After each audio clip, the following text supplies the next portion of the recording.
Hello and welcome into the Boise State Game Pants Esports Arena. We've got a good one on our hands tonight. Boise State looking to remain undefeated, at least the blue squad that is, in the NACE Overwatch action, and that's like exactly how we're going to kick things off tonight. Boise State taking on Colorado College in the NACE Skillshot Varsity League in Overwatch. The blue team going at it, trying to remain undefeated. Once again, you can see the players in the arena getting all warmed up, getting ready to go, as we're going to kick things off with some Overwatch tonight and then end things out with some Rainbow Six Siege. To call all of the Overwatch action alongside me, Michael Fisher, going to be joined by Nerdy Bird, who for the first time making an appearance in the arena. Nerdy Bird, how does it feel to be back? You are sort of relegated to your standing corner. Thank goodness you're the one standing and not me, but it has to feel good to be back in the arena for the first time in the semester. Honestly, it feels great. This has always been my home away from home, and since graduation, honestly, the whole campus and Boise State Esports has become my home, and so finally be able to be back here is great.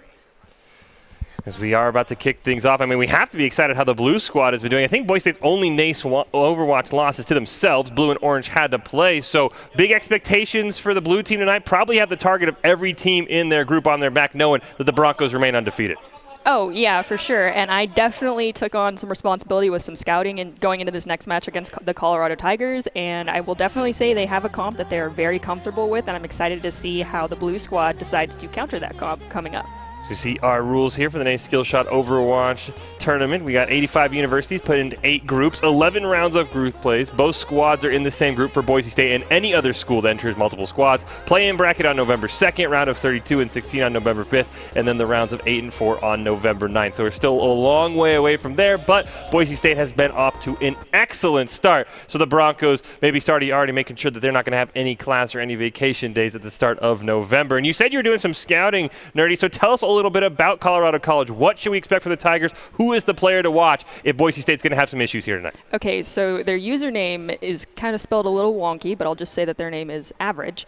And I'm not gonna be light about this. Their Zarya is a force to be reckoned with, and their Zarya knows it. So that is going to be Boise State's, I think, biggest issue going into this is their Zarya player. She is a driving force when it comes to a lot of their pushes. When she is high charged, she's definitely the one calling the shots and being listened to. So Boise State really needs to focus and make sure they are not letting her stay alive with a lot of high energy. And we've seen a lot of Zarya, but we've also seen a lot of Monkey Diva. Is there any way Boise State can maybe run a comp to make the Zarya uncomfortable and maybe force him off the Zarya? Or from what you've seen, he's going to run Zarya no matter how confident he is in the matchup? Unfortunately, when it came to my scouting, this person's most comfortable pick that I only saw them on was Zarya throughout the course of the entire VOD, all of the VODs that I viewed. However, their main tank was constantly swapping off of Reinhardt and Winston to either go with the standard shield and bubble comp or to go with double bubble trouble. But Boise State is very well versed when it comes to the double bubble comp, and they can counter it like just no issues.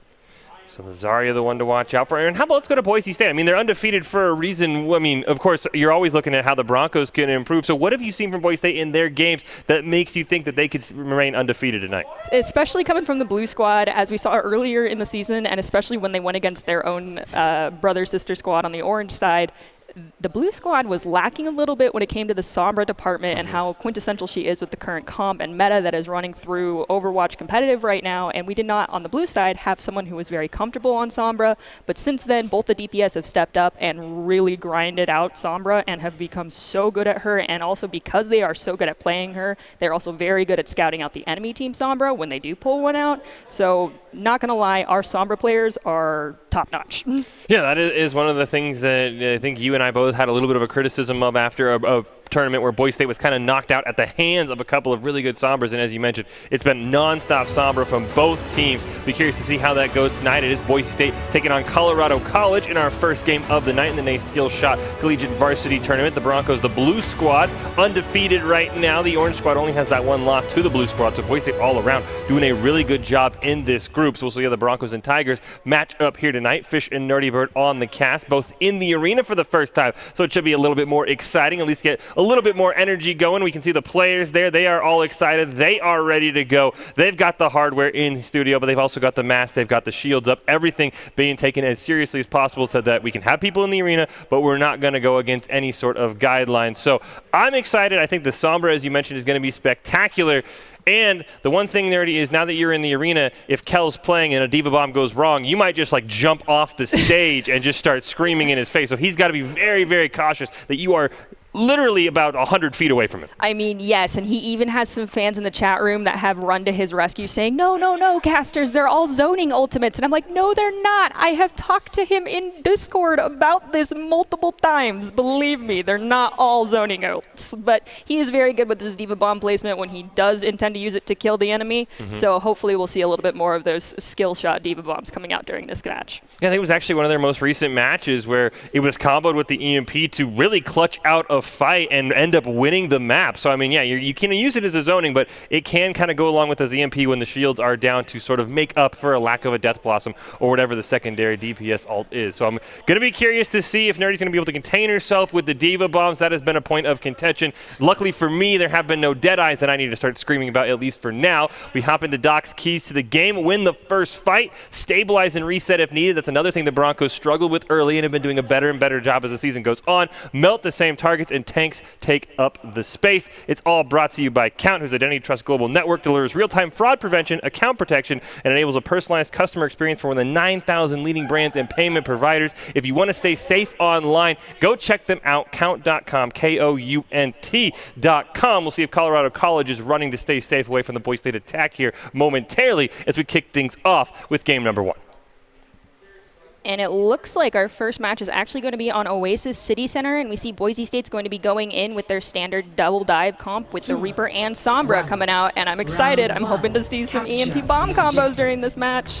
Yeah, and no Sombra on the side of Colorado College, at least for now. Trigger Free is going to opt for the Tracer, so Frost should be free to hack who he wants. Doesn't have to worry about getting picked off by the enemy Sombra. And when he EMPs, he can hold it for as long as we want. We've seen a couple times where the team that EMPs first usually wins. Looks like Boise State's going to go up on the grab if they have the high ground. But right now, none of the speed of it. Bobertson is going to be the first one that is going to be EMP'd and hacked, and he's going to go immediately down. Icy's going to get the first elimination. Boise State sitting up one. They will lose Icy, so both monkeys have gone down. Beanie Bum's going to pick up Mish. You can see Oh God Dog is dropping a little bit low, but he's going to be able to escape. And Boise State right now doing a great job in that early fight. Trigger Free going to get hacked, and he's going to go down. Boise State going to hop on the point.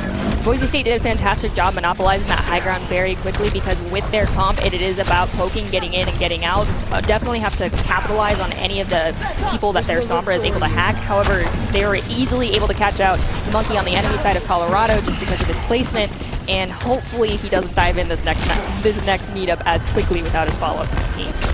See Frost already up at 75%, so he should have an EMP potentially online for the next fight. A couple of Boise State ultimates ready to go. The Nano on Chromies is also ready to go, but a nice hack going to go onto the Zarya. Unfortunately, Quidruple is going to get knocked out of the mech, asleep onto Icy as well. There's the Nano onto Bobbitson, and see what he can do with it right now. He is just retreating. A grab is going to come out onto Boise State right now. Nice job by Pleb, going to use the Coalescence to keep the Broncos alive. And you can see Quidruple able to get back in the mech, and Bobbitson going to be the first one down. Icy will fall as well. And Colorado College has taken control of the point, so Boise State's got to answer back. Quidruple going to pick up one elimination, allowing Boise State now to have a little bit more control of the point as Stanley goes down. Another nice hack going to go on to the Zarya, and Boise State gets Trigger Free to go down as well. And it looks like the Broncos should be able to get the point back, and it looks like they have.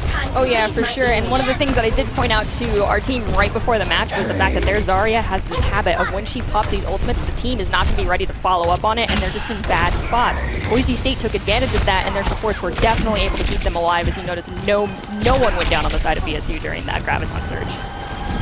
Boise State has the EMP Death Blossom, also has the EMP Bomb available. Narvel's going to try to teleport up on the top ground. There it is, 4-man EMP going to come out. Death Blossom isn't even needed. We're going to see misuse hit. The team going to trade 2 for 2, and Boise State right now trying to hold on. Bobbitson has popped the Primal Rage. Narvel's going to get another one onto Mish. Is he able to get another pick? Doesn't look like for now. You can see Trigger Free extremely low as well. Icy has popped his own Primal Rage. Narvel's right now the one putting in a ton of work in a race for him to try and stay alive. Trigger Free in the backline trying to do as much damage. He's not able to get it. Frost and Narvel's going to combine for 2 eliminations, and Boise State with a nice EMP going to win the fight and have the Death Blossom still.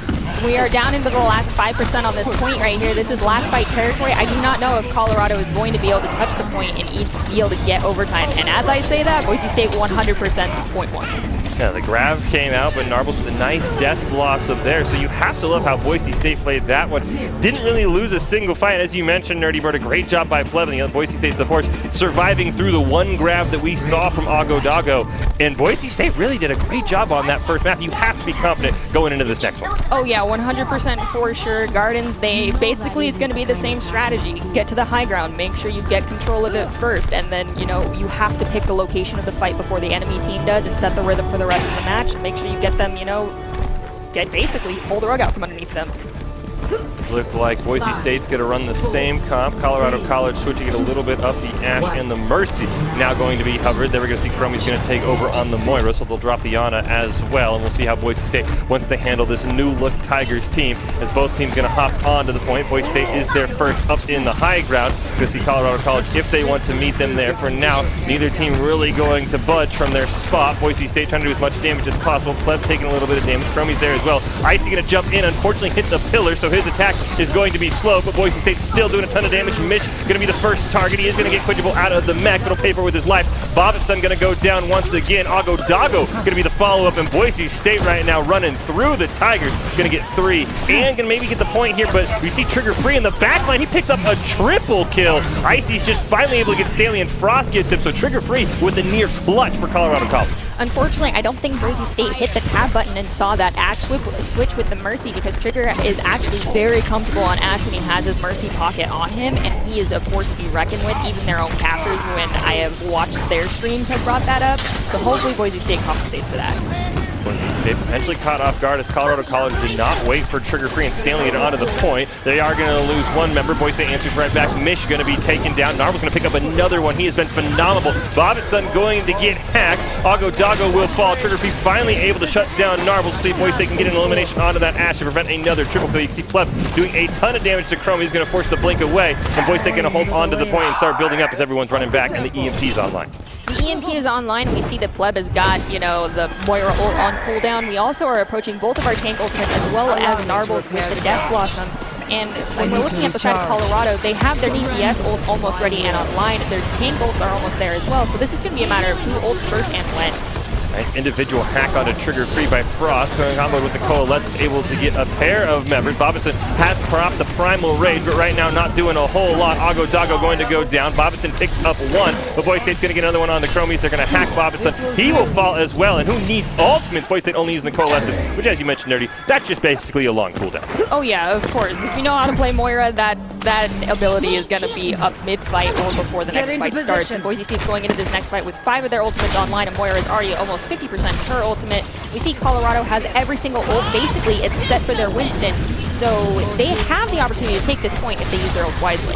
Bob's going to come in from trigger free. Going to see the EMP from Frost. Only going to land onto one member. Now they're going to get another individual hack onto Dago, but after the grab comes out, Chromie's able to pick up Beanie Bum with the Coalescence. Boise State pick up Bobbitson, who has respawn. Nice bomb by Quidgible, able to pick up Dago, so now Colorado College out of tanks. Red's going to land onto the Zarya, as we see that a good job by the back line of the Tigers. They were able to capture the point. Stanley going to be taken down by Narvels, and Boise State gets it right back. Narvels going to pick another one up onto Dago. Pleb, as we just talked about, already has the Coalescence up and ready to go. He is going to pop it. Frost is going to take down Bobbitson. Chromie's fault as well. Into overtime. Boise State probably just needs one more elimination. Mish tried to use the Death Blossom, immediately went down, and Boise State with a clean win. Going to go up in the series 1-0.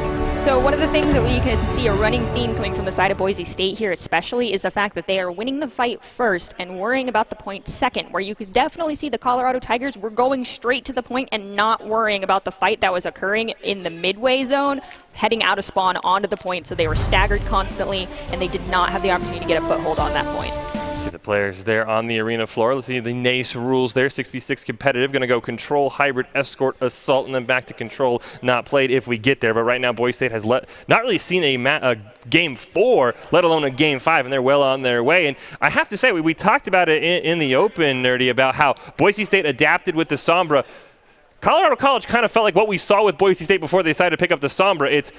They're at the mercy of the enemy Sombra, and they really could never get around the great hacks individually that Frost had and the great EMPs that he had on those 2 maps as well. Yeah, unfortunately, that is just something that kind of comes with experience playing into Sombras, and if you aren't used to doing it, you will not know how to counter it. They did not have a proper comp to be able to actually spy out a spy, so to speak. They didn't have any spam damage going out, and it almost seemed like they were never checking for our Sombra on the back line, and that is just something that comes with time and practice, and so definitely they want to get some scrims in and ask the enemy team to pull out a Sombra on them. Yeah, it really felt like every time an individual hack went out in a team fight, that member immediately went down and landing on Bobbitson quite a few times. That also felt like a huge difference in the two teams. It felt like Boise State's Monkey always alive, Bobbitson just basically always responding. So you got to love how Boise State played it. For Colorado College, you talked about scouting them, Nerdy. Anything you would see on their next map choice that they might be comfortable with? Never mind. I couldn't get the question off fast enough. I'm sorry. That was on me. That is totally okay. I mean, their comp isn't a rainbow of heroes, so to speak. Just like Boise State's, there is a kind of a limited square to fit into currently, but we will see a couple of changes to the side of Colorado. Not quite during Dorado. I cannot believe they will be pulling out the McCree pick that I have seen from them. But they do have a good combo going with Trigger, and I think it's Staniel is how you say that name, on Mercy, so Boise State definitely has to watch out for them. Yeah, Trigger Free was the near hero of their second map, picking up a triple kill. Boise State immediately realized, hey, Ash is probably a good person to take down, and then Trigger Free did not have a lot of fun. See Colorado College right now just holding on to the high ground, so Boise State going to take a little bit of damage using the payload there to line of sight where needed. Frost going to be in the back line trying to get as much charge as he can as Pleb nearly gets picked off as the Broncos are just trying to push that payload, get closer and closer. You can see Beanie Bum doing a great job making sure he's not really vulnerable. As we're going to see now Icy going to jump up onto Mitch. Hack going to land onto Bobbitson. They're going to force the Reaper off the high ground. Boise State doing what they can to just get this payload around the corner. There we go. Icy going to jump in once again. Mitch going to get the first elimination onto Narbles, but they're going to answer right back onto Trigger Free. So both teams now sitting down a DPS. Trigger Free has been revived by Staniel though, and Mitch picks up another one. Narbles going to swap over to the Widowmaker now, trying to get Colorado College off that high ground. We are seeing Icy and Quidgible dropping extremely low. They're going to try and retreat. Icy will go down, and Boise State probably going to have to reset here and see if Narbles can get a pick. Yeah, the reset that they did, however, right here was very clean. After they lost their main tank, they were able to fall back and sustain. Diva was basically an ult battery for Pleb a little bit there. So they have Coalescence going into this next fight, and if they use it wisely, they might be able to tunnel straight underneath that hard choke point. As the Mercy on the side of Colorado reses Trigger again, so there will be no reses in this fight. Quidgible, meanwhile, he's going to pick up 2 on the other side of the high ground, so Narbles doing a great job distracting Trigger Free. So Boise State should have an opportunity to at least get the Tigers off of that high ground. Huge snipe onto Chromie. Narbles putting in work on this Widowmaker. A couple of headshots to his name already. Just push it on the point. Boise State, meanwhile, taking the fight to the Tigers. Quidgible has a deep bomb off screen. We'll see if that's going to be able to pick up anyone. It is going to be able to pick up Staniel. Boise State going to get mished in the process. So Boise State, once they push the Tigers off that high ground, doing a great job here. They're going to get the payload to the first checkpoint. All I have to say is, for those of you that have never seen a Widowmaker on point or on the payload, there is how you play Widowmaker on the payload.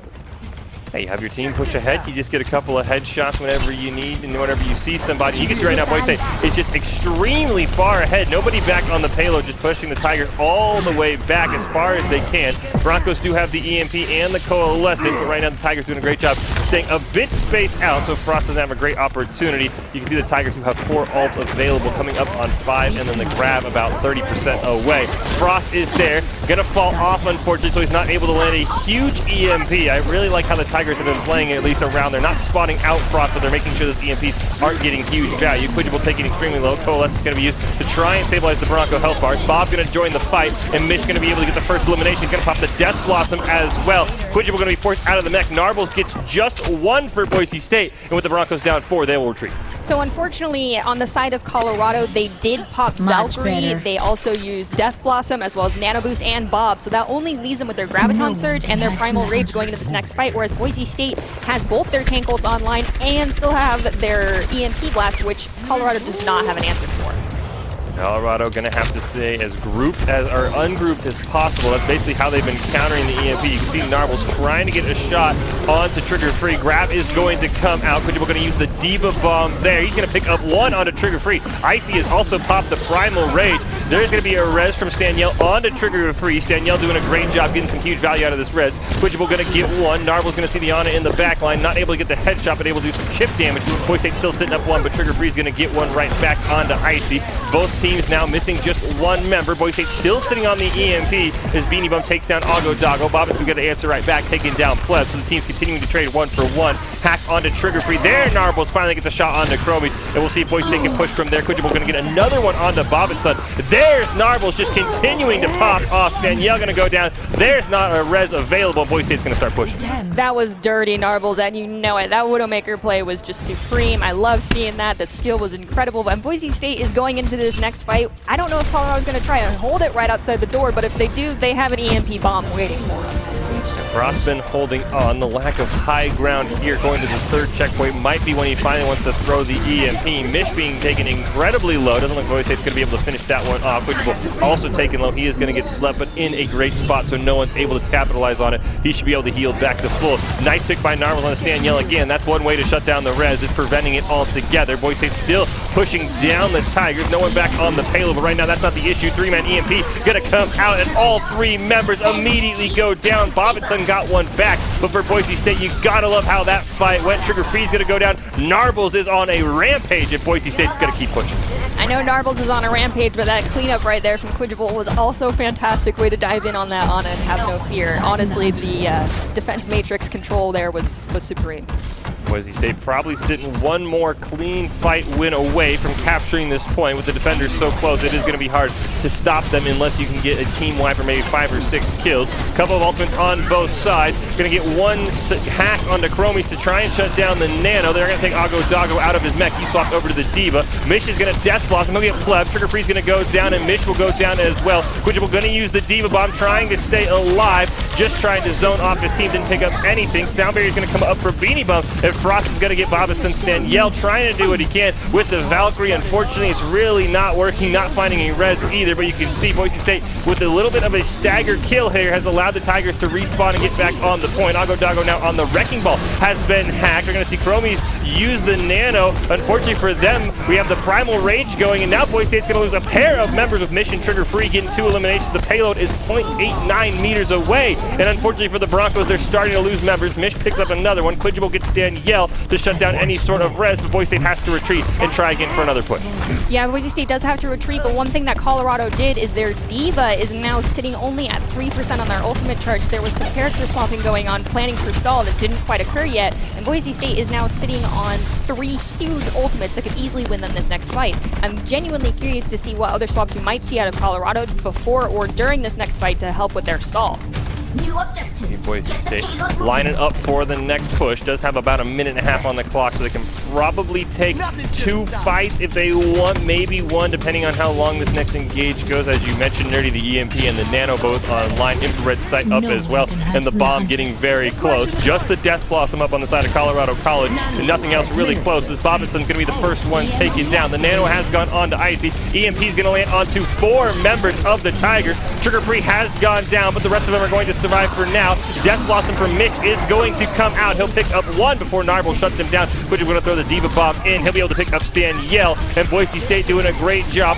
Doggo has been amped. He's going to get knocked out of the mech. We're going to see a Nano onto Bobbitson to at least try and allow Colorado College to continue to stall up this fight. You can see Narble's in the high ground. He is being uncontested right now. He gets 2 picks. Quidgible gets another one. Frost picks one up on the Bobbitson, and this might be Boise State's opportunity. The respawns are starting to come in, so they're going to have to try and body block very quickly here. Staniel goes down. Doggo back on the Wrecking Ball, trying to stall out as Mish falls. Boise State trying to body block when they can. Chromies is swapped over and going to drop the Immortality Field, but it's not enough to keep anybody alive, and with 22 seconds left, Boise State able to go all the way, put a lot of pressure on Colorado College. Score 0-3. Switching sides. 22 seconds. I thought there would be more time than that, Nerdy. I will say, I don't want to say Boise State messed around with their time, but I felt like that last fight probably should have been a little bit cleaner for Boise State. But Colorado College still has a ton of work cut out for them to get all the way to the very end. Yes, for sure. And Boise State definitely demonstrated that their high ground control is basically top of the line and top notch, just based off of that first round against Colorado. Our Widowmaker and our Sombra were constantly dominating that high ground, uncontested, even on 3rd point, as you pointed out. So unless Colorado fixes that, they're not going to do so well on this first point. Arbles, once he swapped over to the Widowmaker, really never swapped away, and he got a ton of value on it. We were talking about Doggo, someone that we noted was a very, very competent Zarya player, at least for now. Forced off the D.Va at the very end. It looks like for now she's swapped over full-time to the D.Va, so I'll be curious to see how Colorado College plays around that, because you said in your scouting, Nerdy, you never saw Doggo off the Zarya, so I'll be curious to see if the Tigers have a plan when they don't have a grab available. Yeah, especially when they don't have that EMP to kind of supplement it. D.Va bombs are kind of, in this point, a little bit redundant and only able to use rezoning or to get your mech back in bad situations, whereas Boise State has the opportunity to pair that ultimate with an EMP blast or even just another DPS ult. Arble's bringing out what I think is the first time we've seen all year in a competitive competition, the Soldier for Boise State. So I'll be curious to see how much value you can get with the tactical visor and how long Boise State wants to hold on to that one. Right now the Broncos holding on to the high ground. Frost, though, going to go down to Staniel, getting a little bit too overzealous there, trying to build up that EMP charge. They will take down Doggo, who swapped back to the Zarya at the last second. Narvel's able to get a pick onto Trigger Free, Quidgible able to get another one onto Staniel, and despite losing their Sombra, Boise State doing a great job cleaning up the rest of the fight. Yes, of course. Even when you go down one of your DPS, your odds of winning are still above 80%, so it's totally okay to engage, especially if there's a weak target that was produced by the DPS that went down, and Boise State took that opportunity and ran with it.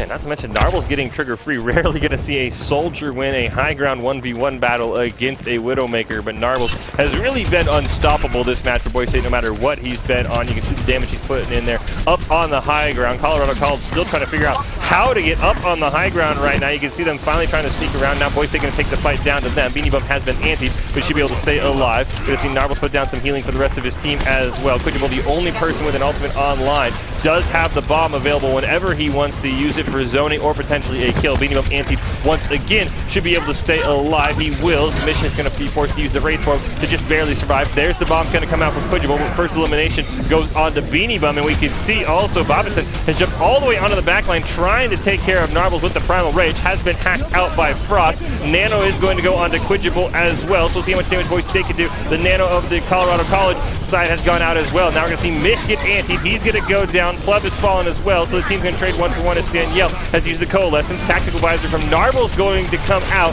Hasn't been able to get an elimination yet. Pleb has swapped over to the Moira, and Boise State going to trade 1-for-1 with Narbles and Stanielle both going down. Huge sleep going to hit onto Icy right as he popped the Primal Rage. Bobbittson getting hacked though, can't jump out, and now Frost has the EMP online. Mish able to force Quidjable out of the mech, and there's that Widowmaker again that just ran shop all over Colorado College as Narbles has pulled that one out, and the team disengaged for a brief moment. So Colorado College has 2 ultimates online for this next fight. That's going to be their Death Blossom and their Diva Self-Destruct. But one of the things that was really weird was during that last fight, Chrome actually popped Nano onto Diva. I don't know if it was to save mech or to charge her ultimate, but maybe hanging onto that for one more fight and doing a Beyblade would have been a more advantageous move from the side of Colorado. See how huge of an EMP Frost can get as well, potentially shutting down anything Colorado College wants to do. He's going to use it, only going to land onto 2 members. Boise State able to pick up trigger free, and Mish is going to go down right as the Death Blossom came up. Stanielle has been hacked, but a huge Diva Bomb from Ago Dago able to pick up 1. Bobbittson gets another one as well, and Boise State losing a couple of members. The Tigers now going to be only down 1. Nano going to go out as well onto Bobbittson. He's able to pick up Pleb as Stanielle falls as well. Boise State now trying to just hold on. A minute left on the first checkpoint. Quidjable going to use that Diva Bomb in on the back line. Able to pick up Chromie's great value for him. Able to hop right back in the mech. You can see Frost barely low, but able to stay alive. Ago Dago taken out of the mech as well. Mish has been putting in some work on this Reaper. Gets a kill. Death Blossom. Great defense matrix there by Quidjable. See all of that damage. Beanie Bum going to use the sound barrier, hitting every member of Boise State was alive and on the point. Ago Dago just barely getting back into the mech with a sliver of health remaining, but Mish has gone down, and Colorado College starting to run out of time. Bobbittson dropping incredibly low. He's able to get away. Hack onto Ago Dago. Coalescence is going to come out. Narble's going to use the infrared sight as well. Frost has the EMP. 2-man anti onto both Boise State tanks, but it's not going to matter as Pleb's going to pick up 2 with Coalescence. Icy gets trigger free as well, who swapped back over the Tracer. Chromies will fall, and Boise State with an excellent hold here in what could have been the last fight.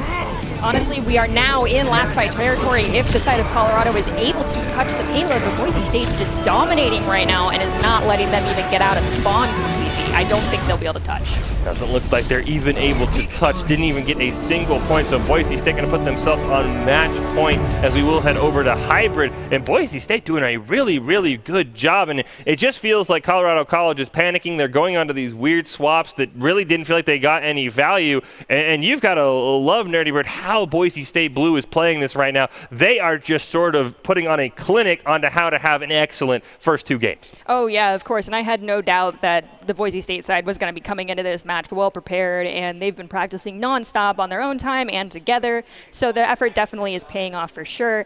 And I'm going to say that this next map is probably going to be Scrims Row. Just going to throw it out there. It's another map that Boise State's very well experienced on, and I would anticipate almost a complete full hold on point A if they are on defense first. Yeah, I mean, Boise State just had a great hold there on Dorado. Yeah, I mean, probably Kings Row. We've seen some Blizzard World sort of weave in and out of favor here in this semester, so maybe that's going to be a pick. I feel like it's usually Boise State picking, though, but we'll have to see. Is there anything you think Colorado College can do? I mean, they've been trying some swaps. They tried to go on the Winston Diva. It really never felt like they got much value of it. We can see that Ago Dago prefers the Zarya, so any sort of recommendation to at least maybe capture a point for the side of Colorado College? Honestly, my hugest recommendation would be to get a Lucio on their side. In most cases, you see them running double what I would consider main supports. Neither one of them have an anti-CC ability, and there is no anti-crowd control coming from them. And so Boise State is able to literally walk all over them. And whenever any large amount of damage is produced, there's no way to save Colorado, whereas Boise State always has a sound barrier on basically cooldown from all of our Lucio players. Yeah, I will say the one thing they have done well is Frost hasn't gotten the jaw-dropping EMPs. It's been 2 here, 2 there, but they've still been really good. The individual hacks, though, that's something that Colorado College really hasn't figured out how to play around. I would love to see Trigger Free maybe pick up the Sombra, but we'll have to see. It is Boise State, Colorado College, NACE Skill Shot, Collegiate Varsity Group Play. The blue side for Boise State looking undefeated right now. The orange side doing just as well. They're only lost to the blue side earlier, so Boise State loving how they've been playing. Blue side looking to add another 3-0 victory to the mark, and Boise State right now, really, you have to figure out, I mean, like a disconnection. I mean, you're here, so your cat can't disconnect you this time, Nerdy Bird. I mean, that's really what feels like the only way to shut Boise State down, because Colorado College hasn't really had much of an answer. I mean, honestly, sometimes, you know, that first match can really throw you off your rhythm, and if you're not ready for it, then you're not ready for it. And sometimes you just have to get the most you can out of a fight and out of every game, and even if that means losing and just learning as much as you can, that is more than enough. I mean, Colorado, you guys have an opportunity to improve from this, from not just the first maps, but this whole match altogether, and I'm excited to watch all of this for the rest of the season. Oh my goodness, it's Blizzard World. It's not Kings Row. It's Blizzard World. We've done it. Yes. Colorado College in on not picking up Kings Row. They have gone to their probably most successful comp with Trigger Free on the Ash. As we take a look there is the map order: Control, Escort, Hybrid, Assault, and then we go back to Control, Not Play if we get to a Game 5. Boise State hasn't seen that all season so far, and right now I'd be hard-pressed to believe we're going there. But for Colorado College, they've got to figure out an answer to Frost and Narbles, who's been insane on the Widowmaker. Yeah, and unfortunately on the side of Colorado, I'm not seeing a Lucio or even a Baptiste to help with a Diva Bomb or just a lot of damage and an EMP coming out from the side of Boise State. So this first attack on point A is going to be interesting, especially if Frost gets an EMP before they fully take the point. Yeah, we're going to see an immediate hack onto Trigger Free. He's taking extremely low, but once again, Bobbitson, that has been the story of the day for him. He's going to be the first elimination target. Narbles trying to get it. There it is. Huge headshot onto Trigger Free, and that's going to allow Boise State to push. Danielle going to get a great res. He's been getting huge value out of that. Boy, Narbles doesn't care. He's like, hey, you know what? You can't res yourself. I don't care about the cooldown. There it is. Back-to-back headshots. Narbles on fire right now. Unfortunately, not going to get the next one. He is going to be taken down. Boise State maybe a little bit over-aggressive there. You see Trigger Free picking up a bunch of kills, and Frost and the rest of the team going to have to retreat. I mean, yes, unfortunately, Boise State did not fully evaluate the situation, so we lost a couple of players, and we see that Frost was able to get revenge a little bit there and pick up Trigger Free, but Boise State definitely has a clear opportunity to push onto point, as these respawns from the side of Colorado are going to be pretty spread out. This to Bobo's in chat. Danielle able to get another great res. He's been huge on those, but guess what? You can't res when you are dead. Ago Dago has been hacked as well, just barely able to survive, and Boise State at least going to get one tick onto the point. They're going to force the Tigers to retreat around the corner. They're going to have a couple of members jumping down. Mish able to treat some damage. He will get hacked, but right now Boise State's be the ones losing members as Beanie Bum and Narbles have gone down. Quidgeable going to join the falling Broncos, and Boise State right now trying to get one more tick onto the point, but it looks like they're going to be forced to retreat with the EMP online. Ago Dago taking extremely low, but a huge heal is going to force Frost to back off. Yeah, Ago Dago is definitely being kind of kept alive by Chrome right now because they're banking on that Graviton Surge to counter Boise State, but we see Beanie Bum's got 65% on his ultimate right now, so there's a very clear opportunity for Beanie to get his ult before a full engage, and that Graviton Surge is even popped. If Red Sight came out, Mish was forced to race form away and barely survived. EMP's going to land onto 2. Ago Dago and Bobbitson. Boise able to pick up just one elimination onto Mish. And right now the Broncos trying to push here. There is going to be the Primary Nano combo coming out from the Tigers, which is going to use the Diva Bomb, get right back in. No one going to be eliminated. Bobbitson's going to pick up one. Icy has also popped the Primal Rage. He is knocking Ago Dago extremely away from the fight. He's going to be able to pick that one up. Unfortunately, Bobbitson is going to take down Quidgeable. And Boise State now with Pleb going to use the Coalescence, going to try and hop onto the point. They've been able to get 2 ticks. Pleb trying to do as much damage as he can, and you can see the members of Colorado College dropping extremely low. No one going down just quite yet. Death Blossom going to come out from Mish, and I believe away by Pleb to survive that one. Icy's going to fall as well, and Boise State right now, they've won a couple of fights, but never cleanly enough to get onto the payload, so they're going to have to fall back once again. Yeah, Boise State's got 1, maybe 2 fights left, depending on how quickly they're able to touch the point. They have a little bit over 80%, but they need to get that full take in order for it to really count for anything. anything on point A, but Boise State can do that. However, it's gonna be a little ult-starved if it's on this fight. 60 Narbles seconds. has swapped over to the Tracer, so his ult below 30%. Staniel has the Valkyrie. We're going to see the grab up from Ago as well, and Boise State's going to have to get a pick onto Staniel as he's gotten quite a few reses on whoever Boise State kills first. Bobbitson's going to go down. We'll see if the res is going to come out. So far, nothing. Ago going to use the grab, but a nice sound barrier there by Beanie Bump, able to keep the members of Boise State alive. Mish going to get hacked. He will be taken down by Quidgible, and Boise State might have found an opening now. There's the Valkyrie coming out from Staniel, but Boise State with a great target focus, able to take him out of the sky and capture the payload and started pushing. Pulse Bomb going to go out from Narbles, not able to get any elimination. Ago gets one onto Icy, but he's going to have to trade for his life, and Boise State with the payload so can start pushing. So I know that this may not be play of the game, but Beanie Bum definitely deserves a shout out right there for that sound barrier. Like I said earlier, he was very close to having it. Ago did not use his Graviton Surge early enough, and so Beanie was able to save the entire side of Boise State with that sound barrier. You talked about it in between games. The amount of sound barriers that are always up for the Boise State Lucio players has been a great job turning a ton of fights. They've also done a really good job of dodging some of the ultimates when the EMP and things come out, but Boise State right now not having to worry about an EMP. You see for Colorado College, they do have the Bob available. Pleb's going to kick things off with the Valkyrie, and you can't summon Bob when you're hacked, and that's exactly what Boise State does. You can't get the res off when Staniel's dead. The Broncos' target focus has been excellent as the Chromies is now going to be the third one. Mish going to join him, so 4 down. Boise State, you can see Colorado College running for the hills, and the Broncos keep pushing. Yeah, Boise State is also on their heels because they're going to create as much of a stagger here as they possibly can, because we've got one person on the payload, and that is more than enough. You got just under 2 minutes. Maybe Boise State will have 4 minutes by the time they hit the point B.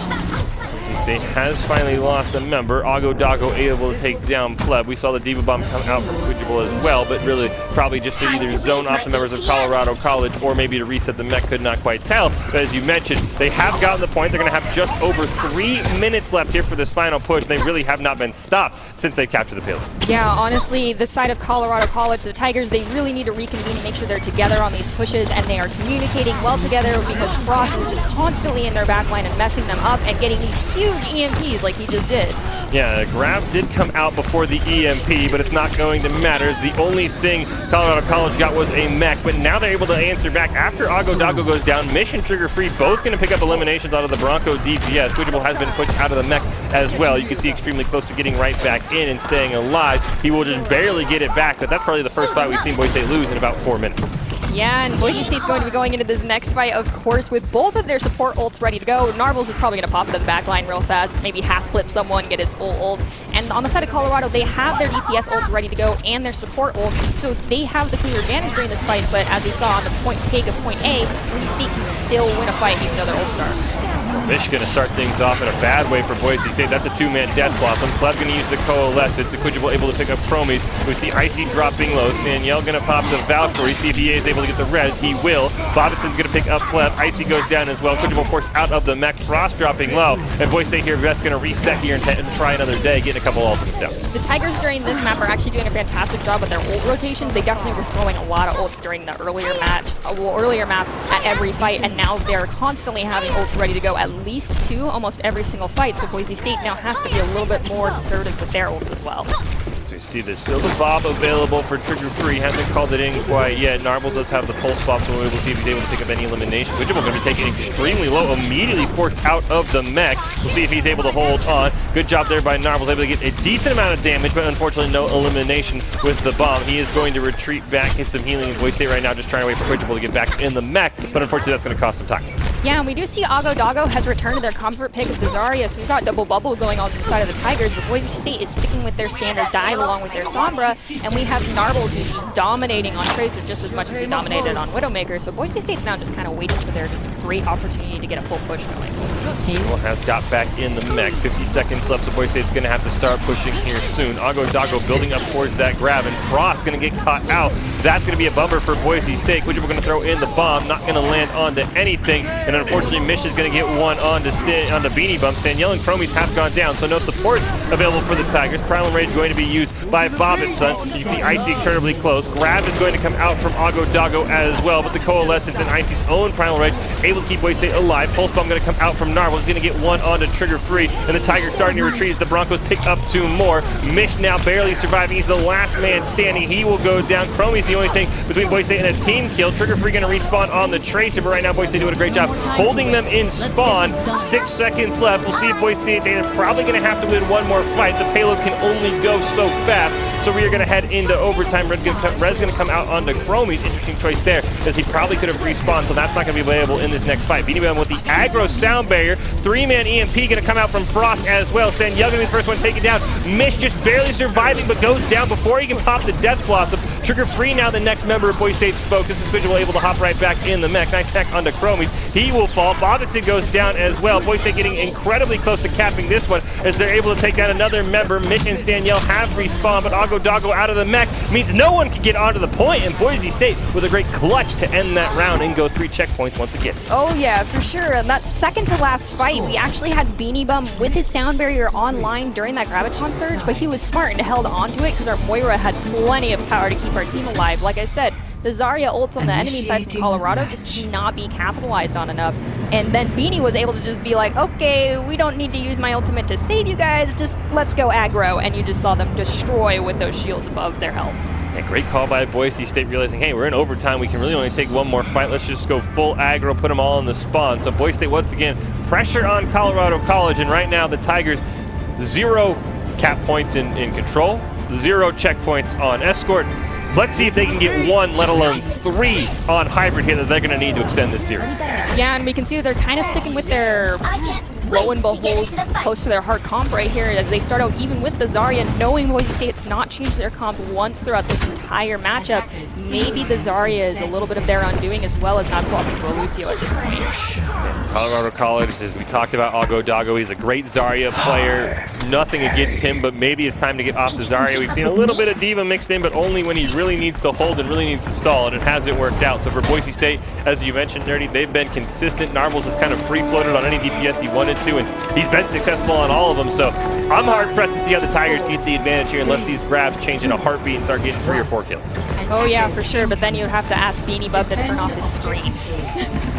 It really does feel like that, but we'll see what the Tigers can do here. We're going to kick things off. They're going to need to go 3 points just to force overtime and keep the series alive. Boise State, with any sort of hold, even if it's not a strong one, going to be 3-0 victors overall here and remain undefeated. At least the blue squad will in the NACE skill shot Overwatch group play. You can see Frost in the back line trying to find a target to hack, getting a great eye for Boise State, giving them all the information they need. Trigger Free over in the corner. You can see put a ton of damage in, already at 69% for the Bob. Frost still just turn away, trying to find who he wants to hack on, and now he's going to go in with Quidable flying in. He's going to get forced out of the mech immediately. Icy dropping very low as well. Hack going to go onto Chromie. Frost does have his target, unfortunately not able to put enough damage onto Staniel.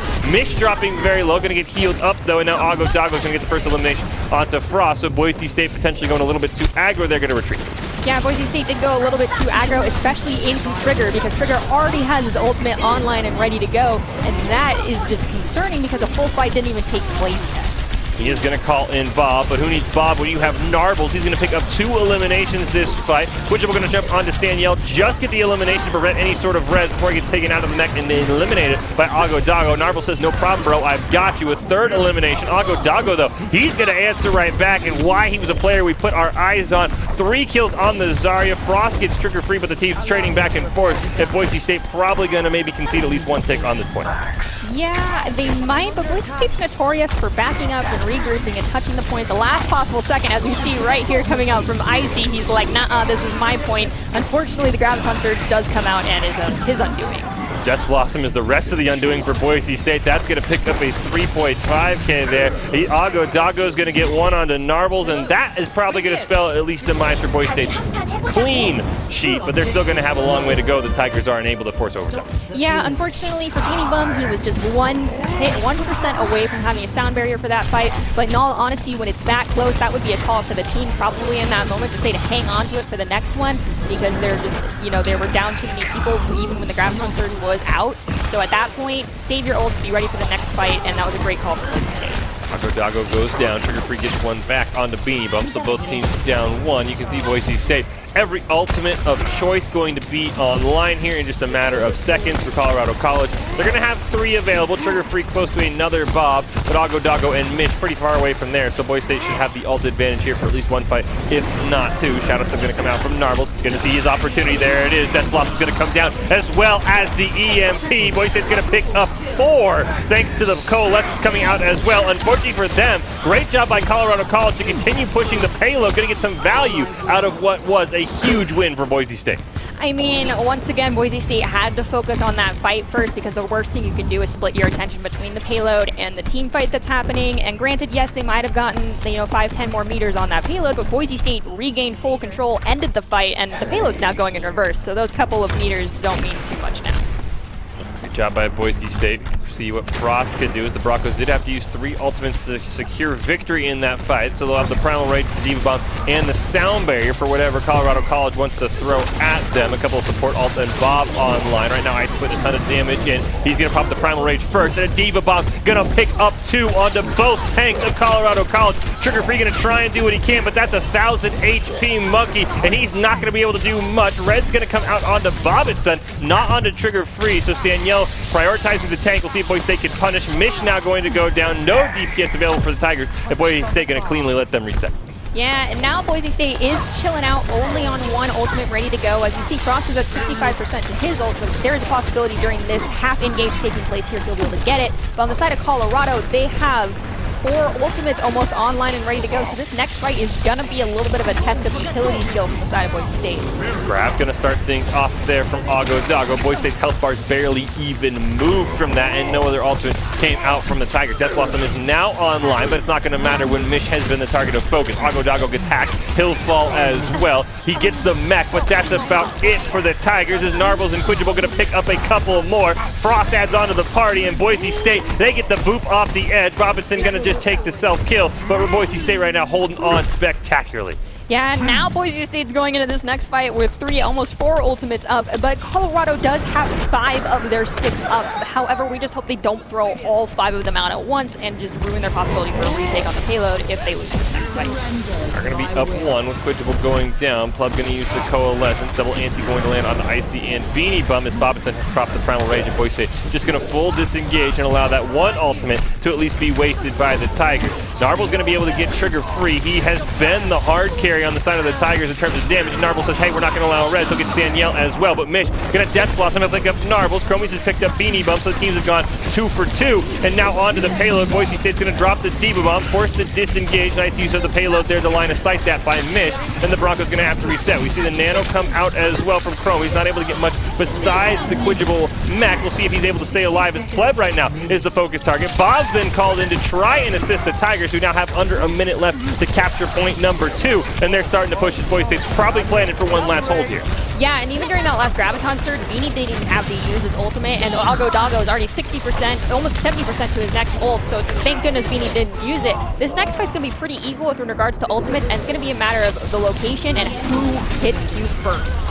Huge 4-man EMP came out from Frost to try and flip a losing fight for Boise State. They're able to pick up 3 members. Pluck going to use the Coalescence, and the Broncos able to respawn after Beanie Bum had gone down. Trigger Free falls as well. And now one last fight for Colorado College. It's all got to come on the back of Aggo Doggo and that Graviton. Yeah, they've got the Graviton surge, and then their Mish, of course, has his Death Blossom ready, and Mish is great with the placement on that. We've seen him pick up multi-kills more than once. We just got to pray that Boise State doesn't put themselves in a bad position for this next engage.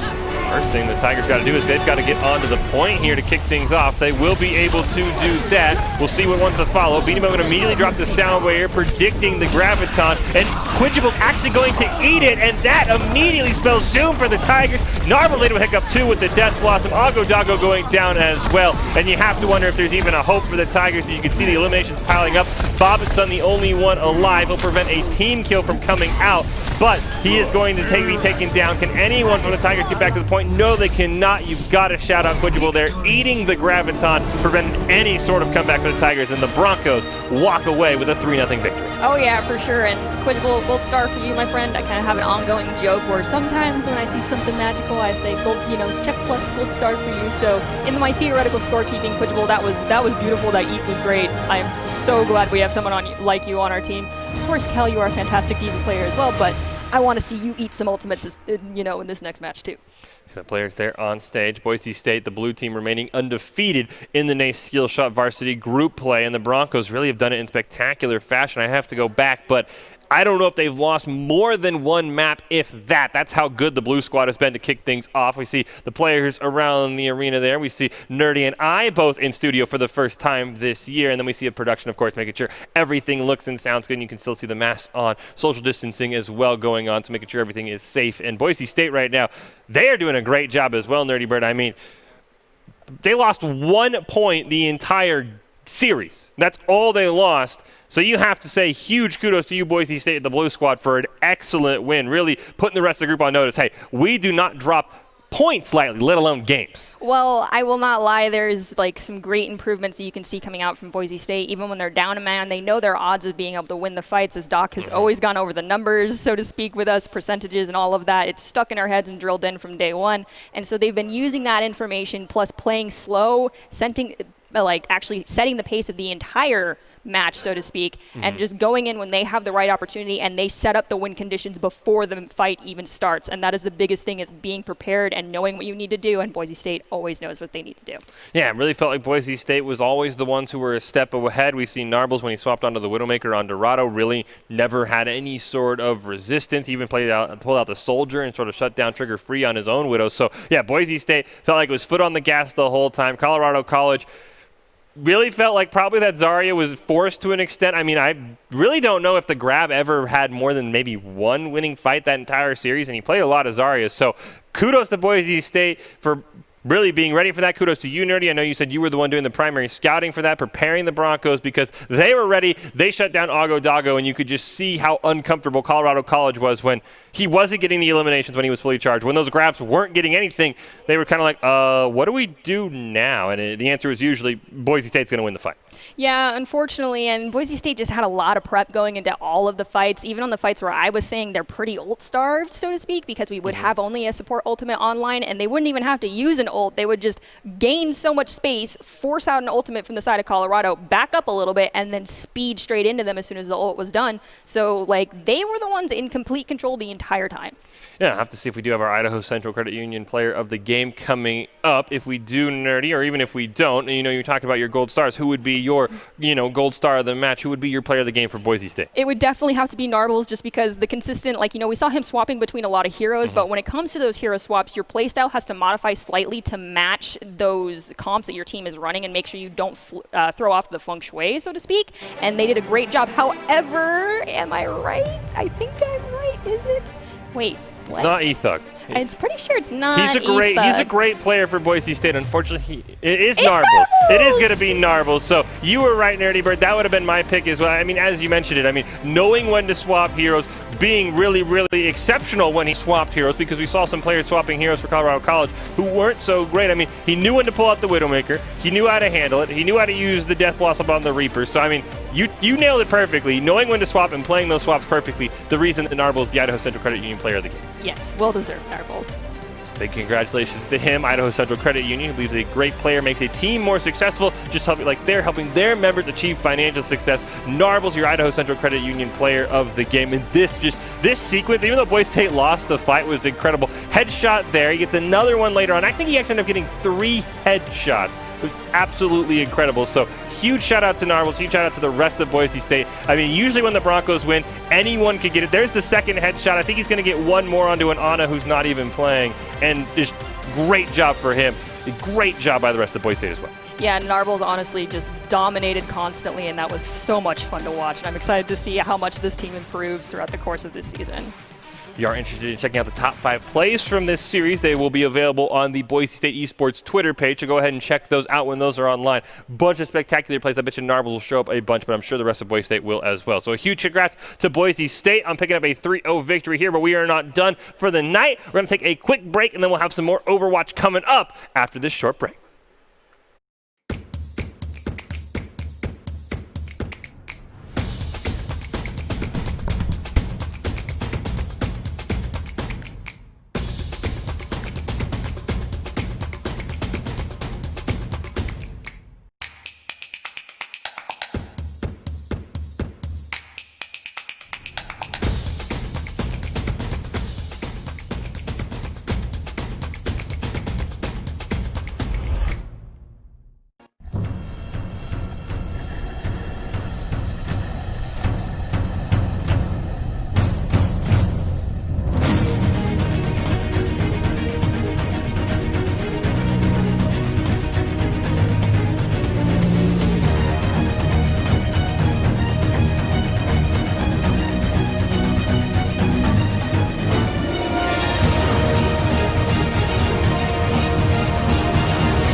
Growing up in Riggins, we have certain rules we live by. Look both ways before crossing the street. Fishing stories get better the more you tell them. Small town life makes your life anything but small. Never work alone when you go hunting. And always buckle up. Seatbelts save lives. That's a rule we can all live by. Bravo 6 to Greeks. Step on the move. Copy. Say the word, Captain.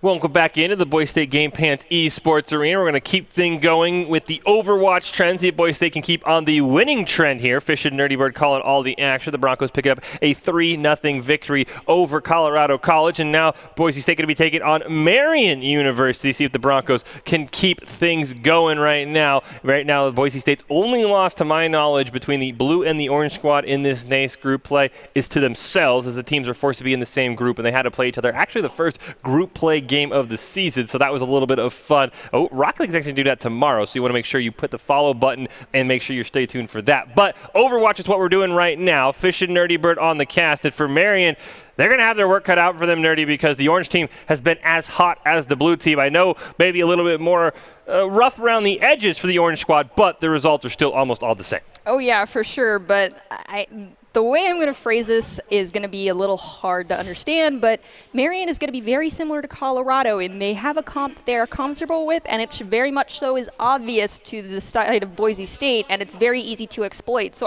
I'm hoping that going into this match, they're pulling something out that we have not seen from the VODs that they have out available to the public that some people are watching. And I do know that they also like to run the Orisa Sigma, but Boise State has shown that they are more than capable of just destroying shields and walking through teams. Wait, did we just step in a capsule? Yes, we did just step into a capsule. It was good in the spring. I'm not sure if it's good in the fall. We see the rules here for the NACE Skill Shot Overwatch tournament. 85 schools, 8 groups, 11 rounds of the group play. If you have multiple squads like Boise State does, they have to be in the same group, and the Broncos have already played. Play-in bracket and all that playoff nonsense going to be at the start of November, but Boise State does not want to worry about that just yet. Want to make sure they continue on their excellent start to the season. As we mentioned, the blue squad undefeated, just took down Colorado College. The orange squad, to my knowledge, doing just as well with their lone loss to the blue squad. So, of course, you know, when older brother's a little bit better, it's a little annoying, but we'll see if Boise State Orange can keep pace. Broncos taking on Marian University, the Broncos versus the Knights. And as you just mentioned, Nerdy Bird, it looks like another game where it could be a very predictable comp, even the potential Orisa Sig, like I said, something that hasn't been around for about a semester. I remember spring semester, it was all the rage with all the shields, and it was very, very awful to talk about. Blizzard was like, hey, shields aren't fun. Let's nerf those into the ground. So be curious to see what value the Orisa 6 is going to get out for the Knights if they do bring it. Doc's keys to the game: win the first fight, stabilize and reset if needed, melt the same target. Boise State did a great job of that last series. And then tanks take the space. All brought to you by Count, whose Identity Trust Global Network provides real-time account protection, fraud prevention, really anything you need to stay safe online for more than 9,000 leading plans and payment providers. If you want to stay safe, go check them out, count.com, KOUNT.com. And Boise State right now doing Count proud. They're making sure that record stays safe. Just add to the win column. Oh, yes, for sure. And I would like to apologize right now. I misspoke earlier. We just watched the orange squad play, and now we are watching the blue squad play, and they're starting out on Oasis. Be curious to see. It's Azaria once again, and James on the McCree already has me worried, because if there's something I hate as much as you hate Bad Diva Bombs, Nerdy, it's just absolutely thinking that Deadeye is going to get any value. So we'll see if Marian can get something out of this. As we see the rules there: control, escort, hybrid, assault, not control, not played. If we get to a game 5, huge double ante onto both tanks for Boise State. Frost tried to get up to James in the backline, unfortunately could not, so he'll take the health back and hack it away. Gonna put some damage in. James gonna be the first one taken down. Good job by Quidjable, getting some value there. You see Zeetster also being taken incredibly low. Hack, though, going to go onto the Ana. Gonna shut down that sleep dart and potentially those anti-nades as well. Beamo gonna take down Schwanter, and Boise State now up 2. Quidjable has been slept, but Pleb's gonna get another one, and Boise State off to a great start. Advance also going to get hacked. He will be taken down, and now Boise State just pushing the Knights back to their spot. They'll pick up another one, and that should be the point as James gets a mech, and that's all. Okay, so the cavalry of the Boise State is definitely a little bit stronger than the Knights going on right here with this first engage. However, I would like to point out this is another Zarya player to keep your eyes on. Advanced is very aggressive as well and is great at generating charge so long as he sticks with his Reinhardt and has their Ana supporting them throughout that. So if they can get the right conditions for these next couple of fights, we might see some amazing plays coming from the side of Marion. Narble's going to kick things off again with James being taken down. Anti's going to land onto Icy. You see the Nano is online as well as the Shatter. Coalescence from Pleb going to be used as Schwanzer will go down. And the Knights out of DPS. Looks like they're just going to try and run away. But Boise State's having none of that. All 6 members going to go down. James gets the respawn to save us from being told it's a team kill. Yeah, that was just beautiful. I mean, the biggest thing to do with Pleb, of course, always having that ultimate on cooldown is to push that key, just hit W, keep going forward, and make sure you stay in that beam, and you'll get so much damage funneled down, it's just almost impossible to keep your team up. Doc keeps the game about stabilizing and resetting. Boise State making sure that Marion cannot do any of that. Serial going to be the next one taken down. There goes James. Narble's going to add on. Quidjable gets on the fun. That's a triple kill for him. Zitster finally gets the first elimination for Marion onto Beanie Bum, but it's probably too little too late as Schwarzer goes down, and the Broncos once again get a 4K. Yeah, and we see that Marion's now going to have almost all of their ultimates coming online for this next fight, but other than Pleb's Coalescence, Boise State's not popped any of their ultimates either, so this is going to be who hits Q first and then also who utilizes their Q the most, because as we know, the Deadeye is not always the most useful ultimate in Overwatch. See if James can prove me wrong. It really has been a rare speed to see ever a Deadeye get more than one. We're going to see a huge EMP come out from Frost, able to get a ton of members. Deadeye gets 1, but that pales in comparison to Death Blossoms 3. Boise State finally is losing some members, but it pales in comparison to how many Marion's losses were already into overtime, and the Knights have no one there. Zitster had to take the honorable kill, and Boise State is 100-0, and really only that one lost fight at the very, very end, but they still ended up winning. There was a Deadeye popped there too that did nothing. Got 1 kill. It did? Got 1 kill, yeah. Okay. It was drowned out by Death Blossom getting 3, which would raise the question, why are you playing McCree over Reaper? But yes, it got 1.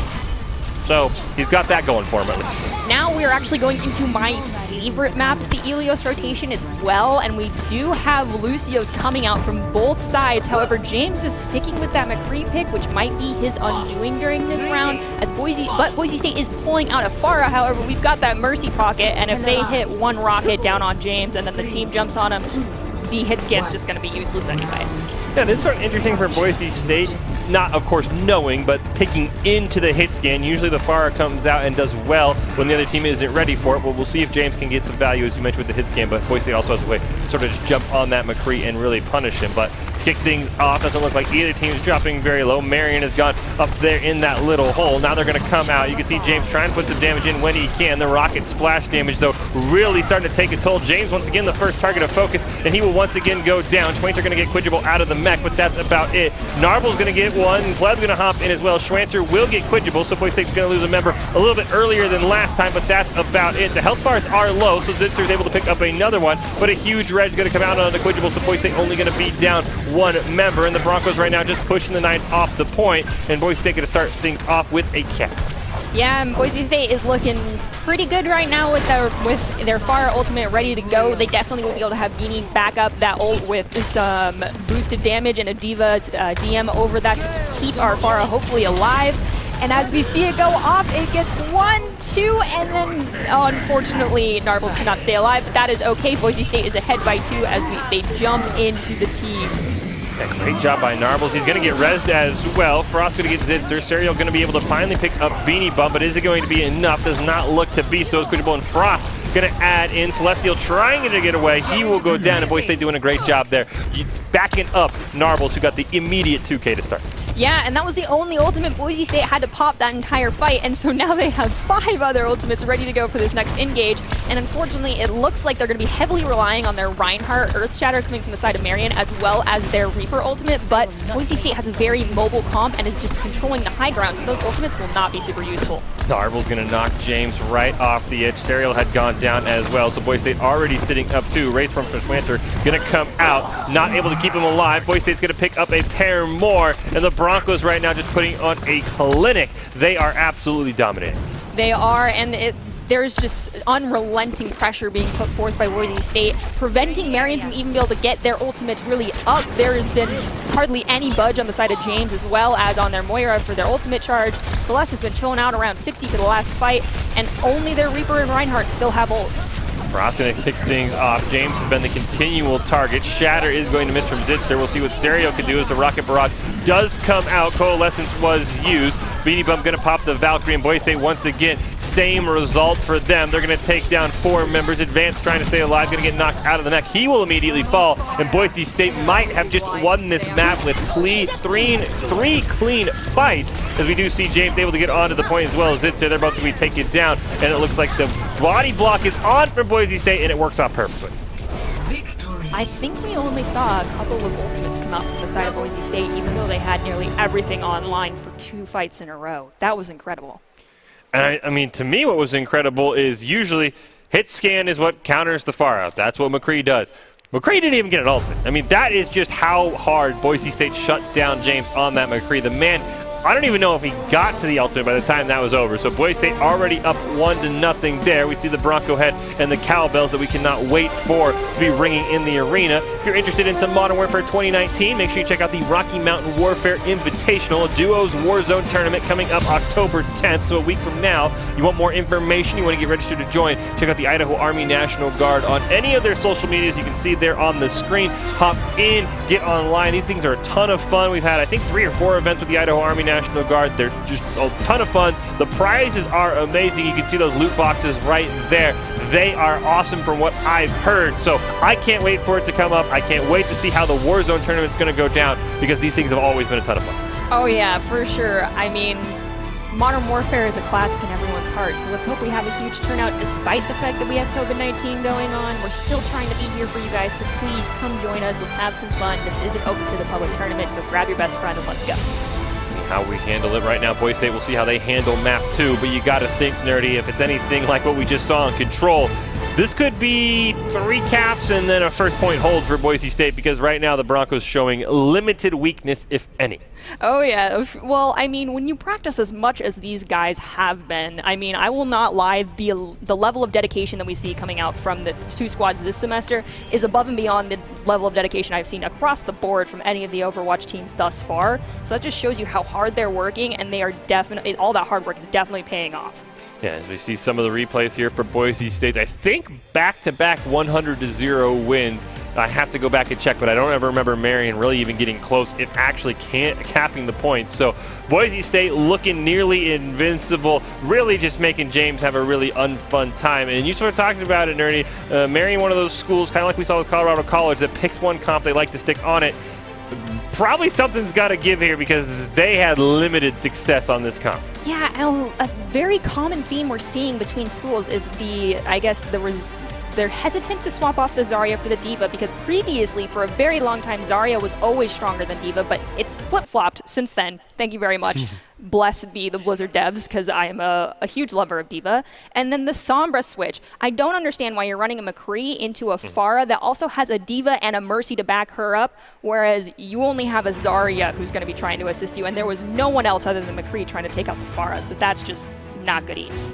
Boise State taking on Marion University. The Broncos Blue Squad taking on the Knights here in the nice skill shot group play. The Broncos, the Blue Squad, looking to remain undefeated and really almost not even dropping a single map, as we just saw earlier today, 3-0 in Colorado College. It looks like for now, Marion not going to change anything up once again. And I believe Marion's going to be on attack first this time, because that's just Boise State typically chooses to defend first. And if they are, James, I don't fully understand why you're choosing to stick with that McCree pick, especially with Quidgible on that D.Va and Icy. Those two are just beasts, and they will eat you alive if you try to control the high ground. Please, I'm begging you to swap.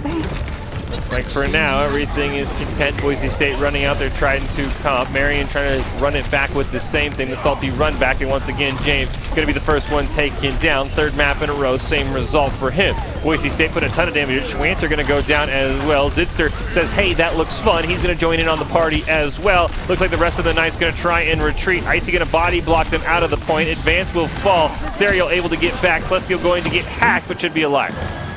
Yes, and unfortunately, Boise State's just mocking the side of Marion here, sitting at the door with our Sombra decloaked, it looks like right now, right there at the spawn door. And they are not swapping off this comp. They are 100% set on keeping these heroes.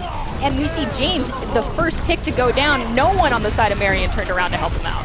And he just got soloed by Icy. We do see Boise State going to lose Pleb. Primal Rage going to be popped by Icy to try and get it back. Serio going to pick up a double kill. He's going to get Narbles as well. Quidgeable actually taken out of the mech. So without James, Marion actually gets a great push as he finally joins in on the fight. Quidgeable going to go down as well. And Boise State going to take a little bit of their own blood for the first time. Yeah, but Boise State has plenty of time, especially with Beanie still alive and on that Lucio to basically rally up the whole team and speed boost in. They aren't even, halfway to that first tick on the map. Boise State's got plenty of time. They've got a full fight, possibly 2 fights before that payload is close to touching the door. The EMP available on Frost, and Marion really not taking advantage of the high ground. They're going to eat a 4-man EMP. Frost is going to pay for it. Can the rest of the team back him up? Narbles has his back as he's going to pick up 2. Advance dropping low. Narbles gets 4 kills in that fight. Zitzer's going to drop down the Shatter, but at what cost? Everything, as Pleb and Narbles pick it up at Boise State with the great 6th kill. Yeah, and we see that Advance is, hanging on to that Graviton Surge. I don't know if he's going to be waiting for Beanie Bum to kind of try to psych him out and get Beanie to use his ultimate before they use Grab. But odds are Beanie is just going to be waiting in the wings and ready to go with that sound barrier. So that's going to be a move point there on the side of Marion. But we see Quidgeable's chilling out with his self-destruct, and I'm hoping to see at least a double-man takedown with that bomb. Rancher popped the Death Blossom, not sure onto who, but it did not matter. Beanie Bum was going to use the sound barrier there as the grabs came out. Frost able to pick up 1 up on the James. Narbal's going to get 1, Icy gets 2, and Boise State immediately sends the Knights back to their spawn. They'll get Celestial for good measure, and now Boise State really starting to put it on.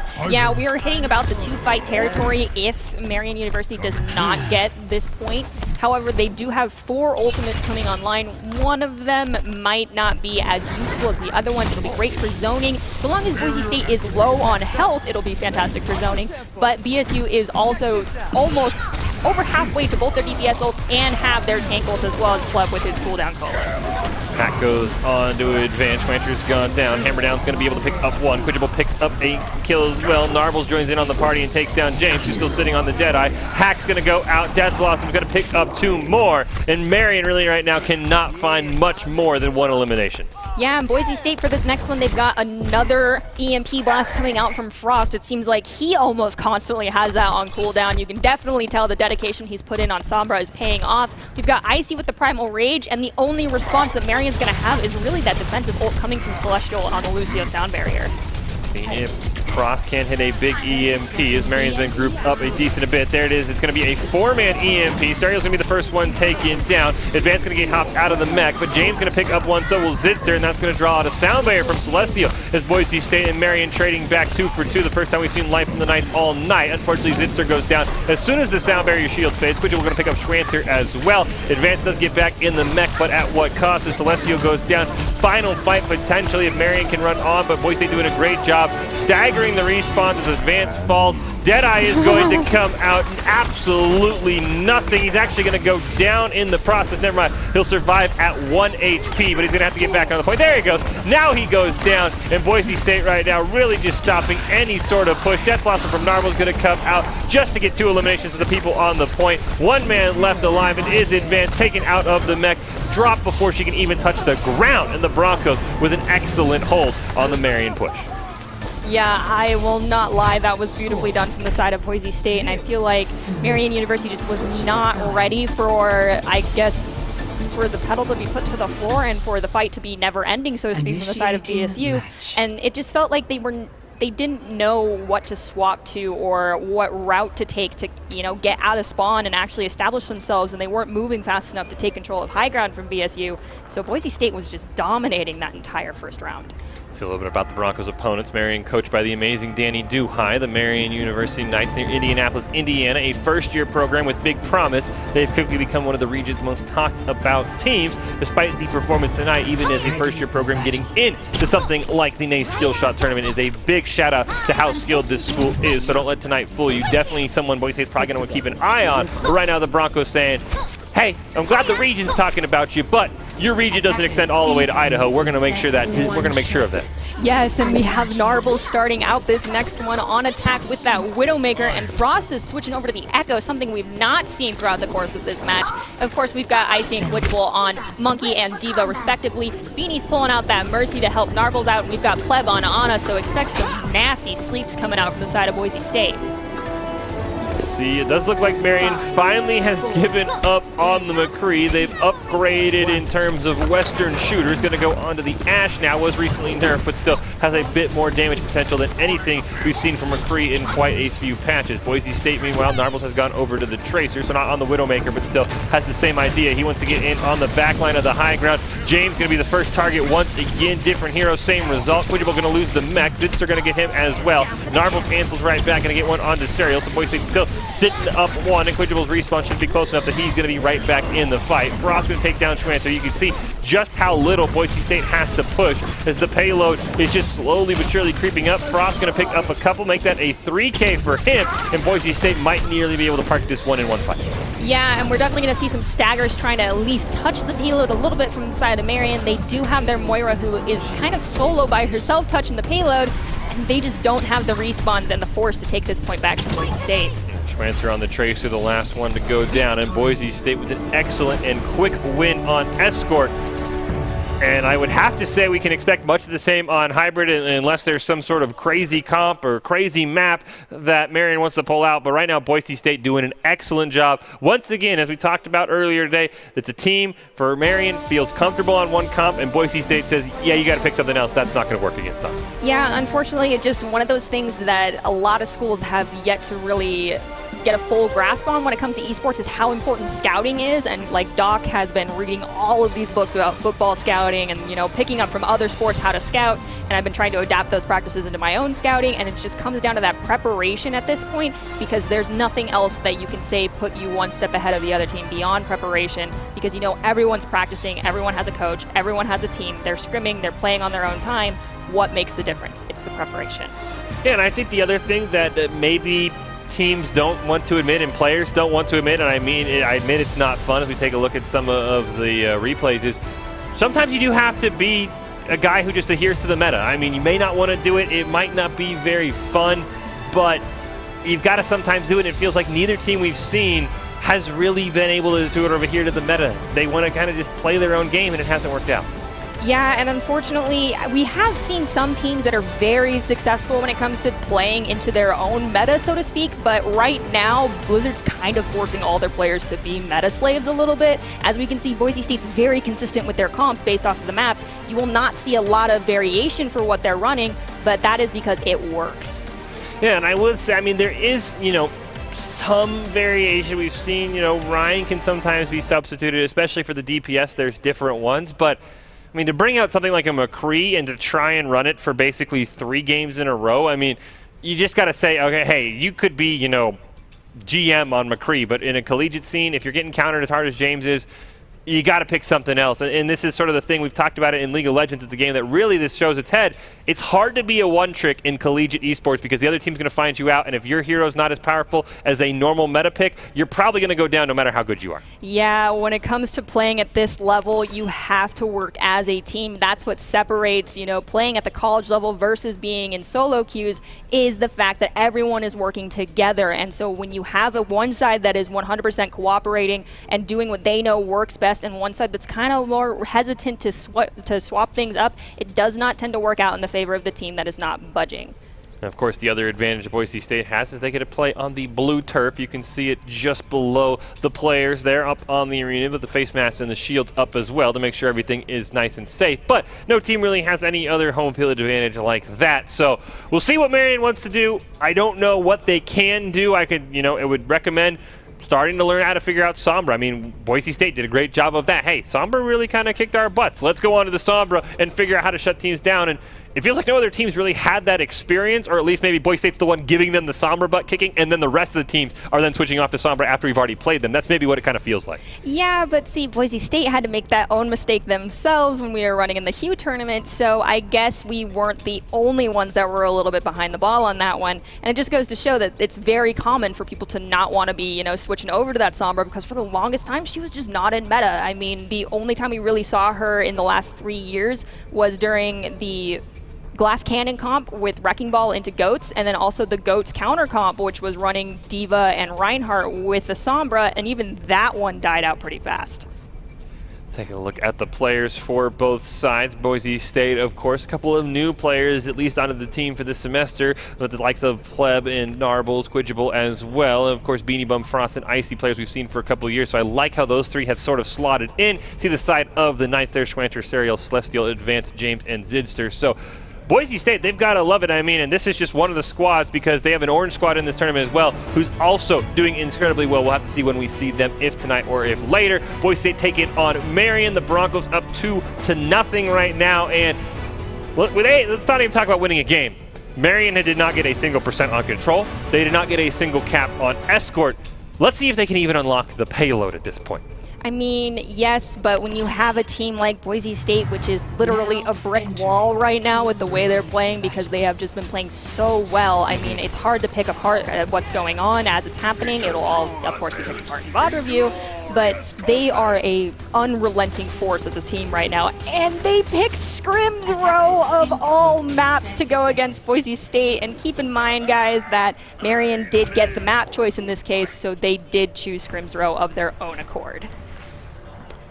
See for both sides, the May for now probably, I really hope that does not come through. We've seen one May, it was okay at best. Again, another one of those things where 6 months ago, James was right in the meta spot, but he's about 6 months behind. We see the Echo for Boise State, also going to see the Torbjorn as Rayla has popped in for the Broncos. We'll see if the same result could come across as Boise State with an excellent hold. At least they'll see if they can get one. Focus on the objective, minimize errors, adapt to changing battlefields. So as we're looking at this Marion comp on attack, one of the big things that comes out of this is that wall-in-wall that they almost pulled off right there against Quidge. Unfortunately, they left a little bit too wide of a gap and weren't able to funnel the damage in on Quidgible quite fast enough. But if they can get the timing right with that May wall, they actually can do a slow push forward that will allow them to throw the pace of Boise State off a little bit here and take control, especially if they're trying to dodge that turret from Rayla on the Torbjorn. Taking the slow route, making sure you're using natural cover is huge. Yeah, that was the one advantage the May wall has. It sort of allows teams, especially through this first choke point, we see time and time again on King's Row. You can throw down the May wall, you can stop some of the incoming damage. Of course, it'll be a little bit harder with Echo now having some aerial capabilities. The second champion that can sort of go over the wall. A huge 4-man anti's going to land onto Marion. Unfortunately, they're not going to be able to heal through a lot of that damage. Advanced and Serial going to go down. Celestial has just respawned, and that's a retreat from the Knights. Yeah, and we see that Frost has already almost got Copy online. We've got Quidgible with his Graviton Surge, Pleb with the Nano, and Icy with an Earth Shatter coming out. And we are still, and it looks like on the side of Marion, they really only have one ultimate on lock, and that is their Moira ult, which is more of a defensive ult in this case. That's going to be used immediately. Quidgible going to throw down the grab. Shield is going to hold from Zidster for now, so Ice is not able to charge onto anyone. 2-man anti is going to come out, but Schwantz is going to get the first elimination. Nano is going to be dropped onto Icy. He is going to still have the Shatter online. Nice job by Frost copying the May there, immediately throwing down the Blizzard. Marion has hopped on the point. Unfortunately for them, weren't able to get much for it. As you see James now trying to run away, going to go into the Cryo Freeze. Gets a hammer to the face as soon as he gets out, but able to retrieve with his life. Yeah, and we do see James almost has his Blizzard ready. Advanced has Graviton Surge, and they almost have their Reinhardt Shatter for this next engage. However, Beanie is chilling out at 80 on his ultimate. He's almost ready to counter that Graviton Surge, and Rayla can even counter that Graviton Surge by using his Torbjorn ult or just throwing it at the grab like he just did. Yeah, Rayla's going to pick up 2. Frost has 2 more. Ice is going to join in on the party. There is team kill for Boise State. Cost them all their ultimates, but it's well worth it. Yeah, and that might be Boise State's undoing, because we do see Marion's going to be basically coming in with everything but a Graviton Surge, but Pleb is capable of using a Nano Boost. If he uses it wisely, we'll be able to charge up the ultimate of one of our other players on the side of Boise State, so perhaps we'll see Frost get nanoed, or we'll see Icy get nanoed, because those are some huge fight-flipping ultimates that can come out from both of them. See James dropping incredibly low, has the Blizzard as well as Celestial Sting on the sound barrier. We're going to see the Nano going to go out onto Icy. Celestial is going to respond with the sound barrier. Shatter from Zitz are going to miss. Blizzard going to come out from James. Icy going to get frozen up as well as Beanie Bump. And right now nothing has gone down. Rayla going to lose a turret. Icy finally going to fall after the Shatter came out. Frost ulted and has going to copy into the Reinhardt. He's going to get an own Shatter kill as well. Swinging that hammer back and forth, but Marion's getting a couple eliminations. Beanie Bum and Pleb have gone down. Frost still swinging around. Goes still sitting as the Reinhardt. Now going to go back, but Boise State able to come back in the fight. Frost gets 2 more after the ultimate fades. Rayla going to get a couple as well. James not able to get away with the crowd for reason. Boise State holds on to the best fight we've seen so far from Marion. I'm not gonna lie, I had no clue where Rayla was until the very end of that fight, and we see this little dwarf pop around the corner like, "Don't forget about me!" And he just dominated on point and was like, "I don't care if my teammates are down, I can hold this point with just 2 other people." James going to swap over to the Doom Fist, only change we've seen so far. And with 15 seconds left, we're going to hope it's huge for Marion to keep going. Molten Core going to come out. Rayla's going to be able to get 2. Going to see the Diva Bomb from Quintuple come out, and he picks up 2 more. What a snipe. And that probably is going to shut down anything Marion had left. Celestial barely able to escape, but with 0.1 seconds left, all he can do is hop onto the point. He will go down. He got a Rayla turret, at least in exchange. Boise State can put on the full body block, and that is an excellent hold for Boise State. 0s across the board for Marion.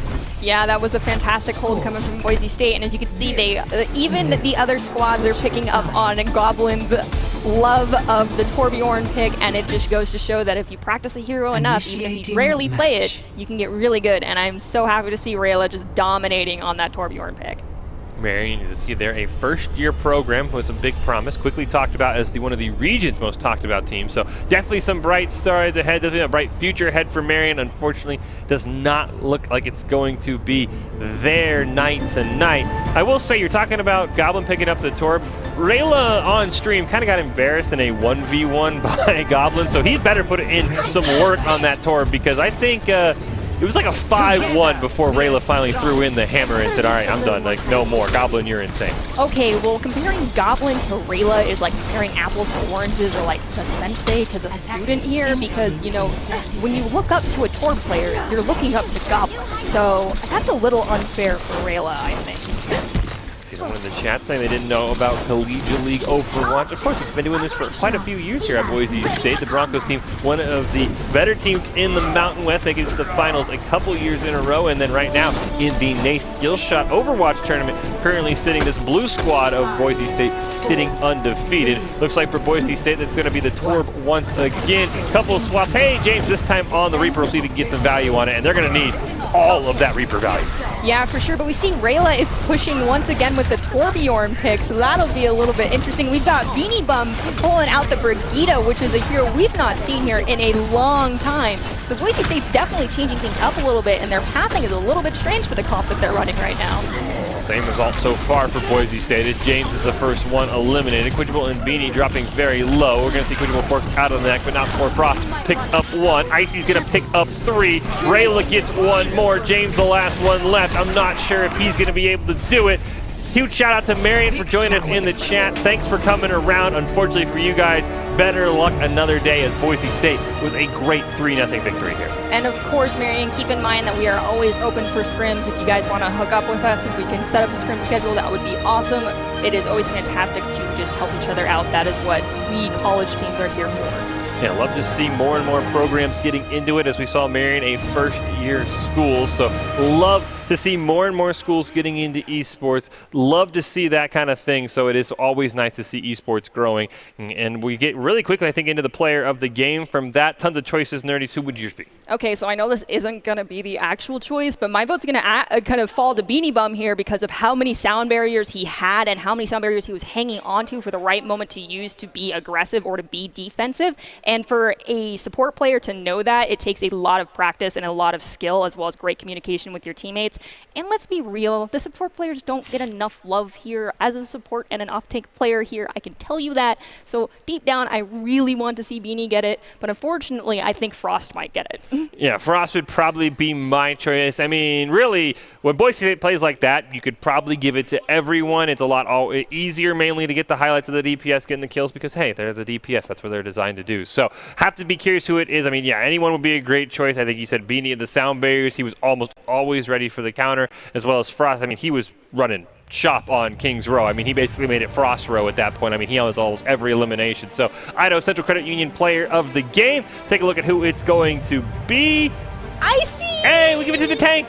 Hopefully you'll be okay with that, Nerdy. It's not the support, but it's the tank. I am okay with that. I'm 100% okay with that. I mean, at the end of the day, your main tank, at least here on the BSU squad, is your main shot caller, and just how smooth all of those fights went. You know that Icy had been communicating very well with his teammates. They were following his lead very well, and he deserves that for sure. Yeah, it's the other sort of hidden value in any game. Who's the shot caller? Usually doesn't always have the best performance because it is, you know, it's hard to tell people what to do while also playing your own characters. So not always probably playing at 100%, not playing the many eliminations because he's planning, okay, how do we have this next fight? How do we have this next fight? So huge props to Icy because he managed this perfectly for the Boise State side. Very rarely, if ever, making a wrong call as the Broncos were a 3-0 victory here over Marion. 2 wins on the night for Boise State, so huge congratulations to Icy, Idaho Central Credit Union player of the game, who believe that a great player makes a team more successful, just like Idaho Central Credit Union has helped their members achieve financial success. So congratulations to Icy on his player of the game award for Boise State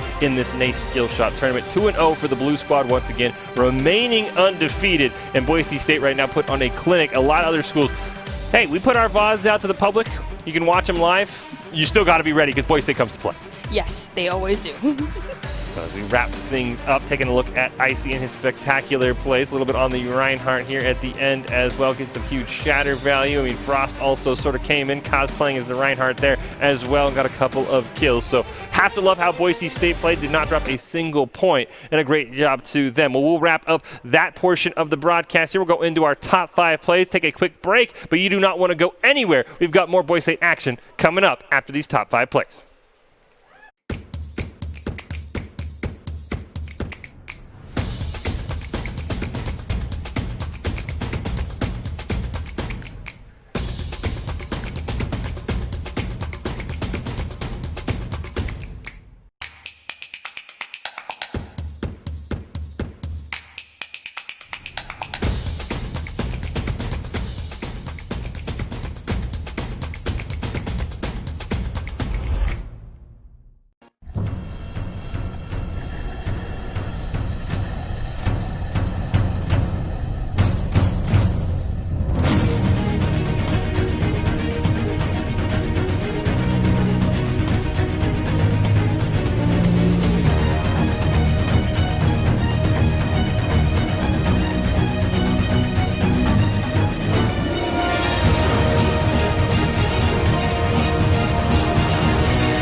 Growing up in Riggins, we have certain rules we live by. Look both ways before crossing the street. Fishing stories get better the more you tell them. Small town life makes your life anything but small. Never work alone when you go hunting. And always buckle up. Seatbelts save lives. That's a rule we can all live by. Bravo 6 to Griggs. Step on the move. Copy. Say the word, Captain.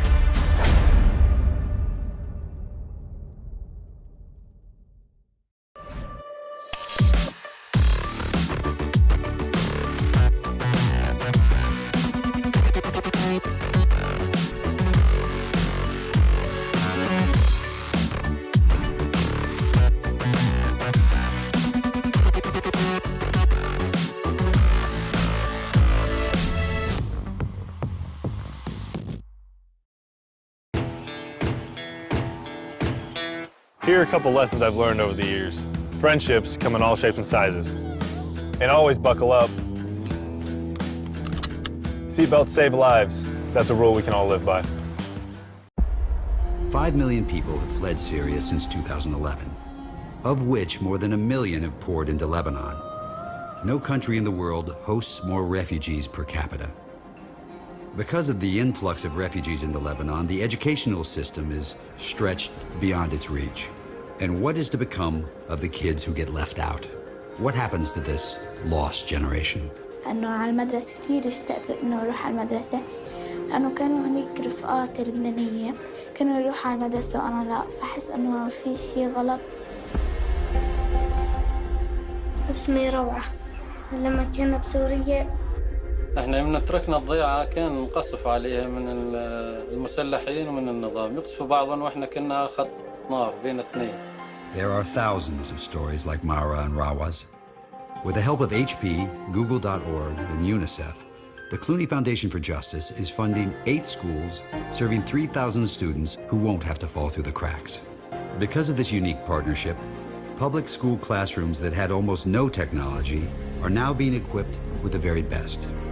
HP is providing teacher training, curriculum planning support, and for the first time, laptops to be used daily in every classroom as part of HP's commitment to improve learning for 100 million students by 2025. جيت على المدرسة شفت الكمبيوتر تفاجأت حسيته شيء صعب بعدين طلع شيء سهل كتير. This is technology that will be used by both refugee and Lebanese students alike and will help ensure that children, regardless of circumstance, have a real chance in life. هيك أنا عم بجي على المدرسة مشان أتعلم مشان بس بكبر بصير معلم. كتير بحس بهذا الشعور إنه المرح والفرح كتير بحس لما أجي على المدرسة. أنا بس أكبر بحب إنه يصير حكيم.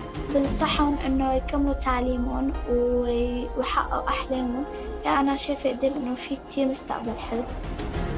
Education is a fundamental human right.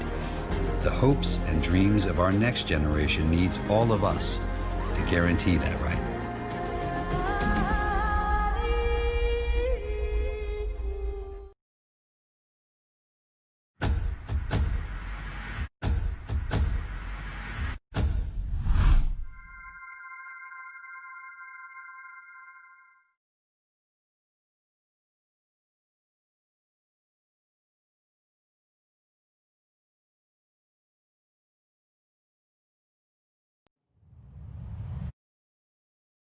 The Broncos blue squad taking on the Knights here in the nice skill shot group play. The Broncos, the blue squad, looking to remain undefeated.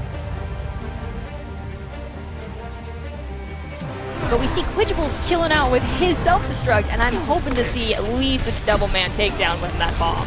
Rancher popped the death plus. I'm not sure onto who, but it did not matter. Beanie Bub was going to use the sound barrier there as the grab came out. Frost able to pick up one up on the James. Narble's going to get one. Icy gets two. And Boise State immediately sends the Knights back to their spawn. They'll get Celestial for good measure. And now Boise.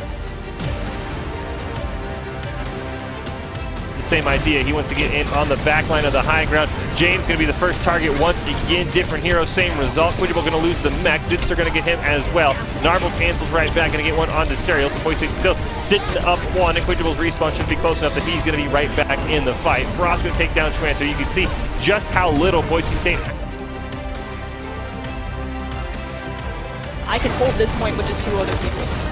Game's going to swap over to the Doom Fist. Only change we've seen so far. And with 15 seconds left, we're going to hope it's huge for Marion to keep going. Molten Core going to come out. Rayla's going to be able to get 2. We're going to see the Diva Bomb from Quidgeable come out, and he picks up 2 more. What a snipe. And that probably is going to shut down anything Marion had left.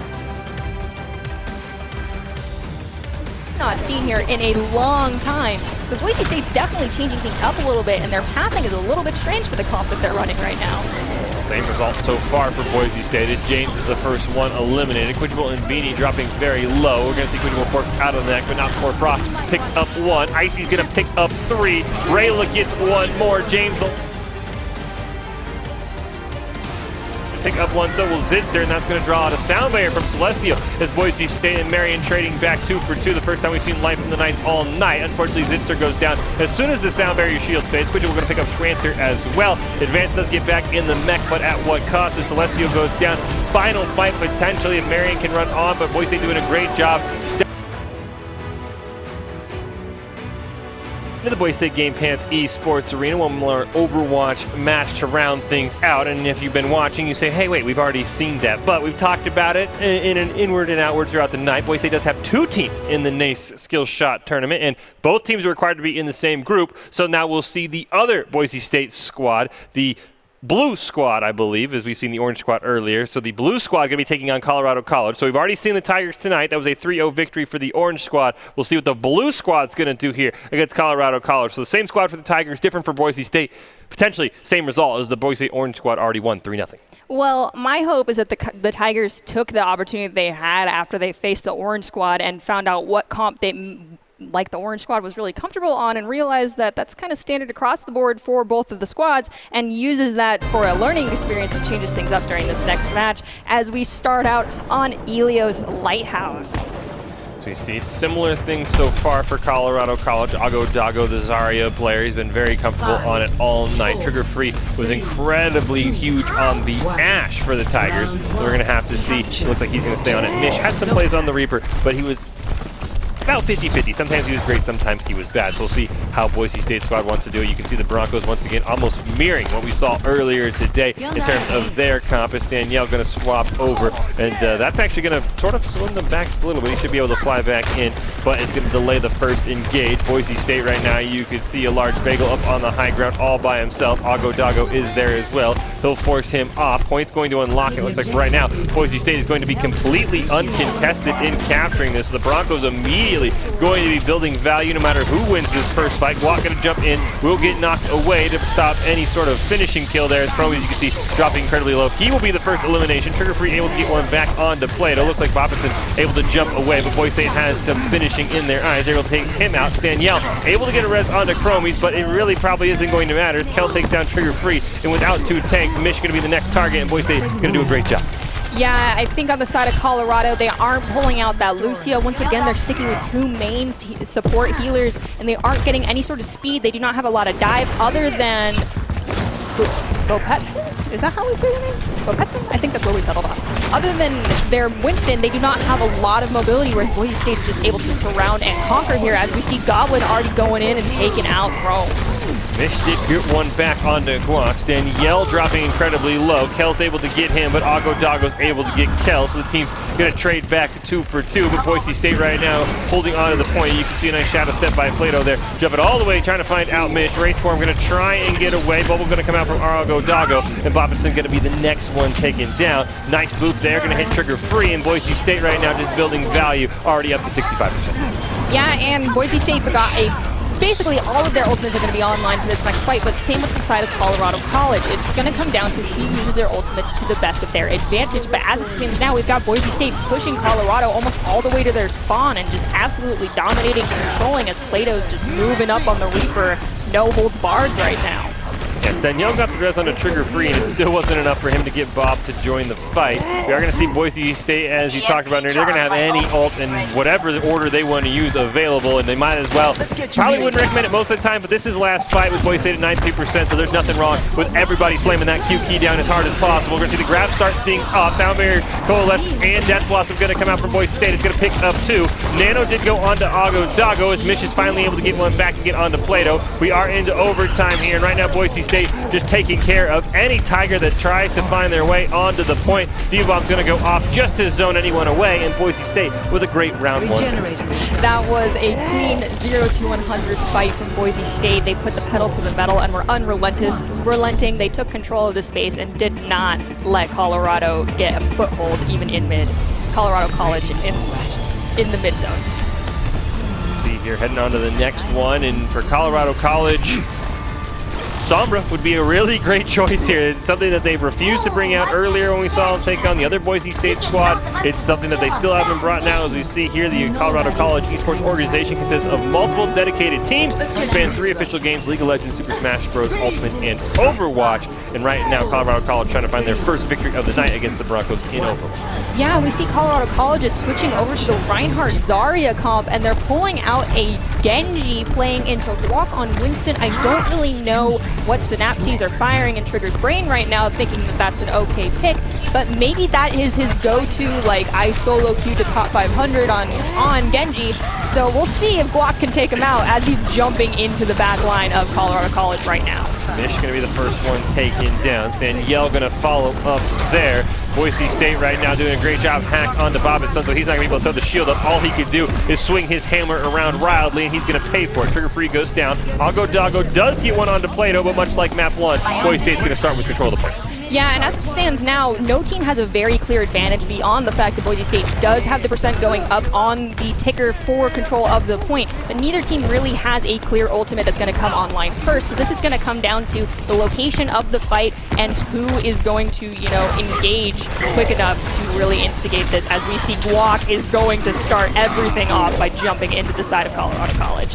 He's going to pay for it as Mish takes him down. Trigger Free also brought down Goblin, so for the first time, the Tigers going to beat up a man. We'll see what they can do with their advantage. We see Chromie's picking it very low. He will go down. Good job by Plato getting that fixed. Danielle going to follow with Coalesce being used by Asu. Nice shadow step from Mish. Kel thought he had predicted it. Takes him out of the mech, but he's going to be able to stay alive. Is he able to regen in the Baby Diva form right now? It doesn't look like it, but he's able to hide and get some healing. Goblin's going to take down Mish. Trigger Free is fallen as well, and Boise State now going to put pedal to the metal once again. Yeah, and one huge shout out here to Colorado College as we see Chrome has swapped over to that Lucio, realizing how important that speed is. Hopefully he either sticks with his Reaper or sticks with his Rhine, because that's where that speed really is a huge advantage for them. We do see Trigger has his Dragon Strike ready, so I'm interested to see if they pair that with the Graviton Surge from Ago Doggo, but he goes down a little too fast for Colorado to be able to pop some ults here.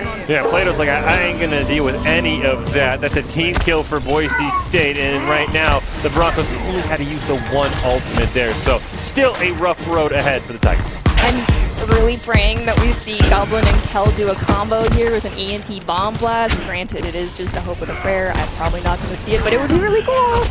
Well, there he is. It's a 5-man EMP. Are they going to need to use the Braum? Chromie's only going to sound barrier himself. Mish able to get just played. It looks like Kel's going to hold on to the bomb for now, and why would he even bother about using it as Danielle goes down. Boise State able to pick up a nice 5K, and it's one last chance for the Tigers. Yeah, we are down in less than 5% territory as we do see Tiger Free is popping his ultimate with the Graviton Surge. Only we could have seen where that was taking place if there was some Boise State players trapped in that, but the first round win will go to Boise State on Ruins. Boise State doing an excellent job shutting down the Tigers. Another back-to-back 100-0 victory for them, and it really feels like, I mean, we saw a Genji before we saw a Sombra from the side of Colorado College. It feels like, unless he's just so uncomfortable on that, you've got to try and put out the Sombra. But we're going to take a look at some replays here at what we just saw from that last match. Okay, so right here we can see that this is before the point has actually officially unlocked. We've got 2 seconds left to go, and Plato already has taken out the main support on the side of Colorado College and taking out the Moira, and follow it up with Guac's kill on the Reinhardt. Drops their chances of getting this point down below 60%, which is huge for Boise State. And we see Asu just dominating over their Genji player because, of course, you can't deflect a beam right here. So that allowed Boise State an easy, clean take over this point, and then they start and they go pushing forward, knowing that they need to capitalize on as much space as they possibly can, because that Rhine Zarya will create a wall, so to speak, for their team, and if they get enough of a foothold on the push forward, the team will be able to advance. But Boise State did a great job keeping them back there by that Mega Pack right outside their spawn. Yeah, Boise State, we've talked about it all night, really studying their ways to push the advantage. Even when they've lost a man, you saw Plato gone down in that fight, they really just find ways to say, hey, how are we going to be able to push our advantage here as we take a look at another replay? Yeah, and we're going to be seeing a lot of Goblin on this Sombra, and you just see him perpetually hacking that Reinhardt. So Boop is not getting any value when he was on Reinhardt, when he was on Winston. He was just perpetually being hacked because there's nothing on the side of Colorado College that is trying to scout out our Sombra coming out from Goblin right now, and unfortunately it is kind of playing into their undoing because they're playing that Zarya that we see so many teams just defaulting to right now because it is just that standard old meta comfort pick. But they did make a step in the right direction with Chrome on that Lucio, so let's see if maybe during the next map they're going to pull out maybe a Diva and not pull out the Zarya. But in that case, they're gonna have to go toe-to-toe with a large Bagel, and as you can see over here, he's always got his sound barrier on lock and ready to go. And Boise State even lost a couple members there. It was actually an up one advantage for Colorado College, but Boise State did a great job. They retreated just a little bit, didn't full reset, immediately punished Chromies for even existing. And once that Lucio went down, there was no passive healing, no movement speed, and that spelled doom for the Tigers. So yeah, I liked, as you mentioned, Nerdy, the swap from Chromies onto that Lucio. He's now got to try and outplay a large bagel, something that is hard for anybody to try and get more value on those sound barriers, but it still feels like it's going to be a little bit of a, I don't want to say wasted effort from him, but it's going to be something that they're fighting uphill against because Trigger Free refuses to hop onto that Sombra. Yeah, that is definitely something that hopefully is a habit he's able to break as the season progresses, understanding that you need to have a wide hero pool because the meta is always going to be changing, especially now because Blizzard's pushing out nerfs and buffs what feels like almost every 2 weeks. Boise State has been showing that they are flexible and willing to grind out a hero and get good at that hero for a specific meta, and maybe it's time for other schools to start adapting that same belief system and not just sticking to the tried and true comps that they're used to. Yes, we will head on to Escort here. Second map between the Boise State Orange Squad and Colorado College. Boise State Blue already won earlier today. We'll see if the Orange Squad can pick one up here against the Tigers, and be really curious to see what they're going to go to on Escort and how they're going to handle it, because I believe the last squad went all the way and got a 3 push, and I don't even know if the Tigers are able to capture it. So they've already got their work cut out for them against this other Boise State squad. Well, if Colorado sticks with the maps that they're most comfortable on, odds are they will be picking Dorado, but maybe they want to, mix it up a little bit and throw a wrench in everybody's plan and pick out maybe Junkertown. I'm not sure if that is in the map rotation for NACE, but we have seen it come up during the NCEE tournaments, so we'll have to wait and see. I really hope that we do not just have another Kings Row and kind of leave it there. Let's take a look here at the rules for the NACE Skill Shot Overwatch competition. 85 schools divided into 8 groups, 11 rounds of group play. If you have multiple squads like Boise State does, they are required to be in the same group. The teams have already met. Boise State Blue was victorious in that one. Play-in bracket going to start on November 2nd, round of 32 and 16 on November 5th, and then the round of 8 and round of 4 on November 9th. So a early November playoff for Boise State. If they can get there, they're well on their way. The squads combining with for only 1 loss, and that was when they had to play each other. So right now, Boise State playing really well. We'll see if this squad can match what the other squad did earlier, 3-0 Colorado College, because right now both Bronco teams are on fire. Well, the downside that we saw coming from this stack of players, particularly that are playing for the side of Boise State previously, was their hesitancy to play the Sombra pick, but Goblins now just picked up Sombra and ran with it and realizing, I can play almost any DPS, at least in my head, though we have discussed some Doomfist action. But we won't be seeing that, we hope, as we move into our next match, which it looks like it's going to be Dorado yet again. I don't know if the Colorado College Tigers are going to change things up too much, as it looks like their comp is almost identical to the last one that they ran. Yeah, it looks absolutely similar from here. We do see a couple swaps from Boise State bringing out the Pharo once again. We saw the other squad bring that out earlier into great success, so we'll see how Goblin's able to handle it with Asu in on the back line. Plato going to start things off with a huge pick onto Trigger Free. Rez is going to come out from Staniel, who nearly goes down in the process. Trigger Free was the one member we saw earlier who sort of was able to will Colorado College back in a couple of fights. Plato has found out Mish, but right now Mish going to stay alive on that Reaper, trying to flank Boise State. Payload is starting to push, but right now Boise State's racking up their second elimination. Kel going to get one onto Bobbittson, and now Boise State just looking for that Reaper, haven't found him yet, and it looks like Colorado College going to retreat. Yeah, we have Agodago making that swap over to the D.Va, which is very important. There's so much high ground control, especially during this first couple of meters of pushing. Because of how much high ground there is, you need to have more than just the main tank jumping up there. So thank goodness Agodago is switching over to that D.Va, but we've got Goblin already taken out Trigger Free and Staniel yet again before the rest of the team pushes out. Yeah, making sure that the Pocket Mercy for Colorado College not able to get any value, as we saw Staniel get quite a few reses earlier tonight and able to keep the Tigers in some fights. You can see Goblin already going to have that ultimate incredibly soon at 98%. There is the check mark. When is he going to want to drop the Rocket Barrage? It's right now. He's going to pick up 2 on the ground, and Boise State losing a little bit of health on their tanks as Kellen drop incredibly low. Kel going to get forced out of the mech thanks to Trigger Free, but he's immediately going to go down, as well as Agodago, and Boise State should be able to withstand a Baby D.Va. Yeah, Boise State's doing a great job of making sure they're not taking too many fights in those close quarters, because that is where this comp kind of does come undone, and they pushed in when they had a clear advantage and managed to keep all their guys alive. Thankfully, they aren't falling into the traps from Colorado College trying to bait them into those small areas. Tigers back on the point for now. Rez had gone out. Ace going to commit the Valkyrie here. Bobbitson's going to get antsy. Krobis has used the Coalescence to try and keep his team alive and is just barely able to do so. As soon as it fades, however, Mish goes down. Trigger Free nearly falls as well. See if Rez can come out from Staniel to get us back at a 6v6. Payload is slowly pushing. His player's going to call Bob in to join the fight and give Boise State that one-man advantage. Nano going to go on to Goblin from a large bagel. He's immediately going to reward him with a kill onto Staniel, preventing any further res. And Boise State gets another one onto Trigger Free, and the Tigers got to retreat back into spawn. Yeah, the Tigers unfortunately are only hanging on to their Mercy ultimate right now. That Chrome does have Coalescence almost online. Agodago does have the opportunity to use self-destruct, but we see Boop is swapping over to the Wrecking Ball, which I don't know how much that's going to change how they're playing right now, or if he's just going to try to become a bully as we see Agodago throw that self-destruct and unfortunately get no one on the side of Boise State.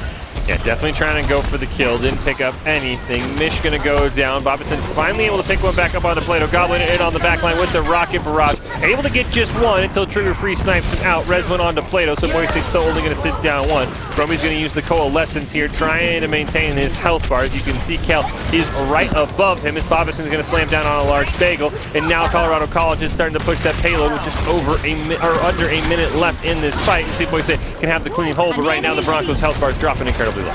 Yeah, Bob Petson, I'm not going to lie. Switching over the ball, dude, you are a force to be reckoned with. You're kind of destroying Boise State. As I say that, Plato decides to snipe you out, but you are doing a fantastic job. And we see Staniel trying to sustain their team using that Valkyrie, but it's just not enough, as Plato is also able to take out Staniel during that ult, and Guac is just pushing forward and eating their Trigger Happy alive. Trigger Free going down, 20 seconds left, so probably one last fight for Colorado College if they want to be able to capture this point and continue on, or if Boise State's going to have another excellent first round hold coming out from the Broncos defense. Different squad, same result. You can see Kel has the bomb. Valkyrie for Asu. Nothing online for the Tigers, but Mish and Trigger Free are incredibly close to any sort of ult, and we'll see when Mish wants to throw it down. Trigger Free has been anti. Can Boise State punish him before the bomb can join the fight? Valkyrie has been committed. Death Blossom going to be used. He's going to be slept in the middle of it, as well as the defense matrix coming out from Kel. Going to throw in the Diva Bomb from a sneaky little backline location. Not able to pick up anything, but Asu and Plato going to do a majority of the work here. Plato's going to pick up two. You can see Goblin now in on the backline. Bob's been called into the fight, but I'm really not sure Bob's going to be able to do much as Bobbitson just gets one member. He immediately goes down. Bob, the last remaining member who is keeping it in overtime, but he's not smart enough. He's just a robot. He doesn't head on to the point, and Boise State going to have a nice hole. That was actually a fantastic boot from Goblin to throw Bob off the point there, because Bob does count as another player, so he could have kept that overtime ticker going, but Goblin was like, nah, dude, go away, and just threw him away from that payload. So Boise State going to only have to go about 70 meters here to cap it, and for Colorado College, I mean, you got to probably put Trigger Free on the Ash. It's excuse me, been working the best, but I don't know if it's going to be working enough. I mean, Trigger definitely, I mean, Ash is very viable despite the nerfs, so Trigger should 100% be okay with hopping onto that Ash and feeling comfortable. It just comes down to the rest of the team being able to follow up on those dynamite damage, because Trigger is getting those dynamites, getting those ultimates up quite quickly with the help of Staniel, but we do see that Boop is going to go with the Wrecking Ball, which he was dominating on earlier. So, oh, never mind, swapping back to the Monkey. That's totally acceptable. So it looks like they're going to be running with a more standard comp that we've been used to seeing. However, we don't see Agodago picking yet. I'm hoping he's going to lean more towards the Diva, but as we've seen in the past, they definitely do prefer Zarya. Yeah, it's been sort of his go-to. For now, though, he's at least going to hover over the Diva, and since he is defending, he's less likely to swap off, so we'll see how much value he can get. At least a more standard comp from Colorado College coming out this time. Still think that a Sombra might be something they want to pull out, but Trigger Free still gets a lot of value on that Ash. For Boise State, they do have the Nano Blade combo, another thing we haven't seen in quite a while. Be curious if they stick on it and how much value it can get with all the high ground control. Well, in consideration to the comp that Colorado College has been running consistently, they don't have any sort of CC control ultimate, so they don't have a Lucio, they don't have a Baptiste. So Goblin with a Nano Blade has a clean opportunity to easily take out some of those more squishy heroes on the side of Colorado College. As we do see him trying to jump into the back line right now, it's kind of eyeing down their supports over there behind the wall. Alright, trying to get a nice deflect onto Trigger Free as well, who's gotten a lot of the picks for Colorado College. He's going to jump right in onto Mish. He's going to be forced to Wraith form away. Gets stuck in a window, however, finally able to get out. No one had yet lost their life. Good news for Boise State is that for some reason the Tigers have allowed the Broncos to push almost all the way up until they need to go, finally contesting it at 55 meters. So Boise State probably only has to win one fight. No one's been eliminated yet, but Plato is going to be the first one taken down by Bobbitt, who's in on the back line. Kell's going to be able to pick up him with Goblin. Red's going to come on to Plato, but Mish able to pick up Guac. So Boise State still only even at 5 aside with both teams down there. Winston, it looks like Boise State just content waiting for Guac to respawn. They've got plenty of time. They do have plenty of time, and we see Goblin has almost got Dragon's Blade ready. Of course, a large bagel is just chilling out with the nano boost, like, come on, bro, when you going to be ready to go? And we see Kell's got a self-destruct. They've only got a little bit of ways to go directly under that bridge, so throwing a bomb, throwing mans on a few people on the payload, Boise State could clean up this match with this one fight right here.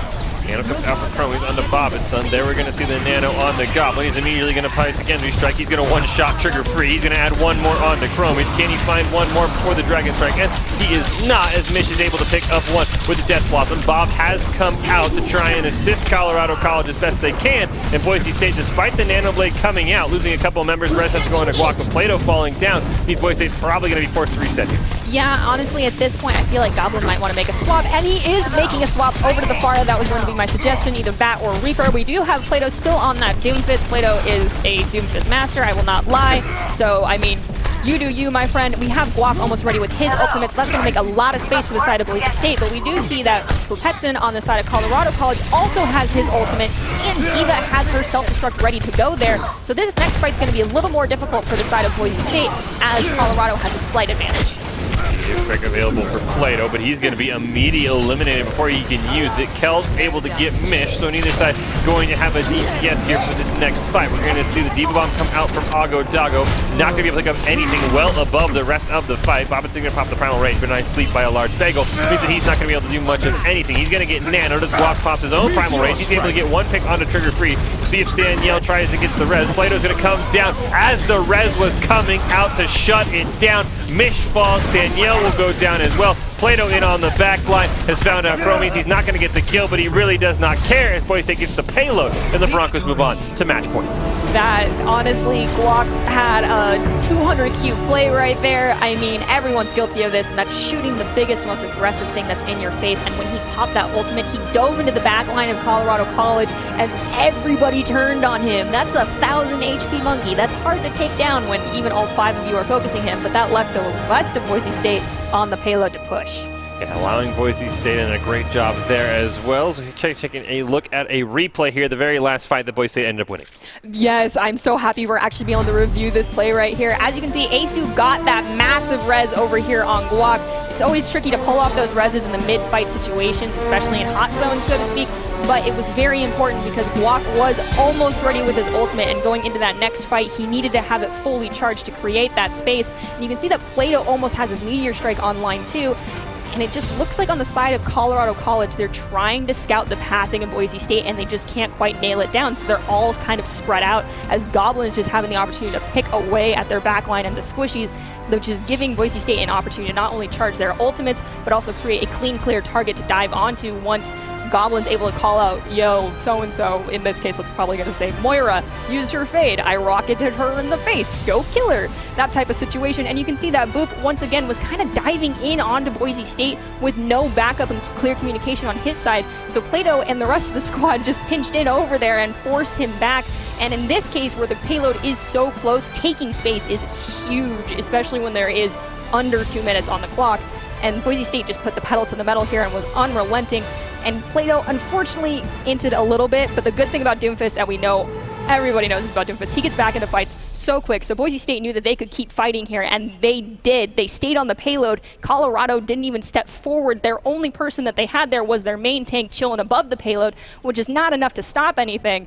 So Guac took that as his opportunity to go jumping into their supports and to take out Trigger Free, because Trigger Free is a force to be reckoned with on the side of Colorado College, and pop his ultimate. And when he does, you see Diva, Ago Dago turn around to go and help out his support, Reaper, and Trigger Free, but Guac just destroys Trigger Free and is continually to push back Colorado College as they're all too preoccupied with him, and Boise State's just got 3 people chilling out on the payload pushing it forward like it's no big deal. And Plato, of course, coming in with cleanup crew and taking care of that Mercy, saying, dude, no more reses for you. It was just, honestly, that was great. I'm happy they denied that res. That is something that everyone has to work on, and I'm just happy to see Boise State's definitely been stepping up their game. Great job by Boise State. That's the fight that got them to a 2-0 lead here over Colorado College. The other squad for Boise State already victorious with a 3-0 win over the Tigers, and this squad for Boise State just trying to hold suit, and they've done a really good job. So we'll head on to hybrid here between Boise State and Colorado College. Nice skill shot group play here.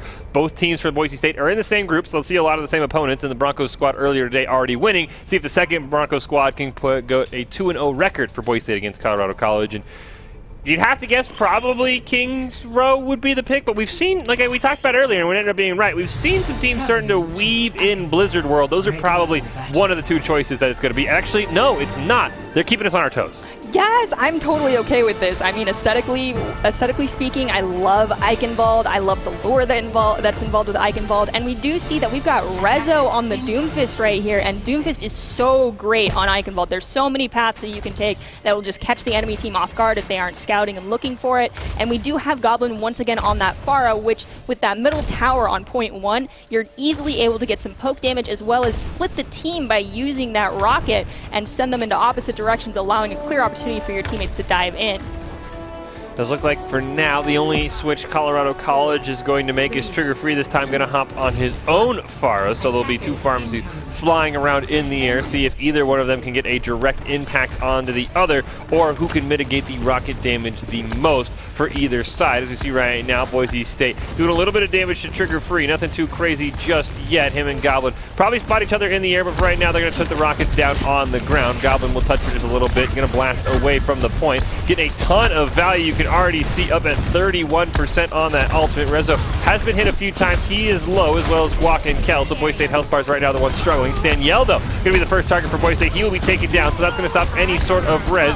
Guac will have to pay for it as Trigger Free gets away with just a sliver of life. Him and Goblin trying to battle it out. Res is going to come out onto Guac right as Goblin falls, but Trigger Free goes down as well, so Boise State going to be victorious here. You can see Bobberson trying to do what he can. Mish goes down as well. Boise State with a nice clean win. So honestly, this is probably the most mirrored we've seen these 2 teams play against each other thus far, which makes me very happy, but it also means that the win conditions on both sides are very similar. In this case, Boise State is going to be trying to prevent the Pharah from the side of Colorado College from getting a whole lot of, field of view on their side, so they have to take away as much space from that Pharah as they possibly can to allow their Pharah to have as much space and free reign as Goblin can possibly get, as we see Goblin already taking out Mish on this first engage. Rezo has gone down. We'll see if Boise State can find a res. Doesn't look like it for now. He's gotten back up. He'll be in the fight very soon. Chromie's taken the very low. He's the next target. Rocket Barrage online for Goblin, but it's also up for Trigger Free. Goblin knows that immediately and takes him down, as well as Staniel, so no res going to come out. Boise State, what a great pick by Goblin. We'll see if he can get away with it. Yes, he can. He's going to pick up 1 more for good measure. So Boise State now has to hold out for just 2 more minutes here, but we do see that Boop and Chrome both have their ultimates almost ready to go, as does Trigger and Staniel and Agodago, whereas Boise State only has definitely both their support ults, but Guac and Kel are both dangerously close to those tank ultimates. So it's going to be a dependency on who gets the first pick here, where the fight takes place, and who hits Q first. Yeah, Trigger Free, see if we can match Goblin's value there. Nano is going to go, as well as the grab. Chromie's tried to Nano onto Trigger Free, and it did not matter. As Agodago, he's the only one left alive, as well as Bopfitson, but unfortunately it's really not going to matter. Agodago goes down as well, and Boise State with another clean win thanks to the res on Cal. Honestly, I could not point out anything wrong with that fight. That was beautiful. We do see Trigger is, I believe, chilling back out on the Ash, hoping that he'll be able to take out Goblin here. But that's going to change up how they have to progress a little bit here. They're going to have to rely heavily on natural cover, and they're not going to have a force in the sky to be annoying for the side of Boise State. Yeah, and I also saw Chromie's nanoed Agodago with the grab, and then the grab didn't even come out. Don't know if it was a misclick, miscommunication, or what will you. The grab is now going to come out for Agodago. Rez was going to be the first one taken down, but the Rocket Barrage picks up 2 before Bobbitson's able to punch Goblin in the face and make it a 2-for-2 trade. Primal Rage going to come out from both Winstons. Doesn't look like anyone's going to be able to pick up another elimination. Guac gets anti, he's going to jump away. Yeah, we did have both DPS go down during that fight, and of course Rezo was going to be able to make it back to the point A-OK, no issue, so he did not swap off, but Goblin swapped off the Pharah instead and went over to the Echo to allow for that speed on the retake, because we are in one-fight territory right now, as we see Guac going after Mish and taking him out. More members down for Colorado College. They are able to get Rezo, who just committed the Meteor Strike, but he's going to get Rez back up, and now Colorado College and Tigers going to have one last chance with a Death Blossom to their name to try and get onto this point. And then they have the Death Blossom, but they also have that Nano Boost almost online, so we could see some Season 2 Beyblade action come out. The only thing is that they need to time it perfectly so that Kel has exhausted at least his personal bubble and hopefully his secondary bubble as well, as we see this Nano Boost come out from a large bagel on a block. Block trying to put a ton of damage in. There's the Death Blossom. They got Chromie's taken down before he could nano, and a nice sleep onto Mish is going to limit the damage he can do. Both Rez is going to come out, one onto Goblin, one onto Chromie's, but Boise State back at full life. You can see Colorado College still bleeding members regardless. The nano this time going to come out onto Trigger Free. There's a last-ditch effort. There is the team kill. There is the end of it, and Boise State with another excellent hold. Okay, so it was a great hold, but we will give credit where credit is due. Colorado College got 37.4%, which is more than a third, so that means Boise State has to cap to 37.4% in order to win this. So if Colorado College pulls out some insane comp and gets a full hold, they could easily take Eichenwald away from Boise State, but they'd have to pull out some crazy comp that Boise State's just not ready for.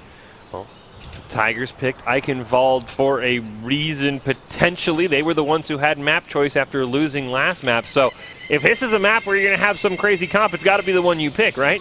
Yeah, I would 100% agree with that. I mean, Boise State's been guilty of doing that ourselves, so it would be no surprise if other schools have some tricks up their sleeve. See what the Tigers want to come out with. No, it's just the same thing. I mean, they just have confidence, I guess, in Eichenwald, because that does not look any special to me.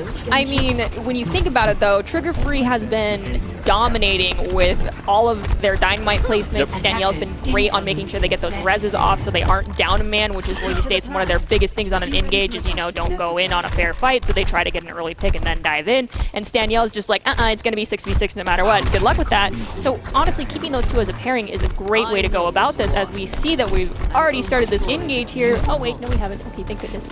But they don't have as much speed and mobility as the side of Boise State has, as we see Rezo pulling out his tried and true Genji pick. I am excited to watch this unfold before our eyes. Like Boise State has the Nano Blade again. Last time they brought it out, it got a couple of kills, as it immediately gets one onto Trigger Free. And as you talked about in Doc Keys, this is when Boise State pushes the advantage. Danielle gets the red, but immediately goes down to keep it a 6v5 in Boise State's favor. Mish is dropping low. Ago Doggo incredibly low in the mech. Rezo going to try and deflect any bullets, but a good job by the Tigers stopping to attack him. You see Bobbinson in on the back line, trying to do what he can. He will jump away. Nice sleep going to come out from a large bagel to guarantee the kill onto Winston. Ago Doggo out of the mech. Trigger Free going to go down as well, but the dynamite should be enough to at least bleed out Kel's mech. Ago Doggo back in. Rezo going to get one onto Chromie's. Boise State already building up towards one ticket. Staniel goes down again, and with no one there, Boise State going to wrap this one up, put a bow on top. That's a 3-0 victory for Boise State, as all three games go the Broncos' way tonight. I can say I am definitely not disappointed watching all of the hard work that's been going into the preparation for these matches. It definitely paid off, but Colorado College, even in the short time that we got to watch them, definitely demonstrated their ability to adapt and evolve, as we saw them swapping off their tried and true comps and changing it up a bit, even if it was just a little bit here and there. They pulled out the Lucio, they pulled out their Pharah. That was quite fun to watch that air battle happen, and the Divas. So once they get more comfortable with those comps, they're going to be a force to reckon with within this collegiate scene for sure. Yeah, Boise State with a nice 2-0 record against Colorado College, also picking up a victory over Marion today between the three squads. So great job for Boise State. Really great play all around, keeping on the hot streak they've been in NACE. Their only loss from Boise State was to each other when they had to play. So you've got to be happy if you're a Bronco fan on how group play has gone so far. We're about halfway through. Playoffs are going to kick off in November, so it is going to be interesting to see how that's going to go. Any thoughts on potentially the player of the game, Nerdy Bird, on who it might be? Because Boise State, everyone played spectacularly in that one. Okay, so this is now going to be a little bit hard because not only are they actually here, and this is the first day I get to actually meet some of my players for the first time. I'm sorry, I'm not playing favorites. I love all of you guys, I promise. But I'm actually going to say Asu because, I mean, dude, your Mercy play has been so clean lately that I'm just so impressed. I want to support a support player here. Asu, you did an incredible job, but also a large bagel. Can I give it to two people? Can I get both supports as player of the game? It's one. It's one person. You have to choose. Okay. Someone's homework has got to go up on the refrigerator. Everyone else gets, thrown in the proverbial trash here. All right. I'm giving it to Bagel because he not only flexed out on the Lucio, but he also was dominating on the Ana. We'll have to see who it's going to be. Nerdy Bird being forced to pick favorites and maybe having some repercussions as the players can see her. Usually she's in the safety of her own home. Here we go. Idaho Central Credit Union player of the game. Not to mention Nerdy Bird has been 0 for 2 tonight, so maybe give her one just to help it out. But it is going to be Goblin picking that one up. Of course. I mean, we've talked about it time and time again, Nerdy. I mean, the supports and tanks play well, but it's easier to get DPS highlights, and they're usually the one making the highlights. Oh, yeah, for sure. But Goblin, I want to see the day you're player of the game, and we're playing Doomfist, and it wasn't Play-Doh. All right? Got it. All right, I got a thumbs up from him. We will definitely see that one day eventually, but for now, I'm satisfied. The team's played great today. There's no arguments. I wish I could get player of the game now, every single one of them. Yeah, I mean, when Boise State plays like that, there'd be nothing wrong. If we had 6 players of the game, giving it to all of them, we only have 1, so we're going to give it to Goblin. Huge shout out to him. Idaho Central Credit Union, who believes a great player makes a team more successful, just like they're helping their members achieve financial success. Huge shout out to Goblin, getting player of the game from Idaho Central Credit Union. As we wrap things up here, any final thoughts, Nerdy Bird, on Boise State's 3 victories, all of them 3-0s here in the NACE Skills Shot Tournament between the two teams? Well, since they did such a fantastic job today, all I gotta say is, boys, enjoy it for the next 24 hours. That's all you get. And then tomorrow, it's back to the grindstone. You know, we gotta start scouting all over again, practicing those comps, looking at the patch notes, and just critiquing everything that came out of these VODs. So enjoy your little victory dance while you get it, because now it's time for us to really hit the ground running with the next practice. You have to think the target on the Broncos' back growing larger and larger as they remain undefeated outside of their own basically in-house scrim where the two teams played and Blue was victorious. So other than that, no one has been able to really, I think, even force a Game 4, let alone a Game 5 on Boise State. That's how well the Broncos have been playing. So huge congratulations to both squads picking up the victories tonight. A 9-0 win for the Broncos in Overwatch, something that you rarely ever see. So huge shout out to them. Nerdy, thank you for joining us. Glad you're able to be here in the arena. We're able to make that work get back to normal. I apologize that you have to stand the whole time and I get my nice cushy chair, but that's just how things are. I'm very sorry for that. Thank you to production, to the players, and chat for all being here. We've got our top 5 plays coming up, but did you don't want to go anywhere? We've got more coming up after that. And Colorado College. Boise State Blue already won earlier today. We'll see what the can take him out as he's jumping into the back line of Colorado College right now.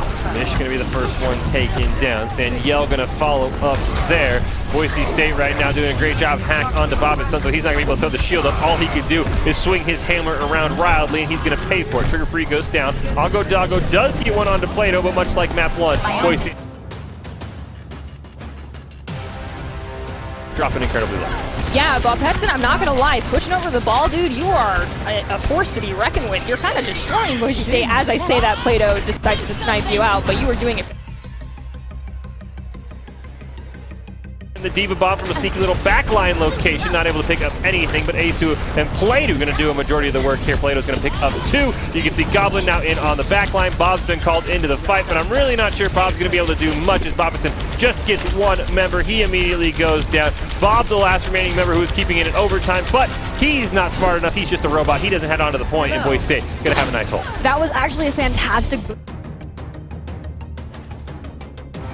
Doesn't look like it for now. He's gotten back up. He'll be in the fight very soon. Chromie's taking the very low. He's the next target. Rocket Barrage online for Goblin, but it's also up for Trigger Free. Goblin knows that immediately and takes him down, as well as Danielle, so no res going to come out. Boise State, what a great pick by Goblin. We'll see if he can get away with it. Yes, he can. He's going to pick up 1 more for good measure. Trigger Free see if we can match Goblin's value there. Nano is going to go as well as the grab. Prometheus tried to nano on a trigger free, and did not matter. As Ago Dago, he's the only one left alive as well with Vopitson, but unfortunately it's really not going to matter. Ago Dago goes down as well, and Boise State with another clean win thanks to the res on Cal.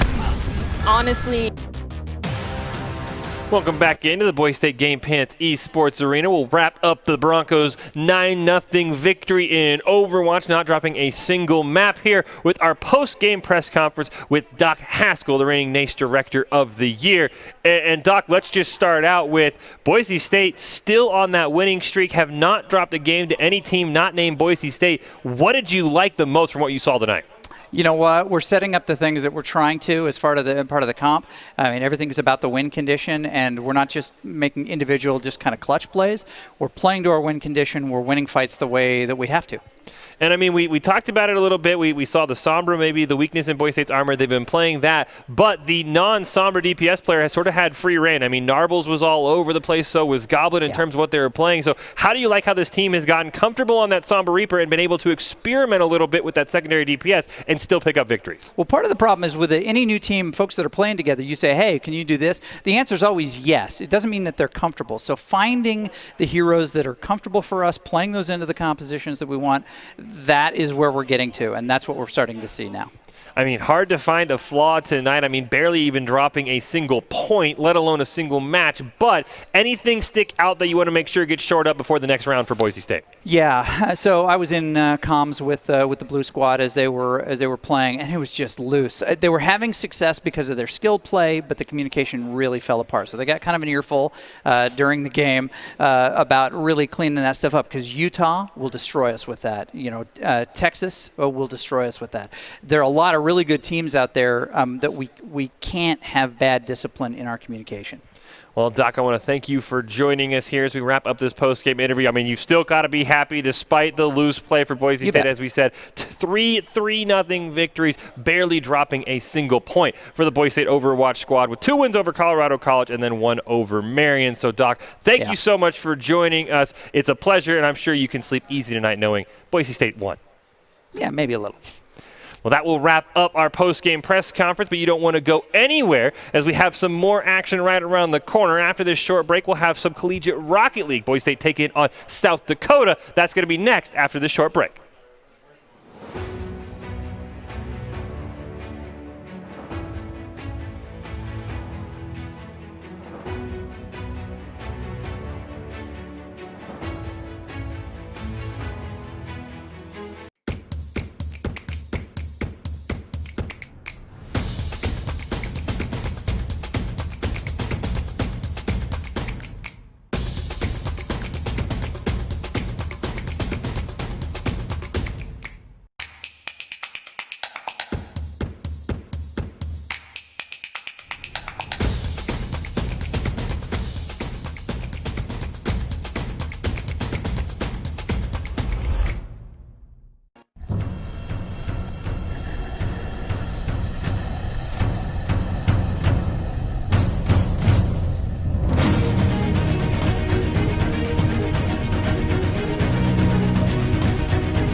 Growing up in Riggins, we have certain rules we live by. Look both ways before crossing the street. Fishing stories get better the more you tell them. Small town life makes your life anything but small. Never work alone when you go hunting. And always buckle up. Seatbelts save lives. That's a rule we can all live by. Bravo 6 to Griggs. Step on the move. Copy. Say the word,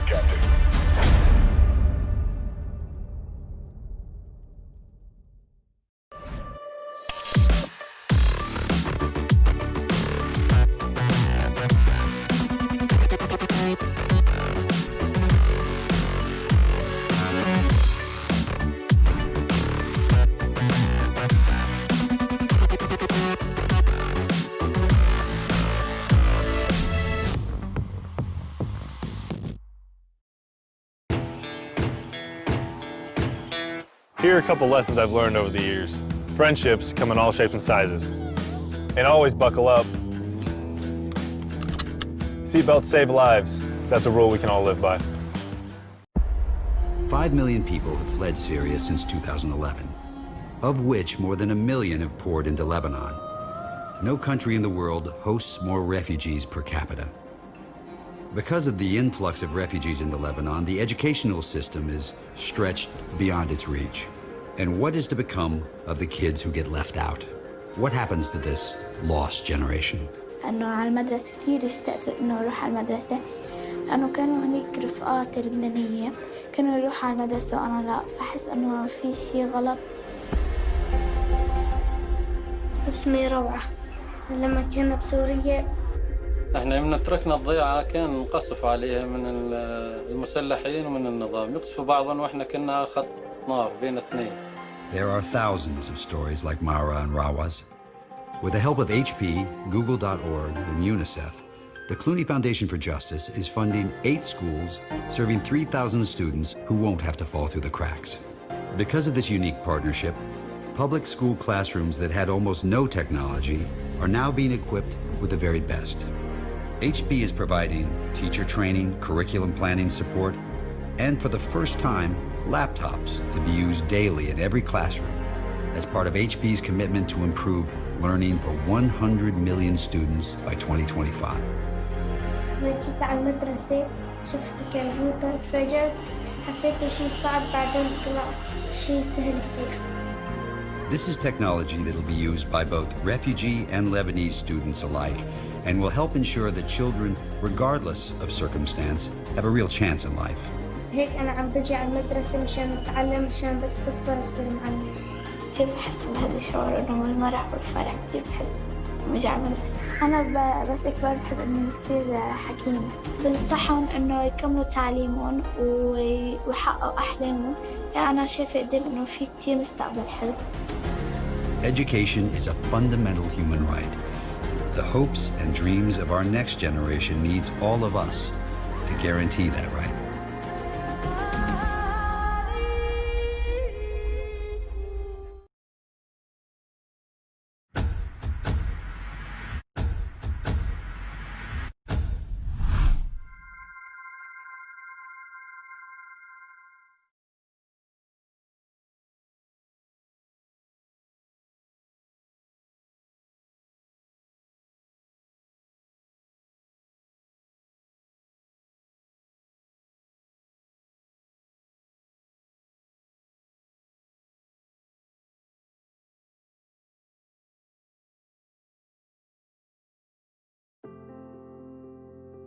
Since 2016, universities have been adding varsity esports, competitive intercollegiate video game teams, with nearly 100 colleges and universities now with official programs. Esports is fast becoming the new college sport. But with any dramatic change comes criticism. How could institutions of higher learning promote something so trivial? But when you look a little closer, esports demonstrates, just like other sports, that it's a pathway to something more. There's several misconceptions when it comes to esports and its place on the university campus. The first and foremost is that people would say it's not a valuable learning activity. It's not a place where people can learn new job-related skills or maybe get a good industry feel for what's happening outside the university environment. And that's just simply not the case. And all evidence points otherwise. There are so many new jobs. The industry is absolutely booming. People are looking for students that are graduating with experience in things like streaming and technologies, marketing, the whole business side, sponsorships. There's the whole graphics and coding component that involved in esports and other video game type of activities that are really important in just terms of jobs and industry. And on their way to those careers, students who attend schools with varsity esports programs can compete for their university. But in order to be eligible, students have to meet the same high academic standards as other student athletes. You have to maintain a certain GPA. You shouldn't be playing constantly. You should have like a certain time frame and like practice for like 2 hours a day or 4 hours a day. You shouldn't be just like overwhelming yourself. Care about your grades first and foremost. as Dr. Haskell said, he cares about our grades first because we came to college to get an education, to get a degree, and then we also get to do what we love and play esports. Athletics and other university-sanctioned activities bind students together with purpose, a chance to be part of something bigger than yourself, where we learn to work hard, play a role, lose with dignity, win with honor, all for our school. This is why we play.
at your party at sundown. You would know where to be found. Sip my bottle, heading uptown. Ooh, long way home, the back roads. No hands on the handle. Blew the red light like a candle. The wind undid my hair like it knew you weren't there. Boys like you never play fair. I'm on a midnight bike ride. Best orders 2 a.m. Left you behind. How could you think we could just be friends again? I'm on a midnight bike ride. Best orders 2 a.m. Left you behind. Now that you know things can never be the same. City has no secrets. I know all the shortcuts. Now I'm lost looking for your touch. Used to be your night shift. Can't work out, I might just fly down here until the sun lifts. Found an empty street, sing myself a melody about how it used to be. Wind undid my hair like it knew you weren't there. Boys like you never play fair. I'm on a midnight bike ride. Best orders 2 a.m. Left you behind. How could you think we could just be friends again? I'm on a midnight bike ride. Best orders 2 a.m. Left you behind. Now that you know things can never be the same. I'm gone, I'm gone, I'm gone away. I'm gone, I'm gone,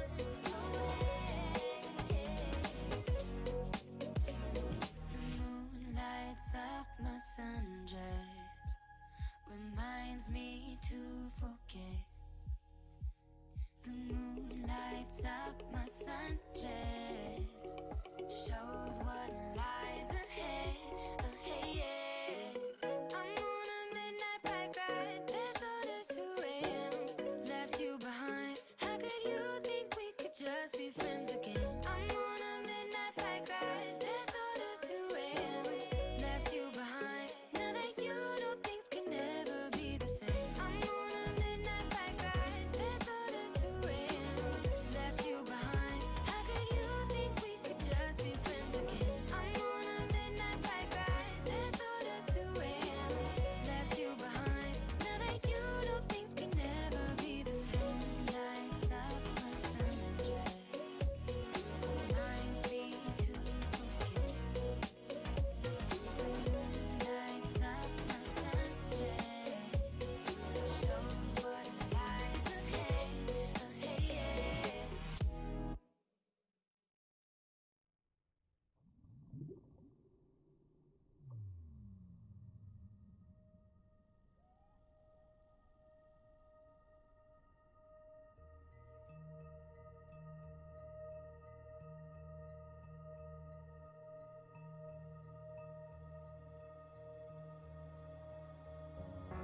I can't get back on my feet. I fall right into you.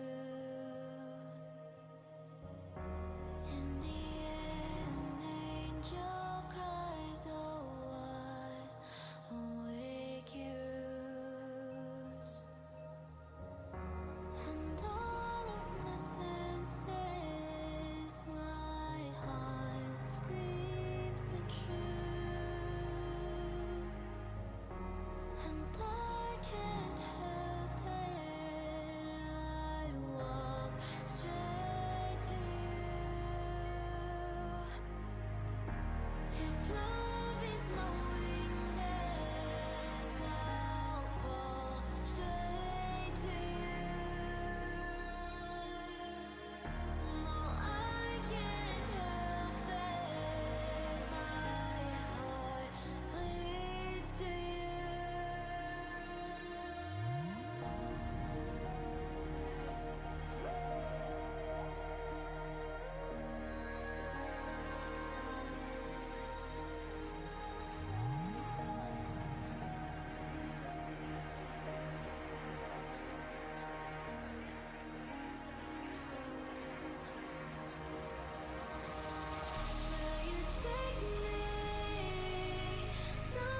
Welcome back into the Boise State Game Pants Esports Arena. We're going to wrap up our action-packed night with a little bit of Rainbow Six. Boise State taking on South Dakota. Michael Fisher back here to call the action. Going to be joined very soon here by Danny, one of the Rainbow Six players for Boise State. Once again, like most games, Boise State fielding 2 squads here. So Danny on the other squad, he'll be joining us to call all of the action tonight. Danny, how are you doing?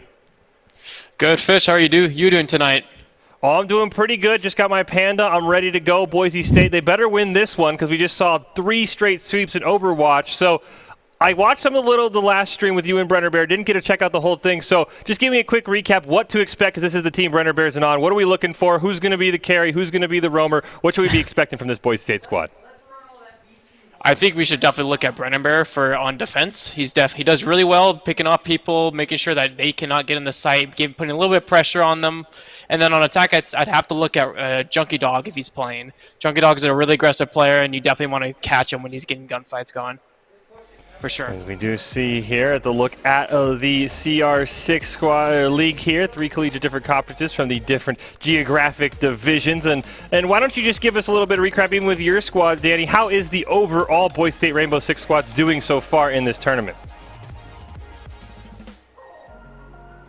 3 last week, 3 in a row. Haven't dropped a single map, so playing our 4th one this week. Very excited. Other 2 for the B team. The first 2 they didn't do so well, but I'm hoping for this match they can definitely bring a win. I believe it.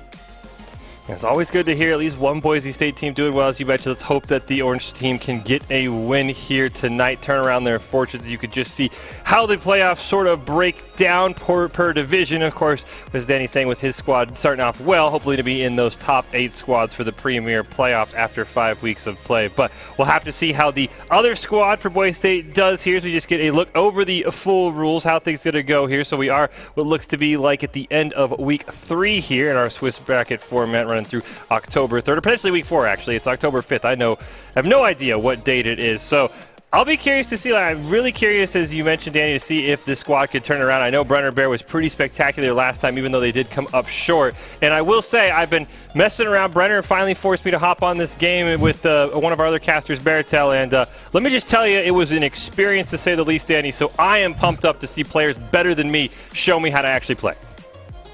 Well, let's get right into it, yeah, Fish? Did you have some fun over the weekend with it? Oh, we had a ton of fun. I learned that, middle mouse button is actually what brings out the Doc Stim pistol, not the number 3. Brenner Bear, I'm sure, will tell you who was on the receiving end of the wrong bullet right to the head. It was him. Spoiler alert. But I had a lot of fun once I figured out the right key bindings and how to actually play. Then Baratel and I had our nice little groove, and as you've talked about, Brenner Bear, he kind of, put us in the backpack and took us along. But it was a lot of fun. I forgot why I did not play this game as much as I had, because you can have some fun with it. I'm guessing these players, they're going to have fun, and they're going to make me look like an absolute noob if I was ever matched up against them. A lot of fun indeed. Did you have any chance to try out the new optics by any chance? I did not, unfortunately. Brenner Bear gave, he literally is like, hey, hop on, and then I didn't get to think, and we're already in a game. I'm like, dude, I don't even remember what operator I have unlocked. You got to calm down there. So why don't you be the gracious one here and explain to me a little bit about the new optics, since Brenner Bear was just so cruel to me and forced me in without letting me think. Sounds like Brenner, but continuing on, for the optics, we have a lot of defenders now that have a more longer range scope, a 1.5 as they're called, and some even having a 2-point scope, which is a little bit farther range. And honestly, on some of the operators having the 1.5, it's kind of a disadvantage for the attackers because it gives that defense a little bit of the upper edge sometimes. I feel like it really feels like defense always sort of has the upper edge, so I'm curious that they have given them a little bit more as we hop into the bands here. Like I'm going to kick things off with a Monty band from the side of Boise State.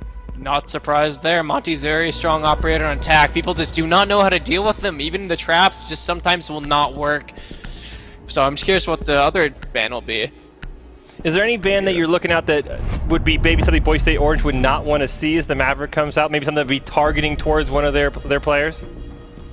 The Maverick band is definitely a good band. I could definitely see them affecting Orange a little bit, but they still have that Thatcher in play now, so that's going to make things a lot easier getting the walls open. Malusi, a new operator, she's able to slow him down with her Banshee gadget, and that can be a pain sometimes going up those stairways, so definitely a smart band from BSU Orange.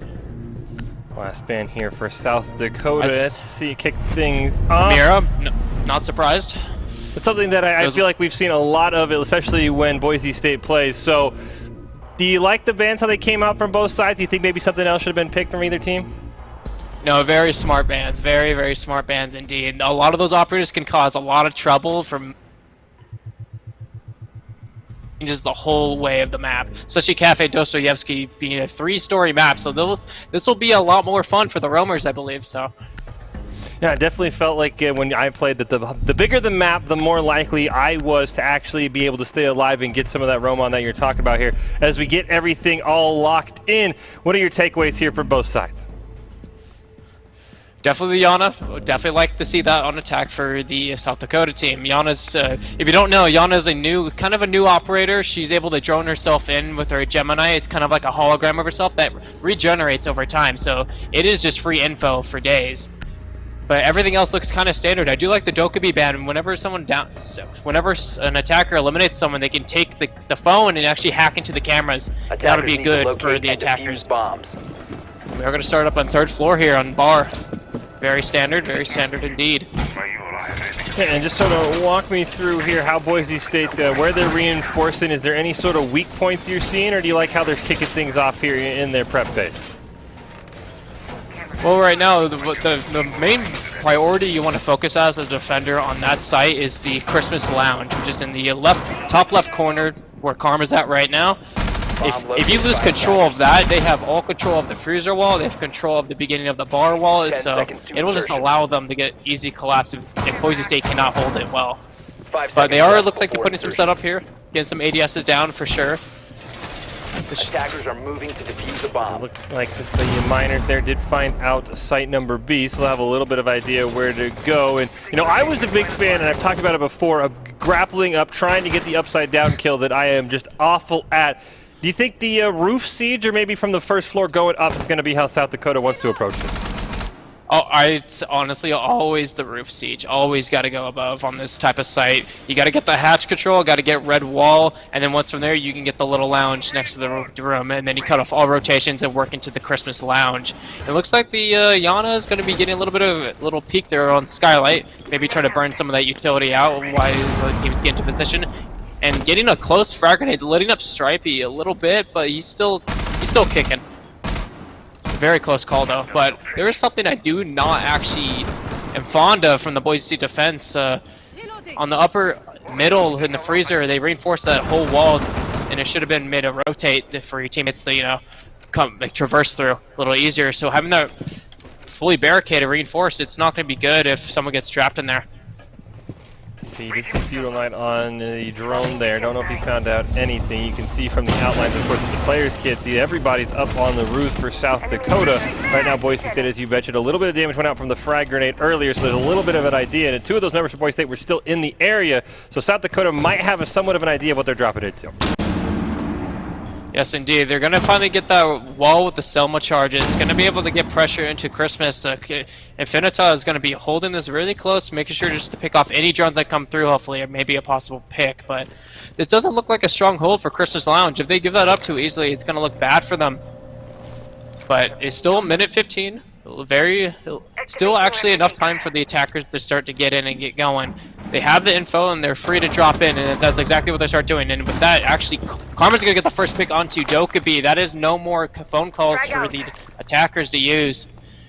That will definitely help Boise State here in this round. That looked like the one roamer for South Dakota who wasn't on the roof there. You can see some damage coming out. Karma, oh, we're getting a nice shot! Yeah, he's in. I don't know, did South Dakota, it seems like they kind of gave up their roof strat maybe a little bit too soon, because right now Karma's putting a great job in as the roamer for Boise State. Yeah, what's definitely really difficult about the site is just having, you need the top control, but you also need to put someone underneath on the 2nd floor to make sure no roamers can just peek underneath on the balcony and get your teammates basically eliminated. But it is going to be a 34. Legion's going to go down, but it is 15 seconds, and this is not looking good for Boise State, for South Dakota. But 3v3 now. 10 seconds. That's Karma down. Striving's going to hold down with all those. He's going to get one more. Their lineup, nothing's going to happen. They got to go in for a plant immediately. Brenner's going to be holding a freezer. They're going to get the plant down. Yana, the Thatcher's got to cover Yana, or else they're not going to be able to win the round. Attackers, it's going to be a little close.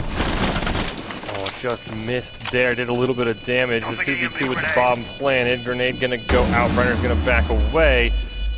one member on the other side of that wall. He's going to try to bang through it, not going to find anything. Flank comes out. Nice job by Swiss picking up one man left to get, and he's right behind the other side of the corner of the bomb there. Brenner saw him for a moment. Reflex nearly got the full ace. And that will be the defuse. First round going to BSU Orange. Very nice recovery on that attack on the defense right there. Good recovery indeed.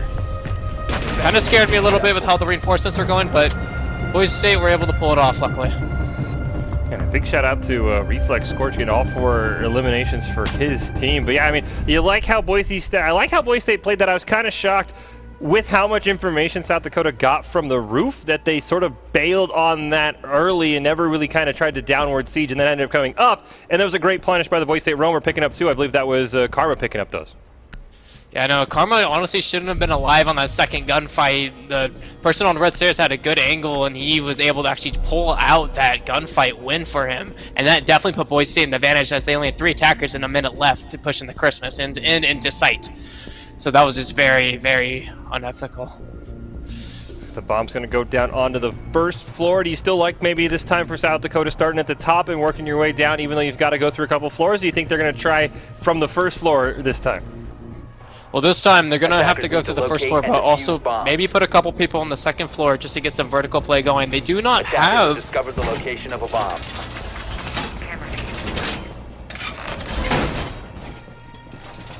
They do have someone interesting, and that is Fuse. We do not see Fuse often. He's more of like a beam operator like the Chanka, but now he's actually got 4 of his little explosive gadget that can be shot down through the ground, and that can look bad if the attackers are pushing in. As soon as he calls it in, they could coordinate something with that perfect and eliminate some of the BSU members anchoring on site.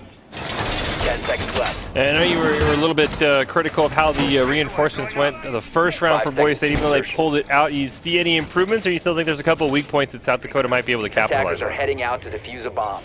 Right now, reinforcements actually still look good. I can't really tell at the moment, but they did get the kitchen hatch and the freezer. That's a smart hatch to always get. I assume they got the freezer wall, or else that hatch would be kind of, you know, useless. But now the attackers are going to start off going into Bakery, just try to get the control on the windows, try to set their positions up. And it looks like they are going to go for a little back take towards the freezer wall. Get some drones going through the top white stairs, get the info for his team. But it looks like they haven't had anyone excel in front of the drone to go with him. So it's just information kind of going down the drain, in my opinion, not getting that control fully. It doesn't really look like, I'm not sure if Feudal Knight's seen anything at all on that drone, just hanging around by the staircase. Boise State doing a great job holding for now, and once again South Dakota feels like they really haven't had a good plan together, because they're right now just sort of all sitting out. As we've talked about how key information is, I don't know really how much that they know, if anything, of how Boise State's positioned. From what the drones I've seen, they do have some drones in by red stairs, and they had the one by white stairs, but they still haven't put anyone in, and it's been a minute out. They should have at least had one person in, but looks like now they're finally gonna push themselves into Bakery, get that control. All they gotta do is EMP the wall with the EMPs, and that'll be a free wall for them. And that looks exactly what's gonna happen. Okay, you see Brenner on the cams. Still doesn't look like the miners have put anybody in yet. You can see Karma roaming on the second floor. Unfortunately, his search going to come up a little bit empty because the miners right now are just too scared to go in. With a minute and a half left, it feels like once again, it looks like maybe, as you said, they're finally getting into Bakery. They're outside the other side of that reinforced wall. We'll see if they want to try and break through any way you can. You keep the sparks starting to fly.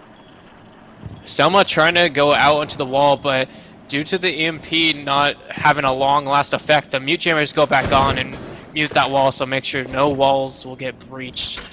Minute left, and they still haven't got a single wall open. Karma's going to have all the free roam he wants just due to the control they're not putting against him. They're going to get a gunfight, but Karma's actually going to win. That's Yona dead. That's dead, but he's going to get finally finished off. But now it's a 3v4 favor of BSU Orange right now. But looks like they're going to get that wall open. Good start, but 45 seconds left, and they still got to locate these other 2 enemies on site to take it. He will get pinched off our red stairs. That's going to be a control from the side down. Putting Stripey in a weird position now where he's prone under prep window. He's going to have to hold that for a lucky gunshot. Brandenburg goes down as well. Not looking good now for BC Orange. Has been dropped. Gets pulled back. Oh, good job by Stripey holding the angle. Another member walks in front of him. The 2v1. He's going to just finish it off. Infidus is going to take the kill, but that was Stripey right there, really holding down a great angle and just shutting down any attack South Dakota had. Again, this team seems like they're really good at recovering, but the attackers just can't seem to put an end into their reign. They're not punishing them for their crimes as soon as possible. But good for Stripey, though. Hanging under that window, they were not expecting him there in the last 30 seconds of the round to be holding that angle like that. Very smart. And it feels like South Dakota's just kind of let Karma, you even mentioned it, kind of do whatever he wants. I mean, he hasn't been punished. He's only gone down after he gets 2 eliminations both times. And with how little time South Dakota's had left, those 4v3s are just even more favoring Boise State. So they've got to figure out some way to shut him down when he's roaming, because right now he basically is just free to do whatever he wants and get at least 1 elimination. We are going to 6-pick him, and finally they're going to be able to deal with Karma roaming. Looks like they're going to put the Jackal. Haven't confirmed it yet, but the Jackal's going to be definitely help for anti-roam, tracking his footprints wherever his location is. So hopefully that can get a little boost into their favor. But also they're running the Finka. That's something you don't really see too often. Very unorthodox. She doesn't really bring that much utility for the attack. More so just being the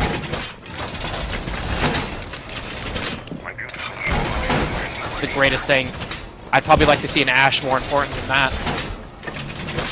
And with the bomb on the second floor, with how successful Karma's been, do you think he's going to roam on the first floor or the third floor? I'd assume he'd be on the top floor and the third floor, because what they have to do for this site, they have to fold above Christmas Lounge. They have to hold it like they did that first round up in the bar height, the site. 10 seconds to insertion. They have to hold it somewhat the same way. Put a couple people up there so they don't get any vertical control into trains and into site. Because if they don't leave that out, they're going to be able to cut off all rotations for the defenders and put them in a real pickle. Stripey there, blowing some holes in the walls. So there's any sort of cut. Brenner can kind of see the feet there, and also Boise State, if he goes down, has some coverage onto A. And I really want to see if South Dakota can be any quicker this time, as they are going to start heading up onto the roof, because it really feels like the Miners have been hesitant at best to maybe really find a way to in on Boise State for the first couple minutes. I know information gathering's key, but it feels like they haven't got much information and they haven't done much with it while they're just kind of sitting on the roof. You're absolutely right, Fish, but it looks like they are going to get those hatches up and get some drones going real quick. I assume they're going to drop with the drone. Probably not. Come on, drop. Come follow your drone. But they are going to get more control, and as they finally drop, they're going to let the Finka go first, because she doesn't have the most utility. She's going to get her a little bit aggressive, get her some info. The rest of the team's going to start dropping a little bit quicker in attack, but Karma's going to punish Jackal. That is your anti-roam gone. That's going to allow Karma to play more of the game he wants to play. And that time it just felt as Karma's going to be taken down there. It felt like that time South Dakota was almost too gung-ho to go to the point, as you saw the 2 members drop down, but they just were trying to go to the second floor. They had no interest in scouting out that third level. Great job by Swiss there to pick up Reflex, waiting for another man around in the corner. Not going to quite see him. Smart play from Swiss. They didn't really drone out Christmas at all. That's how they were like the first pick before, but they did trade it out. And then Swiss was able to get another, and now he's gonna be smart about it. He's gonna back off. He knows it's a 4v3, not give away his life away. And they're gonna start taking above control, but they don't really have a lot of utility to be able to do this. They're gonna have some nomads to be able to watch flanks, but they aren't gonna be able to make a play out of it. This time they're going to follow the drone to an extent. Feudal Knight leading the charge there. Looks like Brenner is going to find that one out, but he's going to pay for it. Good job there by Evan, punishing Brenner Bear for shooting the drone. Good work indeed, but they still have 1 minute left. They are close to the site, but they have long angles from the B site with those footholds you saw Stripey making. So if they walk through that little hole, they're going to be mowed down by the Alda by Stripey. But they actually are in sight and able to make it, but those Evil Eyes are going to put more pressure on that Nomad. He's going to keep poking her. Does he even know where the camera is? And he didn't even know. He's going to go down! He's going to go down! It's a 1v2 now. 1v1, but it's close. Stripey can do this. He can eliminate Ace the same way he did Nomad. He's that low. But he is going to go rotate around. Smart play. He knows he has to take the gunfight. 15 seconds left. Green room wall is going to get open and try to reveal its position. But 10 seconds left on the clock. It's not looking favor, and they actually do it. I did not think South Dakota was going to have it. I mean, I have to say, though, I mean, that guy had no idea where the cam was. You even saw he got shot. He turned around, didn't even look at the cam, and then went right back to planting. That's something I would do. I'll be honest. That's something I would. Like, I don't even know who's shooting me. It's fine. I'm going to plant it again. Those Evil Eyes are definitely a struggle sometimes, but I think if they didn't bring the Finka, they could have ran an Ash and been able to just destroy it and not have to deal with it to begin with. So definitely a little bit of faulty play, but again, I feel like this game right now is just a bunch of recoveries on and on again from both sides. Aren't you noticing that? Yeah, it does feel like that. And I will say, we talk a lot about for Boise State in a lot of their games that they learn and they adapt. I mean, you've been begging South Dakota to follow the drones, and they finally figured that out, and they actually got a kill onto Brenner, and that's sort of how they opened up the second floor, by following the drone instead of letting the drone just blind scout for no reason. Yeah, exactly. Finally being able to use that, and especially I haven't seen much Yana use. Cause like I've talked about, she has a hologram of herself that she can continuously use as long as she's alive. It's free info. I don't know why they aren't using that. It's really surprising to me, to be honest with you, Fish. But they're going to go back up the top floor. I don't think I've seen it either. Of course, you probably would be able to spot it much faster than I. But yeah, I don't think they've used the clone. I don't think their information gathering has been all that excellent on the side of South Dakota. I mean, I think you put it perfectly, Danny. This has just been a bunch of recoveries by both teams, sort of somehow, I don't want to say be mean, but kind of lucking into kills where it's like, yeah, you probably shouldn't have won that. We had that Karma in the first round, somehow pulls out a double kill, and then in that last round, it felt like South Dakota kind of backed into a win there. 10 seconds left before insertion. I'm looking at the reinforcement. They did finally make a rotate right in the freezer. That's going to be a lot better for the defense to traverse, like I talked about earlier. But I wonder if they're going to be able to play a little bit more aggressive in Christmas, because this is a little bit of a crucial area to keep for this site. And they are going to run the fuse again. Interesting choice. Maybe he just likes the AK. I don't blame him. But it looks like they are going to go back into the roof and get those hatches, get to some control starting. Yeah, I want to see how South Dakota handles the first minute or so, because last time it was a third floor site. They even got a frag, small amount of damage onto Stripey, but then they bailed on the roof play without ever getting shot at. So I'm going to be curious if this time they want to follow up how their roof information gathering goes. There's that frag once again. Boise State was ready for it this time. Now I want to see if South Dakota is going to follow it up, or if they're going to drop back down and trying to have that last 30-second rush we saw before. Oh, looks like the Yana is going to be going out finally. You see it going through the skylight. Replicator going to go down. Going to get info for the team, but it is going to be... It finally gets taken out. Attackers have recovered their diffuser.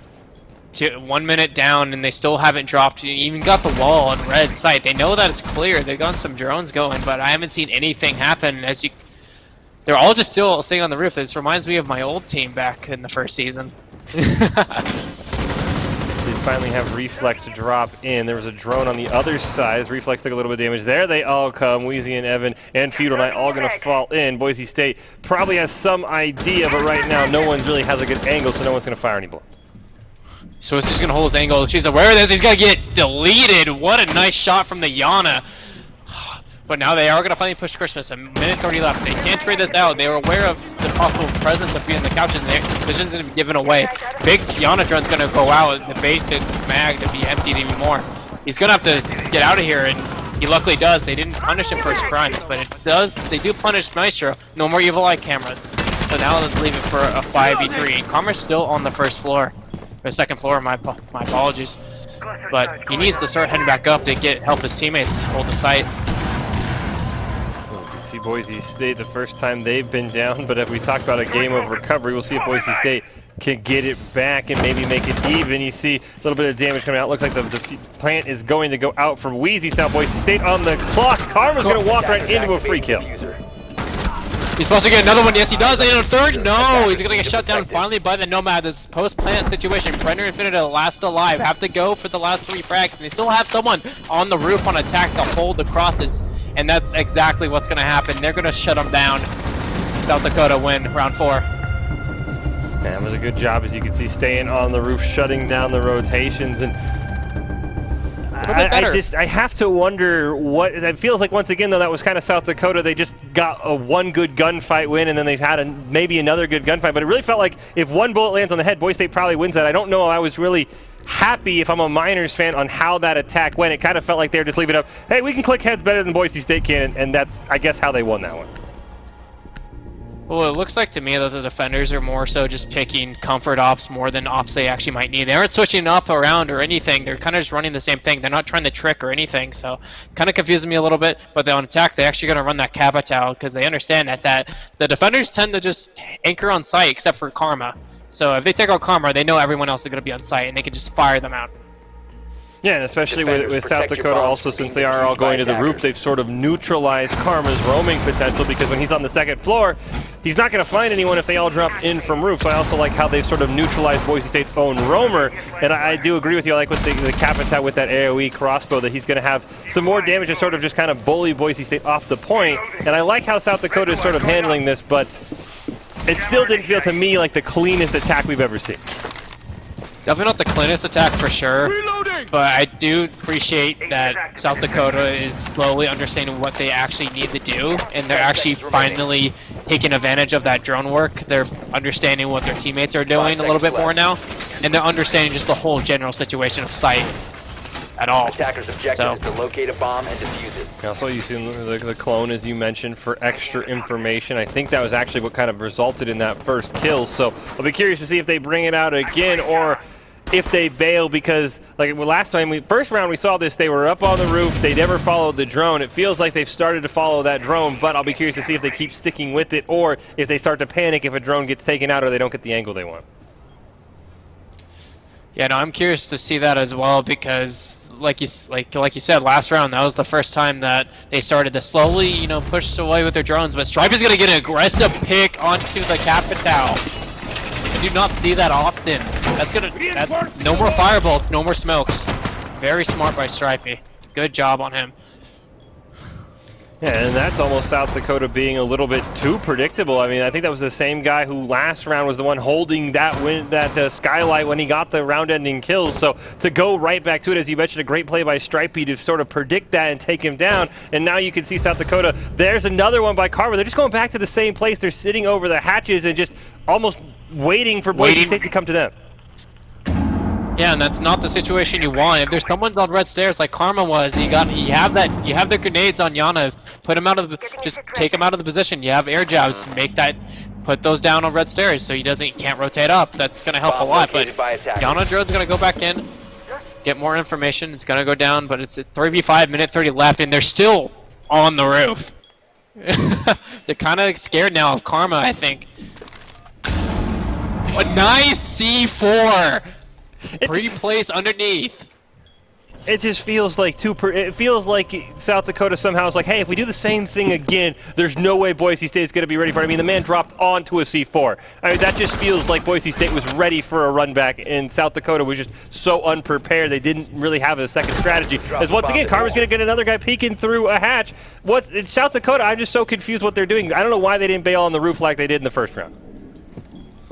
Definitely not a situation to be in, and they're going to get taken out a flawless run from Boise State. Definitely having a few tricks up their sleeves and a little bit of a couple of aggressive plays, more so now for Stripey and Karma. Very well done. This will be the last round for the half before they switch sides. So I'd assume they go down in kitchen since that has opened up again. Yeah, I mean, I almost wish they could go on the third floor again, just because it feels like South Dakota's like, hey guys, if we just peek through the hatch, you know, you'll never know we're there. So, but as you mentioned, they will go back to the first floor, and that's almost a benefit for the Miners, simply because, I mean, that was one of the most predictable rounds I've ever seen. I mean, Boise State knew exactly where the guy was going to drop. He dropped onto a C4. I've never seen that before. Just, they knew exactly where South Dakota was, basically before South Dakota made the play themselves. A very smart, but also really common play with the C4 is they understand that the attackers tend to not really drone or just use the info at all, and so they were able to sneak a C4. As soon as he dropped, he timed it perfectly. So we will go back. I'll be curious to see. This kind of opens up Karma now a little bit more, who's been the roamer for Boise State. You can see with the 9 eliminations to get some of those picks as we've seen him get before. He's getting about 2 a round there for a while. So I want to see how Karma does. How does South Dakota counter him out? Because now that they can't just sort of drop right onto the bomb, it's going to be a little bit longer for them, and Karma's the man that can shut down anything the Miners want to do. Definitely. Karma's definitely getting in their heads now, making their mental stay a little bit scared, because now they don't want to get attacked by Karma, and this is the last round for the half, so it'd be nice to get at least one more for attack, because 5 seconds remaining. The defense is going to be super easy once they switch. And this feels like one where the clone coming out from Reflex is going to be huge to try and find out where Karma is on the second or third floor, where he's roaming, since we've seen that the miners want to come in from that roof. If they can get more information on Karma, that should be a little bit easier for them if they choose to come down from the top, because right now, if not, Karma's just going to basically be in a gunfight, and he's proven he can win a lot of those. Yeah, all the attackers have to do is just, they don't even have to take them out. They just got to get the pressure of the room, of the hallway and the first floor, just by bakery side. Once they have that control, they can easily get the wall open, and then they can start working on site from there. They don't really need the hunt Karma unless he's put the presence above, which he looks like he is, so that could be scary if they have some holes from the floor to shoot down into. Looks like no one for they've blown the bakery door off, but no one for South Dakota really is confident to head in. Boise State all hanging around trying to find a peek at anyone, but you can see it just feels like the miners just sort of content to make sure they don't give themselves away and just wait for an opportunity that they have not yet taken. They are going to get the freezer open. This is a different type of a take, but this is scary though, because the Karma's on white stairs. If they start to push in the breach, he's just going to get sandwiched, especially the two people in sight next to the breach I got to open, the two defenders. They're just going to sandwich them, but it looks like they're still going to go through bakery. They want to just have that extra site open just in case. They're going to get prep wall open to cut off any rotates so no one can get aggressive. They have one more Selma charge, and Valcam's going to get taken out. It's spotted out. Very well done by the ace, but he's still going to use his last Selma charge to take out the get the breach going on the wall if they want to win this. Once again, though, Karma's going to be the first one on white stairs to get an elimination, so he's going to prevent at least the sandwich from the bottom half. He's going to see another camera taken down there, and Boise State right now really starting to put the pressure on. Nice C4 through. C-Squid's not going to get anything. That's going to stop the breach. That's going to stop the breach. No more Selma charges. They're going to have to go funnel in through prep doorway or go to the back way where Karma was looking, so I don't think they want to go through the back way. Stripey in that window again. I'll be curious to see if South Dakota is going to be checking there. Last time he picked up a 3K. Feeling like going to get another one on to Karma. Put the pressure on to Boise State, but Stripey's going to get one right back. It is another man peeking. He just missed him, I think. Ducked just in time. Honestly, safety for both teammates, but 30 seconds left. The ace is definitely doing a lot of damage with that AK. 30 seconds, 25 seconds left actually. They still haven't made a plan to get into sight there. It looks like they're just kind of on the back foot here. They're trying to get a teammate to push down red hallway just to get a sandwich going while his teammates go through prep, but as you see, 15 seconds left. They're going to have to make this last scramble of a push. They don't know where anyone is. He is going to get taken out as a third kill of the round. He's going to get his fourth. It's a 3v2. 1v2 right now. He's going to get one more if he can, and the attackers win. Oh, I thought he could get it, but unfortunately he just ran out of ammo, had to swap to the pistol. Actually, both of them were on the pistol. I mean, that was really one shot either way. And once again, though, as they are going to swap sides, it's a victory for South Dakota, but I don't know if you're really confident on either side. I feel like what you talked about, Danny, where it just feels like both sides are sort of recovering right back one another. Doesn't really feel like one team really has the edge. Yeah, no, they're kind of scaring me with these plays both ways, especially the attack on South Dakota side where they're just pushing in, and luckily the ace is able to just frag out everyone in sight, so think for him. As we do swap here, anything catching your eye from either side that maybe you want to watch out for? I do like the gridlock. They don't need the Cali because they have the Thatcher, so the wall's going to be easy to get. Gridlock's going to be nice to watch for flanks, put those track stingers down, but the defense, I really like this. They're changing it up a little bit compared to what Boise State brought out to them. They're bringing the Pulse, they're bringing the Castle, and they're bringing the Wamai. The Wamai is really strong on this type of site because I know I emphasize the Christmas site a lot. The bottom left corner, you probably see over there where Federal is, the Wamai is. Yep. You need the pressure there badly you need to keep it. And so that Wamai is going to be able to put a shield by that white hallway entrance and just put Wamai disc and just put pressure the whole time. They're going to have to burn through all those Wamai discs, all that utility to be able to shoot the shield, destroy it, and push them out of positions and get control of Christmas. He's going to put it, yep, exactly, where I thought he would, in the pixel spot. Does look like Boise State might have been able to see that on the drone before it was taken out. And I'll be curious to see how Boise State wants to handle this route, because we kind of got a how not to do it from South Dakota and a sort of how to do it on how to come down from the roof. So I want to see how Boise State, how they handle it, how quick they are, if they follow their drones, because that's something, Danny, you talked a lot about, where it never felt like South Dakota ever followed their drones down when they jumped in from the roof. Yeah, no, it's not a bad thing ever to go through the roof. That is usually the most common thing you're going to see, but it isn't a bad thing to have one teammate to go underneath to make sure, okay, that's clear, maybe get an IQ going underneath to get the gadgets, and they honestly should have been running IQ for safety because of the pulse. Because that pulse is going to give us so much information for the Wamai and Christmas that it might flounder them a little bit. It might be a hindrance to the attack.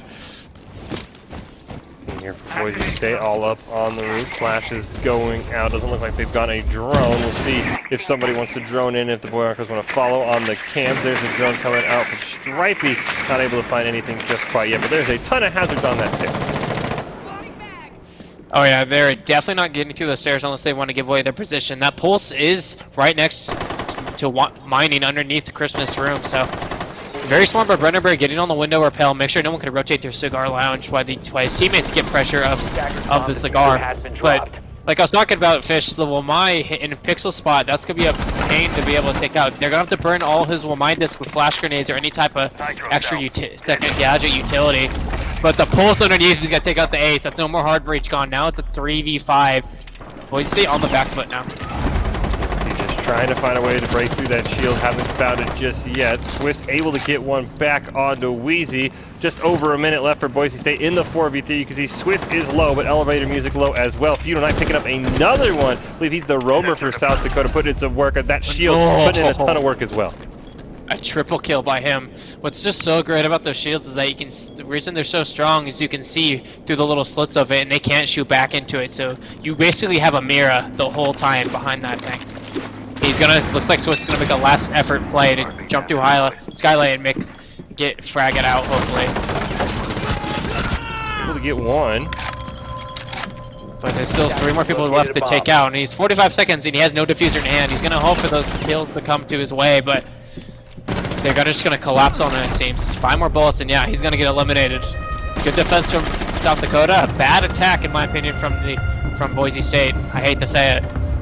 Yeah, fellow, they kind of just kept running into that shield and hoping that they'd somehow win a gunfight through the shield that never really worked. I have to agree with you. It didn't feel like, kind of felt like what we saw from South Dakota, where it was just kind of like, hey, if we all just go in, eventually someone's going to get a kill. So I have to agree with you. I didn't like how Boise State played it, but now they're on the first floor, so going to be at least easier if they want to go from the roof. But you talked about going through Bakery, probably going to be the play. Seems like Boise State has been mirroring how South Dakota has played it, at least from the first round. Yeah, and I like about with South Dakota there, each site they're bringing a new set of, or at least like a few new set of operators to just make sure they change it up all the time, make sure that Boise State is on their toes and they have to deal with something new, just to waste the time even more. That is really what's hindering Boise State on the attack at the moment. So we see here Boise State trying to get their first win on attack at a very back and forth fight. Now, do you think Boise State, of course we saw, I believe it was Stripey was hiding underneath that window. Do you think the Broncos will be expecting that and check there, or do you think maybe South Dakota could pull something over on the Broncos they might not be expecting? I think they're going to do something that the Boise State team will not expect. As you know, they brought Rook. You don't see Rook too often. It's nice to put down those armor plates, take an extra few bullets if needed, and it will always go down unless it's the headshot. But what's neat about Rook now is that he was the only operator to have an ACOG on defense at the time, but now he's the only operator in defense who has the new 2x scope. Doc does not have anymore. Sorry, Doc. But so Rook will be able to just play those long-range gunfights with a good weapon. So. And you were talking about in the open, Danny, about how the new 1.5 and 2x scopes for defense sort of make it even a little bit unfair. So I'll be curious to see how Boise State's able to handle that with, as you mentioned, Rook being able to be a little bit more of a long fighter for defense and how that advantage plays for South Dakota State. As Boise State's going to kick off here, I'll be curious to see if they want to go Bakery or not. Looks like they're copying this South Dakota, just bringing the fuse, which is not a bad play, but I like the buck on this because I think they want to go for a second floor take to get the vertical play started. To allow his teammates to get more pressure onto prep and into sight. But it looks like they're just gonna get the drones going. Still, it's halfway through the first minute. It's still not a bad thing that they're outside, but once they hit the 2-minute mark, at most, they should they should be in the map, and it looks like they are going to go hop in. Karma's going to start getting those charges going off. Hop in here. Gonna blow a little bit of a hole in the wall there, and doesn't look like he's found anything out. I'll be curious to see if he can find out the roamer for South Dakota. He could get a couple eliminations right now if that thing goes through perfectly. Yeah, he downs the rook. Perfect play by the Fuse. Perfect. Taking out the long-range gunfight for their team, but still 4v5, and Stripey is very lit, and that is the only hard breacher for the team. If he gets eliminated, it's going to be a scramble for the attack to be able to get into sight. And looks like they will throw those Selma chargers, or what I like to call those bread loaves, out on the wall to get them to explode and get the breach going. Nice job by Stripey getting one through the wall while he's lit, and allowing Boise State a little bit more information and probably forcing rotation over from South Dakota. Meanwhile, Karma also just sieging from up above. Getting that vertical play going, using the soft breach as well, but he's holding it, and he was not ready for that, so he's going to bounce back. They're going to get fires out. It's a 4v3. Still possible. They know where the person is. They're trying to firebolt him out of the corner to get that pressure off, but they still... You gotta save those drones. He's gonna peek out and he's gonna go down.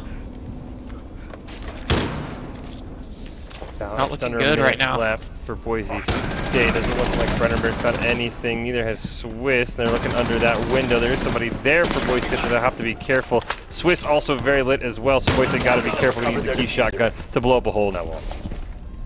Attackers have dropped the bomb. Not much ammo left in the skeleton. He makes it a 3v3, but Stripey brings it back after being picked up. But there were two players lit. It's a 1v3 now. This is still doable for the last defender because of how low the two other teammates are. But he is going to have to pull it out. He's going to get the guy with full health. This is very doable now. Oh, my apologies. One of the low guys, but still, this is very doable. But the plant does go off finally. 43 seconds left now. Guys playing 5 Boise State. See Evan, the last one alive, trying to find... He really only has about one guy worth of health to get through, because he's Stripey, is pretty lit. Brennerberg's taking a tad bit of damage. Doesn't find out anything here. He's going to go for the long rotation. Still can't find anything. Boise State doing a great job making him go to the site if he wants to find any information and get a kill and finish this round. This isn't looking good for Evan, because he needs 7 seconds to defuse the bomb, but he has 2 people to find, and Stripey's gonna put him down finally. BSU winning round 8 on attack. So he's probably about an inch away when he checks that bomb from seeing Stripey. I don't know if he would have been able to get the trigger pulled in time, but he was pretty close to taking that down to a 1v1. Very close. Honestly, if they took out Brenner, which was the full health player, they would have definitely won that. But looks like Stripey, even with that much health, he can definitely pull his trigger very well. You don't see that often. I think a couple members of Boise State got an elimination while they basically had no health left, and that was kind of the round flipper. And you can see, I mean, you pointed this out, for Boise State, almost feels like the same operators over and over, while South Dakota's getting a little bit more experimental, keeping them on Boise State on their toes, changing up every time. What I like about the attack more is that on the attack, most of the time you're gonna see the same type of operator. That's usually how it's gonna go. You are gonna see like 1, maybe 2 changes Defenders, usually, but being having the same operators on attack defeated by isn't a bad thing. But the way they're playing it, I think they should rotate someone off to a different operator. But in the defense, like, they brought the Caveira, which is scary, very scary. An operator you don't see too much is gonna be definitely a roamer. If she can get an interrogation off, that would reveal all the players of all the attackers' positions for like 20 seconds. So if she gets an interrogation off, that's the round over basically. I mean, that basically kills 20 seconds, and as you mentioned, gives your position away. And I mean, information almost more critical than kills to an extent here. If you know where someone is, it's almost easier for your teammate to get him. So yeah, that's going to be tricky for Boise State to dodge those interrogations. And with the bombs back on the first floor, do you think we'll see sort of that second floor sort of sandwich attempt from Boise State, with Karma dropping in from above and trying to sandwich somebody? I think that's the correct play that they're going to do. Again, it is always a good play to do. They might as well use that fuse, and it did give him some value last time with the actual pick onto Rook. So I hope the same thing will happen and allow them to get the advantage first thing. And that was your favorite. Sort of been the ace in the hole for Boise State. It feels like when a round where he does well, as you can see the 11-7 mark, when he does well, feels like Boise State has going to win, and it felt like when he struggled, when he wasn't able to get an elimination or two, especially on defense, that sort of slowed down Boise State's chances of winning. So a little bit of pressure on Karma here to maybe get a pick on that second floor. Fuse charges are going to go out, and they're going to take the wall denial off Freezer wall. So he only has one more, I think, K charge left. But people are scared now of the Fuse. They're going to have to move around a little bit, make sure they don't get picked off for it. But what's so good about this is it's not really the eliminations, but it's just the utility, just the take out. Taking out utilities is crucial. That's why they play that operator, for the utility. But Swiss will get the first one onto the cab. No more interrogations will happen, if ever. Good start. Great start for Boise State, picking out the roamer for South Dakota. You can see Boise State right now, mainly up on that second floor. Brenner Bear has a guy right around the corner, doesn't see him quite yet. They're going to start sieging that door once again, where they got a couple eliminations. Guy on the other side of the wall. Can Brenner Bear get to him? They trade bullets back and forth. It doesn't look like anyone's going to be taken down. There we go. Brenner's going to finally finish him off. Good thing he's got 100 bullets in that LMG just to keep firing on, but electricity is going to go back on the wall. Doesn't really matter that much since it's open, but if they do go in, they are going to take a tad bit of damage, and it will alert the defenders that they are moving towards the site. 1 minute left. They have 2 picks, and Bandit's actually about to go down as well. So this looks right now like a Boise State round, but they knew they need to get that bakery wall, which is what they're doing right now. Striper's gonna throw a Selma charge out. They're gonna have to get prepped to patrol next once they get that. Changing max. He will take the wall down and take that wall down as well. Someone on the other side. You can see Brenner Bear also putting in some crossbow bullets for the Capital. Didn't really find much more than that, but Boise State, you have to like how they're playing that. They see A. Doesn't look like they have found anyone there. Carmen's trying to going to pick up one. And I don't know if a 1v5 is going to be possible from elevator music here. Oh, now he's gonna have to pull this out, hopefully, and get some nice shots, but that's not going to happen. Brenner's going to clean Kaid up. Flawless round from Boise State, winning round 9 on attack. And I like how Boise State has been playing these attack rounds. Definitely feel like they are more confident than what South Dakota was. So I'll be curious to see going into round 10 how the Miners sort of handle it, because it feels like the Miners have not really been the greatest defensive team so far. I feel like they've done. What's weird, what I've noticed of the two teams when they switch sides, I feel like Boise State did better on attack than South Dakota, and then vice versa. Yeah, like, they kind of like switched. Like it's kind of unique. It's kind of funny, honestly. But I do like that the defenders are still like switching up with operators to kind of giving a little bit of scare. They're gonna take that cue, but they're gonna 6 off it to, I don't know, maybe a Zofia wouldn't be a bad pick. But just something for the utility. Actually, the Yana. Yana's gonna be smart here for those Geminis to go out. Free drones, free info. Yeah, I want to see if Boise State uses those, because I think South Dakota had the Yana for 2 or 3 rounds before ever actually using the Gemini. So hopefully Boise State uses them at least one time when they play her the first time. Due to losing Kitchen twice in a row, but in general, the full site rotation has opened up the top floor back up. So it will allow them to get a little bit more comfortable, maybe pull around here, because if South Dakota doesn't get this one round, it will put Boise State on match point for the first map. And they do not, and if then they have to go to overtime if they want to bring it back. Didn't like the little drone play there by Stripey. I think he was actually able to avoid one. Wheezy unable to get another. Boise State really sort of messing with South Dakota right now. He finally got the drone. That was an epic battle. Good chat. Yeah, they're having a good time. But drones are always kind of unique. Just like I'll have those rounds where it's just like I cannot just shoot the drone. I can eliminate the enemy, but the drone are just too small sometimes. I can just never hit them. They're always a little bit of it's like a cat and mouse game right there. Yeah, shooting players, I will agree with you. I mean, and that was at least easy. I mean, those drones they're so tiny, they're so fast. I don't even know how anyone can even hit them. I'm just like, hey, there's a drone, but I ain't gonna shoot at it because I don't want to be embarrassed to be made fun of at chat. Definitely, indeed. I do like how the castles put his castle reinforcements on the windows in Christmas. That's gonna.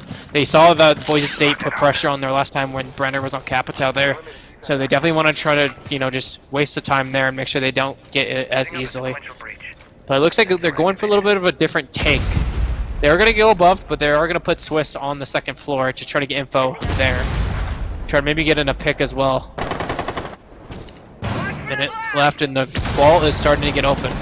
A bomb has been But located. Swiss will go down to the Pulse. Pulse giving that free info with his heartbeat sensor. He's going to be able to find him. 4v5 now. That was a good job by South Dakota Attackers getting have located a Swiss. bomb. You can see Boise State. They got to be careful. This is where South Dakota's all fell apart, getting picked out in the skylight there. Doesn't look like the Gemini came out. I don't know if he really got too much information from it. So we'll have to see if Boise State where their next plan is. Definitely understand that they did get the red wall open. They did lose one of the soft breachers, which is Ash. So they're gonna have to just use those nades to take out the shield and we'll take Christmas. They are gonna use one of them to try to get out, but actually that's both the nades gone. No more type of soft utility left unless more projectile soft utility be able to use, but minute left. They still haven't fully dropped down yet. That kind of worries me a little bit, Fish. But Stripey will take out Jaeger on white stairs. That's gonna allow him to get white stairs control now. Yeah, this sort of feels like how we saw South Dakota when we kicked this round off. Just extremely slow off the roof, not following any of their drones in. Brennerberg going to drone in, no one to follow it. And Boise State starting to run out of time and really haven't got much more. As a nice pick in the window there on the Stripey. That's going to really slow down things for Boise State. Definitely not a smart play to try to rappel into the window like that, especially with the diffuser. Luckily it landed outside, but Karma's gonna do the try to same thing, but he's gonna get punished for it. Mozzie will get the pick. It is a 4v2. This look at the side of South Dakota, but you know, mark my words, something's amazing gonna happen, right? Like that. I mean, you talked about it. One of the players you talked about, Brennerberg getting one back for Boise State. You can see the shield he's able to play around. Diffuser going to be planted there, so they're going to put the pressure. At least flip it. Oh, no, he's not going to get it off. He got found out. Good job there by South Dakota on the 3-on-1. Not going to work out in Brennerberg's favor. Good job by the Miners getting back even. Well, at least this will be lucky for the attackers now, since the defenders will not be able to go back up to that only site they've won at. They'll have to go back downstairs or to the other two sites on the second floor. So, and they've provided victorious plays there on the first floor. So, I'd assume this will be match point, hopefully, for Boise State. Yeah, be curious to see how the Broncos will attack. It looks like we're on to the second floor here. So, I have to say, I mean, when you talked about going down from the roof, that felt like a really botched roof breach from Boise State that last round. Well, just the areas where the attackers were at, just where each other were, they were not coordinated to be able to just put people and take out people in the cigar lounge and push into Christmas lounge. So because of that, they were all spread apart and they got picked off one by one without getting any type of trades. Yeah, I mean, that has been the key to Boise State's game, is almost getting those good 2-for-1 trades a couple of times from a couple of members and opening things up. So I'll be curious to see how fast Boise State wants to come either from the roof or from the first floor, but it definitely had to be a little bit quicker than last round because they didn't even, I mean, we talked about it for South Dakota. There really wasn't any drone in and then follow. It was just sort of, as you mentioned, Boise State going in one by one and each time going down. It looks like the defense, they are going to change it up a couple new operators we haven't seen yet. We have the Captain, so we're going to have those traps. But it looks like, I just realized they are going to be upstairs in reading room library, which is a very strong site, but they got to put a lot of pressure above. Well, it's interesting too, they also have, oh no! A team kill by Reflex, trying to open up the floor and his teammate walks by. How unfortunate. You don't see this too often, Fish, and when it does, it is kind of just awful. It's just awful to see. I feel bad, honestly. Yeah, I mean, besides just the 4v5, I mean, that has to be so incredibly tilting to know that you just blasted your own teammate. Probably, I don't want to say lost the round, but definitely didn't make it easier for your team. And then just the mental state and whatever's happening in team chat, I'm sure, is not very pleasant. So I would not be shocked if the Miners maybe just kind of fall apart after that. I hope not. Luckily, since Kapkan doesn't bring a lot of utility with them, he will not be like a major factor. The worst thing you lost from him are his traps and the just him having a gun, being able to shoot people. But still, 4v5 is definitely in their minds now, as they have a disadvantage already from the start of the round. And it also looks like it's going to maybe pull the roamer off for South Dakota, so that's going to allow Boise State a lot of free information on the first floor and the third floor, not really having to worry about another member being there. I like this play from Brenner going underneath. Like, you don't see first floor play being hit too often, but an IQ down here is a smart play to get some of those gadgets off them, make the attack a little bit easier for his rest of his teammates on that second floor. Bomb located. Just taking out all those traps, as you mentioned, Danny. Really uncontested at this point. Floor going to be blown open by elevator music. He's trying to find Brenner Bear, but Brenner Bear's not going to be anywhere close. Definitely not close indeed. They do have the white stairs control, and looks like part of upstairs. All they have to do is get some vertical play going on reading room. Once they can do that and put people off reading room, they can get a plant down and cover all positions just from the top. And looks like that's what Karma's going to start doing, just putting pressure, putting those charges down to make sure people don't stay in those same corners like before. You can open the hatch there as well, and even with a minute left, you still have to like Boise State's chances simply because South Dakota had a team kill before the round even really kicked off. No one from Boise State has entered the second floor. Brenner Bear is finally going to pick up one, and that's going to open things up. Make it a 3v5. That's the mute down. Not too bad, so the mute jammers have been already placed down, but still, like I said, another man nonetheless. That's going to make things difficult. They're going to be able to push into A, actually, which is, you don't see this too often. Very risky play due to those footholds allowing cover from reading, but they're going to get the smoke down and the plant's going to be going down.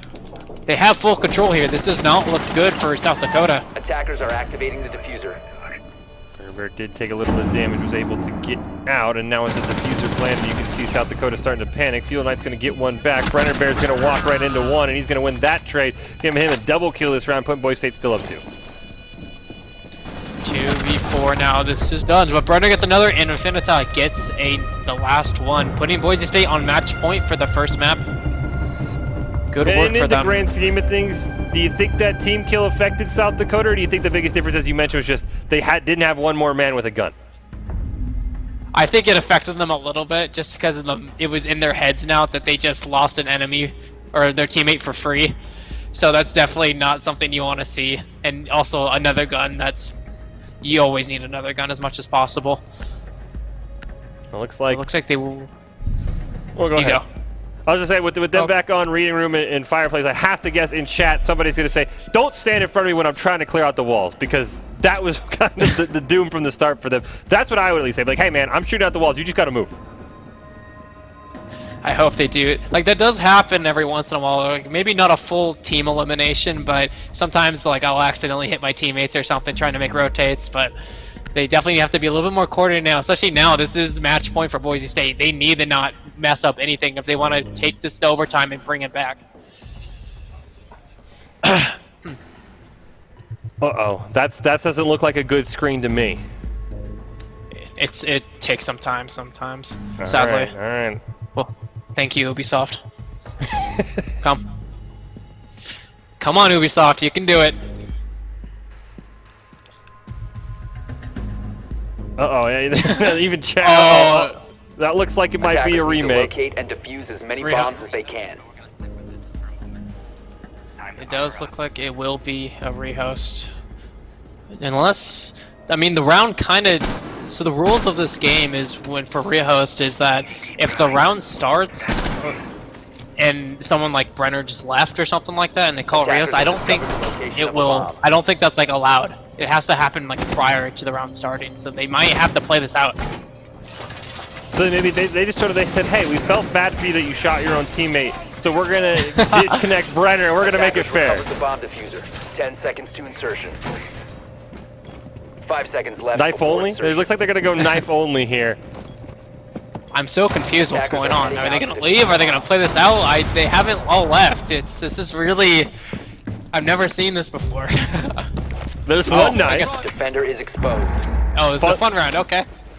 While they get the issues figured out, they're gonna have a little bit of a knife fight, and then they're gonna reset it all. Oh man! Oh man! Oh, he's gonna get him! Who needs a gun? This man's insane with the knife. He's with a 2v1 with a knife. That's. It looks like the rehouse is gonna come in. That round will not count, as that was just for fun. But man, I wish I could do that in some of my matches. Come on. I'm just impressed that that man won a 2v1 knife fight. I feel like if you both charge at him, you probably should win. So, I mean, huge shout out to, I believe, Feudal Knight for that. As we said, that is going to be a rehost. Boise State still on match point going into round number 12. But honestly, I mean, I think they should give it over to Feudal Knight out of respect for winning a 2v1 knife fight. That's what I would do at least. I would hope that knife fight, just having a little bit of a fun there, will put the positivity in their minds back. We see chat there. They're all joining us. About 2,200 people here strong to see if Boise State can finish it off. But, I mean, really, the winner is Feudal Knight because he just had 2,200 people see how good he is with a knife. And I don't really think a knife ever comes into play. I think they need to do that more often, just kind of like settle it that way if they want to have any chance of bringing it back, it seems. Exactly. That should be how they end things. That should be how they break any tie. If it goes to a tiebreaker, knives only. Let's see who the real skilled people are because that was a lot of fun to watch, but we are going to have a rehost here. I think they'll be using guns, but hey, if Feudal Knight wants to bring out his knife, I wouldn't really argue against it. I don't know if he'd have as much luck if they are going to have guns, though. He's going to have to be sneaky if he wants to get a knife kill, for sure. I think it's a legit knife kill. I feel like you just have to like declare him the victor. Be like, hey, you won. You know what? Round over to South Dakota, you take MVP. Yeah, easy MVP, player of the game, whatever. Boise State just be like, hey, man, this guy's got to kill with a knife. But we are waiting to get back into the game. As you talked about there, sometimes the Ubisoft servers don't quite cooperate there. Boise State taking on South Dakota in this best of 3. The Broncos currently leading the first map 6-5, going on to match point before we had a couple of disconnects and we had a nice little knife-only battle while we waited for everything to hopefully get back soon. There we go. Looks like we are going to... Oh, yay, we're back. Knife fights, please. Go, yeah, let's go knife only. Knife only for the last round. Can I type in chat? No, but it looks like due to the rehouse, they have to play the same operators again. If any teammate just plays a different operator from what was shown from before, that's different. That can count as a forfeit. You have to follow the rules very strictly with this stuff, and I'm glad that they are because they definitely don't want to lose the lead on this. Yeah, that would be no fun to lose on the rehost. I was definitely down for, hey, Brenner left. We killed our own guy last time. We were just us making it even, but that wasn't the case either. So we'll see how Boise State wants to handle it, and we'll see if South Dakota can get out of their own teammates' ways when they're trying to clear some of the walls out. And looks like we're actually going to be able to load into the round for once now. Thank you, Ubisoft. But we are going to be back in the reading room. I do not hear that much sound at all, but no worries. I can still see everything that's going on to give an insight to everyone. So with now Capcan alive, he can put those Capcan traps. Maybe just sneak on, get a free little bit of damage onto the enemies as they might not expect it. Now, also looks like it's going to open up a roamer there for South Dakota, at least for now. Wheezy Lord on the bottom floor, something else that they couldn't really deal with last time there. This looks like he's going to put that on the side, so Boise State's got to be careful going into that door. Oh, I hear the sound now. Is to locate a bomb and defuse it. And sound. Now we got to play with just our ears, though. There we go. The broadcast is teasing us right now. Okay. Blame Ubisoft. So now we'll blame Ubisoft. Honestly, I respect that. I mean, everything was working until the servers went down. So, you know what? I put all this blame on Ubisoft as we hop back in. So, hopefully Boise State can, channel their inner Ubisoft and bring down South Dakota and finish off this round. Yeah, so they are going to start heading up to the roof immediately. They do like that fuse a lot, and it's definitely not a bad, like I said, not a bad operator to choose on a map like this with a bunch of verticality being used to put people off pressure. They are going to use the drones. They're going to allow Brenner to fall and get underneath. They will get spotted by the cam, so they know he's down there. But I don't think the defense wants to risk sending anyone down there to try to eliminate him. As, like you said, it's on match point, and this is kind of risky for them to be able to lose another man. Yeah, you don't want to do anything too risky on match point, especially if you're South Dakota, who's had their fair share of struggles here. Looks like you see Boise State in the hat. Nothing too much to show for it. It looks like South Dakota probably piling all 5 members on second floor. Gonna just try and bait Boise State to come to them. Minute left, not minute left, almost 1 minute and 35 left, and they're gonna have a couple people underneath. Swiss is gonna be down there to give Brenner Bear some security, make sure he doesn't get eliminated that easily, while his other teammates work above to get that pressure going. Pulse is hiding actually in coat check closet, which is on the same floor with Brenner and the Ash, so if he's lucky, maybe one of them can walk by and get a free elimination, but time will tell. But Karma will start getting those charges going off, making sure to get those people off the pressure in the corners. Say, it looked like Swiss was at least close down to the number of South Dakota was on the first floor, but nothing came of it, as you said, just yet. The Miners playing very, very conservatively here, and Swiss going to kick things off. He's going to get the first elimination. We'll see how much that allows Boise State. Unfortunately, they're going to give one right back. Swiss, that was a little bit of a aggressive play, a little too aggressive in my opinion. He didn't have full info, and he's... Oh no! Recovered the diffuser. Another team kill, but this time coming down to the Boise State, making it 3v4. This is so doable now for South Dakota. Attackers dropped the diffuser. Yeah, they're going to get that one now with their... It's a triple kill Oh, for Edmond. no. So this is going to be... No, not even close. I mean, overtime. That was that team kill once again. I mean, we talked about it. Boise State kind of gave one back there. I blame Ubisoft again. It's probably a right call. Rehost probably messed things up. As you said, you would go into overtime. So we've had one rehost, 2 team kills, 13 rounds. I mean, I don't even know how this game can end. A knife fight. I mean, I don't even know how you can finish this game off properly at this point. Give it if it's fair send off. Honestly, too, like we still got another map after this, no matter who wins this first one. So there might be more team kills to come. I really hope not. That would. I mean, that just has to mess with your mental. I mean, you even called it. As soon as Boise State got that team kill, they just kind of fell apart. Yeah, what just confuses me a lot in that last round is that they had all the pressure above, but then they all just decided to funnel through red stairs to the hallway into trains. They didn't have any hatches open above the people in trains. They didn't have any soft utility just to, bust out the floor and put people off. It's just kind of confusing to me, in my opinion, Fish. I definitely think we've seen some confusing attacks from both teams, especially when they're trying to come in from what should be the roof. It feels like we saw South Dakota a couple times, and we've seen Boise State a couple times really sort of struggle with these roof breaches and have to finish off the job. This is the first round into overtime. At this point, it is the first team to round 8 to take the victory overall. There is no 2-round difference to win. It's the first 2-8. So all one team has to do is take 2 rounds in a row, and they'll snag this first map. I will give credit to Boise State doing a little bit better on attack, but than South Dakota. But it's still they're messing up on a lot of crucial details that's causing them to lose these rounds. Attackers' objective is to locate a bomb and defuse I like that drone there by Karma. Nobody from South Dakota spotted it out, so if Boise State wanted a drone to follow, that would probably be the one, because South Dakota has no idea. It's just sitting there up on that tabletop.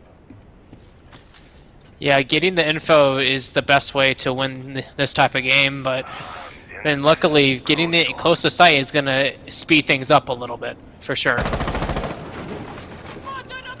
It looks like they're going into roof once again. Brenner and Field Line actually on opposite sides of a window, but neither of them going to take the first shot. And now with the hatches being blown open, let's talked about for Boise State. Let's see if when they want to drop in. You mentioned it for South Dakota, dropping down a drone and following it. I'll be curious to see how fast Boise State wants to go. As you can see, also looks like Swiss may be coming up in from the first floor, trying to find a roamer. Pardon me. So they're gonna get the wall open with the Selma breaches, and then they're gonna start getting drones just to get some more info for their team, make sure it's safe to drop.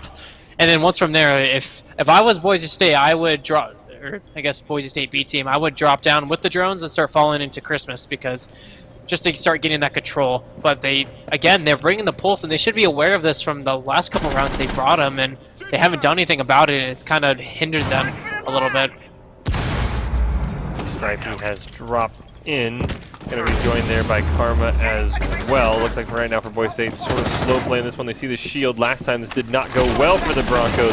See if they can get one there. Yes, they can. Karma can get one. Lucky, nice pre-fire. Too bad for the Wamai not being able to take anyone out. Although one of the gridlock spikes did get wasted, and another one wasted by the magnets from Wamai. So definitely not going to be able to use all of them anymore, as Pulse is below. Brenner will get another one though. This makes it a 3v5 for South Dakota, sadly. But Boise State putting it more in their favor now as they get control of Christmas. Good job there by Swiss as well. And now in a 5v2 for South Dakota. Is there really anything they can do besides kind of hope Boise State just walks blindly into them? They're just gonna have to hope that they just line up perfectly. As they already make the pressure above White Stairs, and Swiss will get taken down because of it. No trade, which is kind of interesting to me. He will not be punished for his crimes just yet, but it is still 2v4. And he sees his head. Oh. But no elimination will be given to either side. They both know they're there. Vandenberg got to be careful. There's another member shooting at him. Looks like he's able to get away. Doesn't look like they potentially down Evan. And with him going down, now it's a 1v4 for Wheezy Lord. He's going to get one back, though, before Stripey finishes things off. Puts Boise State 1 round away from victory. Definitely a little bit of a rough attack, but they got a little bit more of the idea I was talking about, taking Christmas, and they got a little aggressive. They didn't actually take out the shield, which is really risky, but just lucky enough that Karma was able to pre-fire and just make his way through. And this will put BSU on match point and back on defense, which is the easier side for this map. I would assume, oh man, this is, like, I've seen them do really well on both sides, but also lose a couple times on both sides, so it's kind of hard to tell whether, if I'd feel more comfortable if they go on top or below. Looks like they're going to go top, and I think the one thing that I do like about Boise State picking that is last time, you know, several rounds ago when South Dakota attacked, they just basically dropped into Boise State. So the Miners have got to do something different than the last time they were attacking, because Boise State was completely ready for the final third floor attack we saw from the Miners. I mean, they pre-fired a couple of hatches, they pre-fired Skylight, and it just was a 5v2 just like that. Yeah, I didn't even think about that, how much they just stalled onto the roof like for so long and didn't do anything with the info they were given. So need to locate and defuse I think this is a very smart play for Boise State to go back here and finish it up. But you will see a Ying being used on attack. I'd assume this is going to be used to build just the burn utility. You don't really see her too much except for that reason. But I mean, hey, if she does have an extra Candela, which are basically like 9 flashbangs at once, then it could be used for an aggressive type of play. I also am curious to see how Karma's going to play this, because when Boise State was defending, he was sort of the driving force, getting usually a couple eliminations roaming, and that really would also set South Dakota back, because as we talked about, they really slow played trying to siege in from the roof, and that allowed Karma as the second floor roamer when he was down there to sort of have free roam and not be too worried. Yeah, no, I just hope that those air jabs can go down in time so Karma doesn't just get aggressive as much as he did before in the past defender rounds. So I guess we'll have to wait and see, but his setups are going to be normal for the defense. Attackers are going to go on the roof like usual. Hopefully they won't stall out this time. If they can, if they do, they probably will blame Ubisoft. But who knows? I am curious how aggressive Boise State wants to be, because I mean, you mentioned it last time when Boise State got a couple of picks on the roof. It was definitely aggressive peeking from the Broncos. So in overtime and on match point, I mean, you kind of have a round to give if you're Boise State. I am curious if the Broncos want to get very aggressive, trying to peek the hatch, trying to peek Skyline, and maybe get an elimination to really sort of kick the Miners down. Gemini will be used, but they're still all on the roof. They haven't dropped it. I don't think... Okay, sounds like... Yeah, okay, I just heard them put the breach on the wall, so they are going to start getting that open. That's a good start, but they still have a lot of work to do. They got to take control of Cigar Lounge, and they got to get into Christmas. The drone is down there, and they understand that it's pretty safe to drop, so I don't know why they don't stop. But he does get muted out, sadly. Let's see if this is the drone they follow. No. Or they have, they have the Gemini following it, but it got muted out, so it was a waste, and they just got another drone shot out. So the info is just, the drones are just being wasted.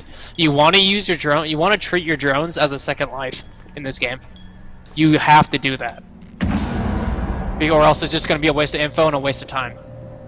I mean, waste of time, I think it hits it perfectly. I mean, we're just over a minute left.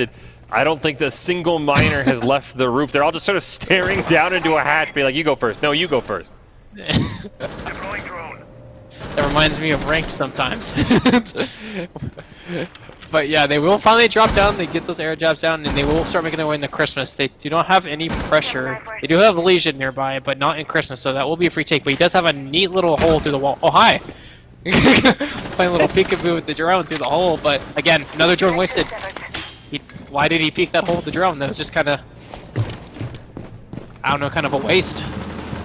Yeah, it definitely felt like South Dakota wasted all of their drones, and Swiss going to get a nice C4 kill. Brenner Bear's got 2 more around the corner. The Stripey's going to get 1, and now South Dakota, their time's up against them, and so is the body count. They're going to get punished for their crimes, and because of it, they're going to lose 2 members. And Karma's on the flank. No air jabs are on the flank. He's waiting. Oh no! He's going to get found out. Left. So, do you have the clutch in him? No, I don't. Right, that probably shuts it down. The diffuser hasn't planted. That probably ended all hope right there with Brenner Bear picking up the second to last member. They just need to find this last member. They can just cover someone defusing the bomb because there is only one person left alive. He can defuse this, and that's it. That's map 1 to Boise State, orange. On Cafe Dostoyevsky, and they will TK.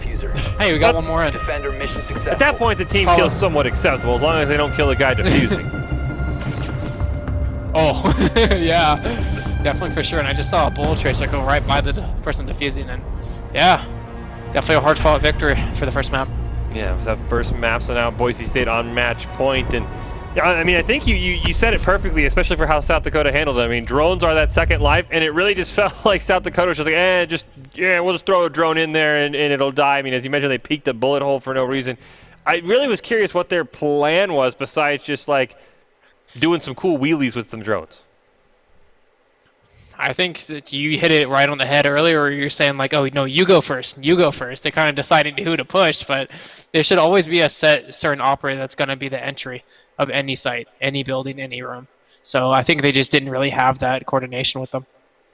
See if Boise State can pick up the second victory here, win 1, and for the Boise State Orange squad, the second squad who, as Danny mentioned, a little bit off to a rough start, looking for their first victory, well on their way here, taking on South Dakota. The Broncos picking up a hard-fought 8-6 victory in map 1. As we go to map 2, I mean, it really feels like all the pressure's on South Dakota to figure out, 1, how to use the drones, and 2, how to have a coordinated attack, because every time the Miners were attacking, it felt like it was slow, it was really drawn out, and most of the time on that last one, it was just Karma picking up a couple kills as a roamer, and then the Miners were panicking at that point.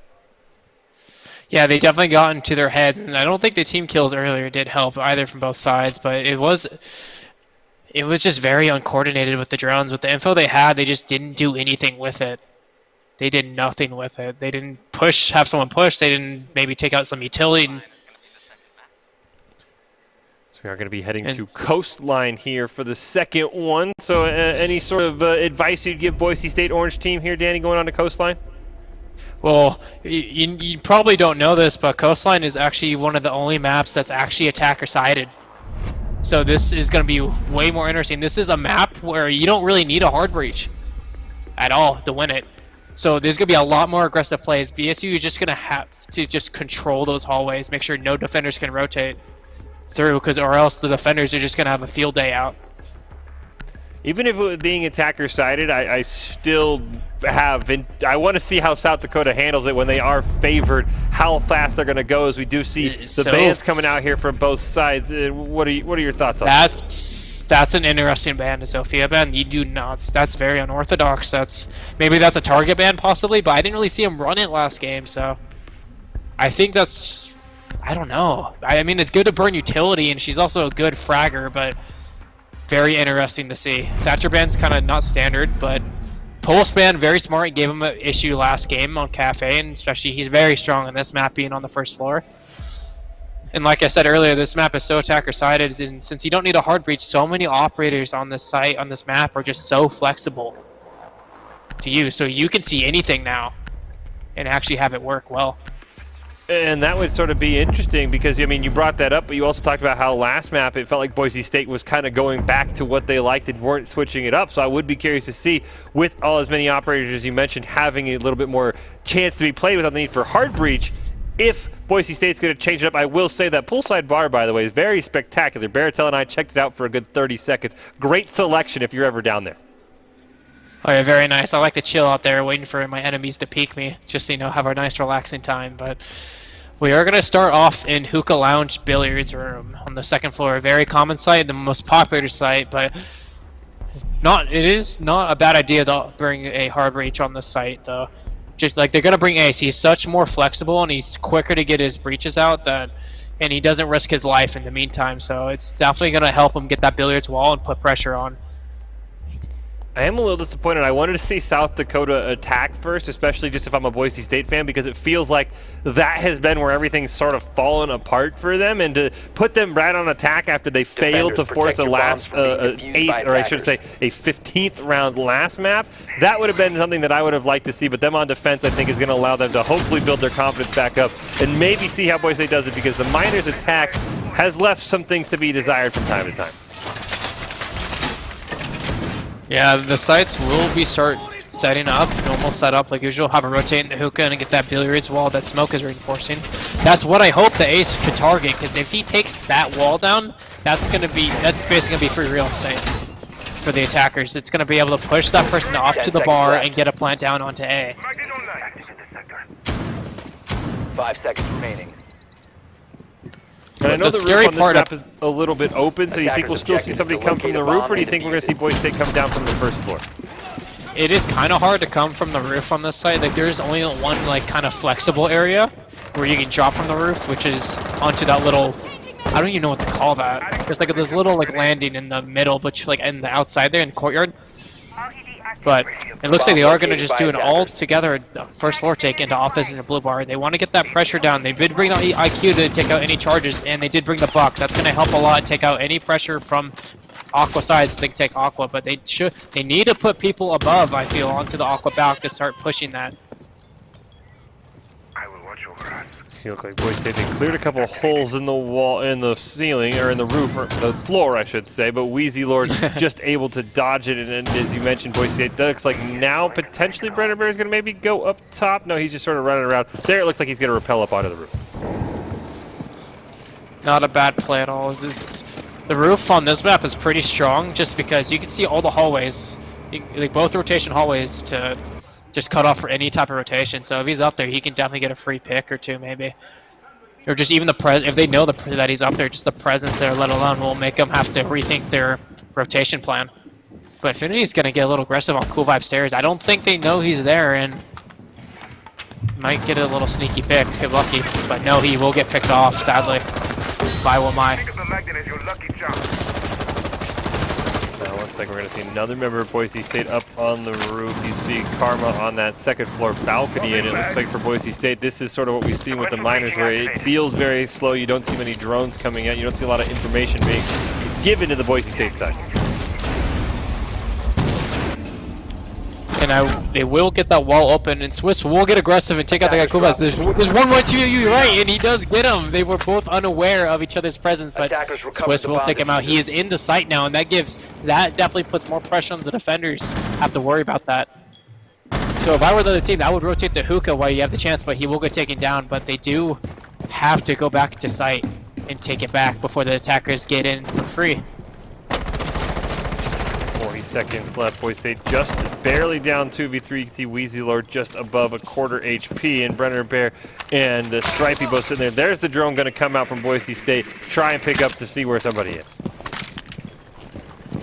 Drone will get taken by the Mozzie Pest, but it seems like he's reinforcing the hatch and Aqua, which is kind of strange in my opinion. But first going to be done. Cool vibes. The smoke's going to make him push back and take a little bit of damage, but they do have the site, and all he's got to do is get the plant down, and that's what he's going to start doing. 3 seconds left until this will be done. Just try to shoot him underneath, but he does get the plant down and makes it a 2v3. Picked out a 1v3, so he's going to get picked off. Brenner's going to get one, make it a 2v1. He doesn't know where the other two players are. He locates one and understands one's right there. He can do this. If it's a 1v1, if he goes to the rotation, the defender is a dead man.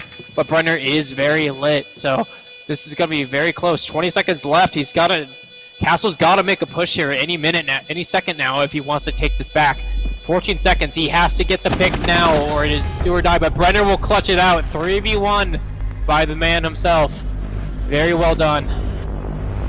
You have to wonder it feels like in that situation for South Dakota, when it was 3v1, why would you not just three-man rush the guy from different spots? I mean, we literally saw two different players on South Dakota go to their bodies are probably on top of each other. They just walked into the same line of fire, almost. Yeah, I know they had both the players just walk one into the rotate and then another just in the rotate like 3 seconds later, and then they didn't even have the other guy around to kind of trade that out. So it was just kind of like a uncoordinated play in my opinion. They kind of threw that in my opinion. Yeah, definitely felt like in a 1v3, even with the plant down, that should have been a South Dakota win. So Boise State, and I feel like that's something where we kind of maybe see South Dakota. I don't know if it's the mental game from we start with the team kill a few rounds ago and then kind of blowing it in overtime, but that definitely felt like what should have been an easy win kind of just slipped away from him. Boise State's got to be happy that they kind of stole one away. I would be happy if I was Brenner. Clutches don't happen too often, especially with so much pressure and just time on the line. But they will go back to the same side. They understood that they could have won that side. It was just a little bit of just uncoordination and miscommunication there. So they will attempt it once more. If I were them, if they lose this again, this same site, I would rotate down to kitchen. Play it safe. You don't want to lose too many rounds on the same site. You got to be careful in really any game with the salty run back of, hey, well, you know what, we would have won that one if it wasn't for, you know, our absolute failure to defend a bomb 1v3. So I want to be curious to see how Boise State handles that because, I mean, as you sort of mentioned, South Dakota kind of feels like they probably should have won that. So for Boise State, even though you got the victory, I don't think your game plan should be, hey, Brenner, can you 1v3 clutch again? Hopefully not again. They do have the castle onto the Aquabalk door, which is good. They're gonna have to send the sledge up there if they want to take that out. But if I were them right now, they are gonna get set it. They are gonna get set it up. They're gonna have two roamers actually underneath for the defenders to take out. Hopefully, put more pressure on these players in office. But looks like he's gonna have to wait and see. Brenner's gonna blow that hatch open, trying to find the camera there on the IQ. And Swiss, meanwhile, gonna get a nice pick on the elevator music. Give Boise State a nice edge, much faster than we saw last round. Boise State doing very well, taking control of the first floor where they need to get pressure from above. But now they need to start sending some teammates above if they want to actually have that pressure be used. Take over that free control.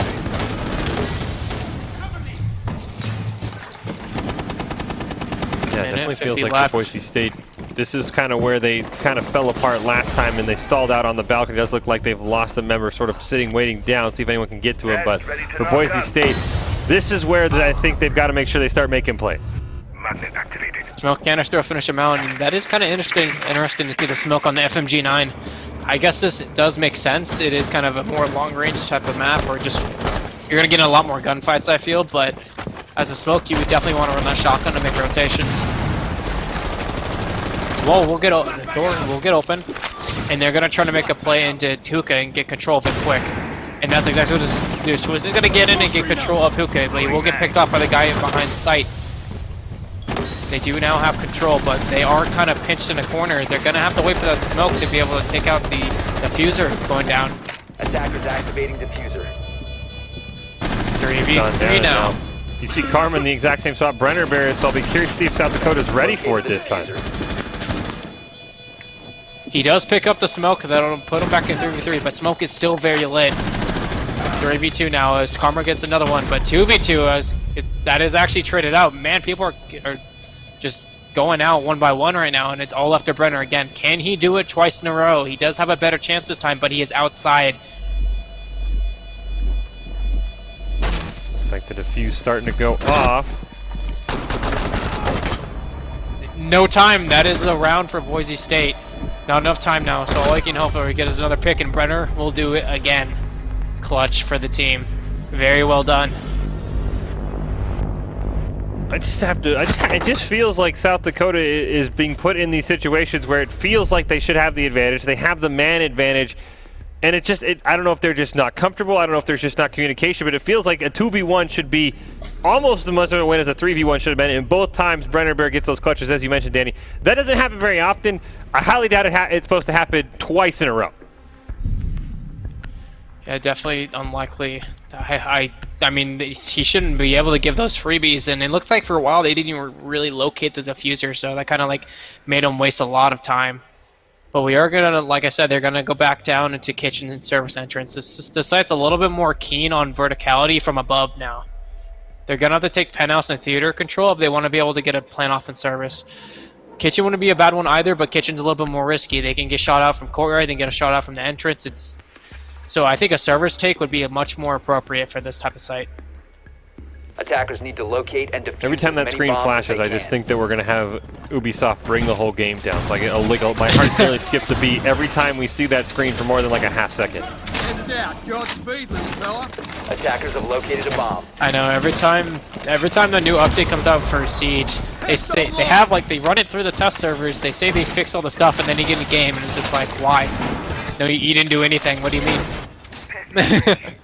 But the thing I know about the test servers, every time I open Steam, it's like, hey, you got to update Rainbow Six. I'm like, okay. It's like, oh, it's the 90 gig test server. I'm like, please, just stop asking me, Steam. This is not what I want to do right now. By attackers. I know, I gotta turn that setting off myself. Like I never like to have the test server downloaded just because I always like to wait for it to actually come out into the real game, because I feel that if I play it on test servers, I'm gonna get bored when the real thing comes out. Yeah, no matter what game you play, when you think a patch comes out and it's buggy on the actual game, just imagine that the test server was about 10 times worse. Yeah, I know. Yeah, very much so. But it looks like they are going to be running the Mira. Very strong site, like I said earlier. They're going to be watching server's entrance. They do not have a smoke, though, so this is going to allow Boise State to be able to get more control of the first floor a little bit easier on just site. But like I said, they are going to take VIP and start heading into penthouse. They're going to start getting that control going so they can get the vertical play going with the sledge and the buck. Karma's going to start throwing down his spikes to make sure no one can rotate around, but what they don't know is that the Cav is actually making her way towards them. If she picked one player off alone, we know what would happen in interrogation, and that would basically be the round done. Yeah, that would throw a hole in all of the plays Boise State have made and really sort of probably get South Dakota a little bit back in this mentally after back-to-back collapses. So the Broncos got to be careful. And hey, that's how to shut one down, just get the kill right away. Definitely indeed, but that is your hard breach gone. Luckily, though, like I said, on a map like this, hard breach isn't really a necessity for the attack. So they will be able to manage without it, especially getting that vertical play Swiss is doing correctly, shooting down correctly where to get to the service area. But looks like they're going to have rest of Boise State moving down main, which is kind of risky though, because it looks like they didn't drone it at all from my perspective. And they're going to get pinched from 3 different angles, and they did not know Mosley's on the desk, so they beat him down. But Swiss and Sledge will bring it back up. But it is now a 3v2 with actually a 2v2 because one is down, but make that a 1v3. Attackers recovered the diffuser. That's just... Yeah, I mean, we talked about this in the first map. This just felt like a back-to-back recovery from both teams. You mentioned Boise State didn't feel like they had much information. You see Swiss knows where the guy is, just needs this last pick to finish off the round barely. I think it was the last bullet he actually got him with, but that kind of felt like both teams just sort of relying on being a better gunfighter and then actually having the information, at least from the Boise State side. On a map like this, gunfights are the key way of winning this for a defender. Because like I said, this map is so attacker-sided. You have to do some crazy things if you want to be able to just get around it, get around win. You have to do something. For me personally, Coastline, not my favorite map, just because I hate all the flexibility. But sometimes it is nice on defense to have that flexibility to abuse it. So they're going to have to put out something a little bit different. They're actually going to bring the glass on Karma, but yeah, 6 picked. I'm not surprised to see that. Back to the gridlock to make sure all those staircases get blocked off and no one can rotate up. Yeah, I'd be curious to see if Boise State uses the drones a little bit more, because as you mentioned, I mean, they basically sort of charged down White Staircase and kind of, they just kind of felt like they were just like, hey, we'll win all the gunfights. They really didn't have a lot of information, and you saw the first guy paid for it. He got shot at by 3 different angles. Yeah, what kind of scares me about that too is that like it's a repeating pattern from both teams a little bit. But what they could have done there if they have all that vertical play, they have all the soft breaches, they have the buck, they have the sledge, they even have IQ with soft breaches and Karma with a side shotgun. They can actually just shoot out the floor from above the little main, that little main entrance, and see if anyone's behind the bar without actually just putting a drone down. So it's just very kind of confusing to me a little bit. But they are going to go back there. 3-0 for Boise State. Definitely looking good. Like I said, attacking-sided map nowadays, so I'm not really surprised that the attackers are going to be the first people to win rounds. But Attackers are heading That out to me means that there's a lot of pressure on Boise State, because every round you don't win is a round that South Dakota might be able to flip on you when they switch sides. So really it feels like if Boise State doesn't win almost every round on attacker, they probably got to be pretty worried that it could be South Dakota with a nice little comeback, since, as you said, it's so attacker-sided and South Dakota gets to be the team attacking second. I hate to say this, but I feel that even if South Dakota were to go and attack with more rounds, I don't think they would do so well just by watching the cafe map. But, you know, I guess we'll have to wait and see. But the BSU team are going to do the same thing again. I'm curious why they're not putting that much, the defenders are not putting that much pressure up by there to kind of slow them down. They had the cab there last time, but she just kind of ran in blindly, not really aware that they were upstairs. Yeah, I think Zach Brenner just dropped in on her last time. We see Karma get a pick onto Weezy Lord. So once again, Boise State just off to a great start, up 5v4 with over 2 minutes left. And it really feels like South Dakota is just sort of playing this really hard weight game and see, as you mentioned, just be better at gunfighting as they get one back.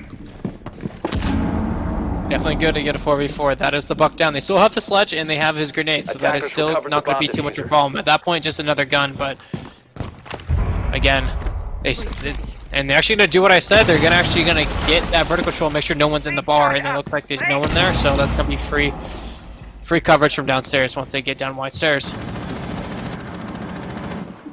Last time Boise State didn't have probably as much information as they needed when they went down wide stairs. See, Brenner's going to take out a camera, but doesn't look like for right now Boise State has any interest in doing much more than just renovating this house and getting to get a nice peek onto somebody down below in the 4v4. Definitely not looking good for the defense as they're starting to get anchored. If I were them, I would start rotating out, maybe put the roamers above and get the flank going. But Brenner's going to be the first kind of offense to get onto the first floor. But Karma's actually just dropped down the hatch and she's prone. She's going to peek this. She's going to get the head. That wasn't a headshot, but she still gets the pick. Nonetheless, and Mira whiffs her shot onto it. They got to push this Mozzie, get him out of the bathroom. Karma's getting a little aggressive. No one's trading him out yet, and that's kind of risky. That's a free pick down, and Brenner goes down as well. That's free trades going back, left, and right. And another sledge will go down. This is definitely a South Dakota round, and Stripey's last alive in a 1v3. He does get one. That's the mirror down, but he can actually do this. One of the enemies are very lit. If he can take out that person, it will be an easy 1v1. And that's exactly what happened. You just got to get one more. But he won't do it! And that was the lit guy as well. How unfortunate. Definitely a good attempt from Stripey to try to avenge his fallen teammates. I mean, once again, even with the victory, though, I mean, that was the same thing where South Dakota had a 3v1, a guy goes down, and his teammate literally says, how close can I die to your body once again? Because his teammate ran right in the exact same location, laid prone, and Stripey got a great pick before. Unfortunately, he couldn't get the last guy, but it feels like South Dakota has this weird mentality of running in 1 by 1, even in a 3v1. They do have that same mentality. Once they get that one person down, they just kind of anchor on site and hide. They need to start putting more people above in a site like that. Or at least just waste the time. They have to at least waste the time and maybe get a pick just to help them. But they're not even doing that, and that kind of scares me a little bit. But they will go to Penthouse, which is a different site on the top floor. Well, it's not exactly like Hookah, a little bit different. It's very strong for Mira to be played on the site, so that's exactly what they're going to bring. But for this type of site, you're going to have to get underneath and be able to pop those mirrors, because if you don't get those mirror pops towards the site, it's going to be hard for the attackers to drop in and get a plant down onto B. I'm curious, though, I mean, even if with how attack inside you have said this map is, Boise State at times their attack has felt lackluster towards the end, and it has come down to basically, I think, almost 4 straight rounds of having to see if somebody can just clutch it out, and 3 times they were successful. That was the first time, and they nearly had another clutch, so it definitely feels like Boise State probably hasn't had the strongest attack time to time. Definitely did. It's definitely just surprising, actually, Boise State being able to win all these rounds. 10 seconds of insertion. It's not common to see a team be able to get close to clutch or even clutch around by round by round. It should be a team effort there. So it just kind of scares me that they're not coordinating as much as they could be doing. Yeah, I really want to see a complete round from Boise State. I mean, I think they've gotten the first pick almost every round. Unfortunately, as you mentioned, a little bit of aggressive play, I believe, from Swiss last time in the bathroom, ended up giving one back. So for Boise State, if they can make it a complete round, doesn't have to be flawless, but just something where it's not, hey guys, we planted the diffuser, Brenner Bear or whoever, go get a 3v1 clutch to win the game. I think that would definitely inspire some more confidence as we continue on later and later into this map. It definitely brings a lot of hype for sure if you get the clutch, if one of the teammates gets the clutch, but still it's very risky. You never want to put your teammate in that type of position. You want to have as much people alive as possible when you get to the diffuser. They will start getting above control. Brenner's just going to be able to put pressure on that VIP wall. The Swiss will get pressure on the Penos wall. They're going to take control of Hookah very quickly. Very good job on the Boise State side, but was that a team kill? It was. How unfortunate, Karma running in front of Swiss's bullets. That does, I hate to say it, but that does happen every once in a while, a little bit more than the other 2 team kills we saw. That at least felt like, you know, that's something that you could see where you're trading bullets back and forth, someone just walks in front of you. So not the worst team kill we've seen today. Still not something Boise State probably wanted to see, because that's going to make this attack a little bit harder, especially losing another member there on blue stairs. Yeah, the spikes weren't really blocking the stairs at all, so that allowed the Ella to just walk up and get a free pick onto the sledge. Brenner's gonna make a play towards top of white and try to get down in the 90 hallway. He does shoot the drone, so there's his position will be spotted and known. Sharpie will be throwing his breaches down, but they are muted, so IQ is gonna have to go underneath and get the charges off if she wants to get that wall for them. Swiss did get one back there, so Boise State at least still has a chance. 4v3, just over a minute left, and you can see, as you mentioned, Brenner on the IQ. And right now, somehow Boise State has recovered and gotten us back to a 3v3 just like that. Definitely good work by Swiss, getting a double kill, the first 2 kills for his team this round, being able to pull it back, but it's still, the round is not over yet, but Swiss will get another, making a 3v2 for on the attacking side. All they have to do is just get pressure off of the Mira, and they can easily take the site, and easily take the round. The 2 members of Boise State being shot at from the other side. Stripey going to plant in the smoke. He's got Brenner Bear behind him as well, but a huge double C4. You're now Swiss going to try to get the full ace. Unfortunately, just can't quite get it. That double C4 was pretty huge for the side of South Dakota. Very smart play from South Dakota, having that C4 still available on Mira. No need to take a gunfight when you can just throw that out, and you know exactly where they're planning because of the sound, so very smart Mira. I was kind of hoping that Swiss could clutch that, because if he clutched that, that would have been the ace for him. We don't see that too often. Yeah, a lot of things that we have. We got team kills, we've got some insane clutches, like you said, nearly the ace. It did kind of shock me that Boise State, you had the one-man planting, of course, he can't move, that the other member was that close to him that they both would be taken down by the same C4. Yeah, no, that was kind of expected. I feel like the IQ should have, because that was kind of expected for the planner to die at that point with the C4. But I think the IQ should have definitely been playing a little bit more back, just to be able to maybe get a trade and just not get double C4'd like what happened there. So just very unfortunate, and I feel bad for Swiss not being able to get his first ace for the season, but hopefully he can get one sometime soon.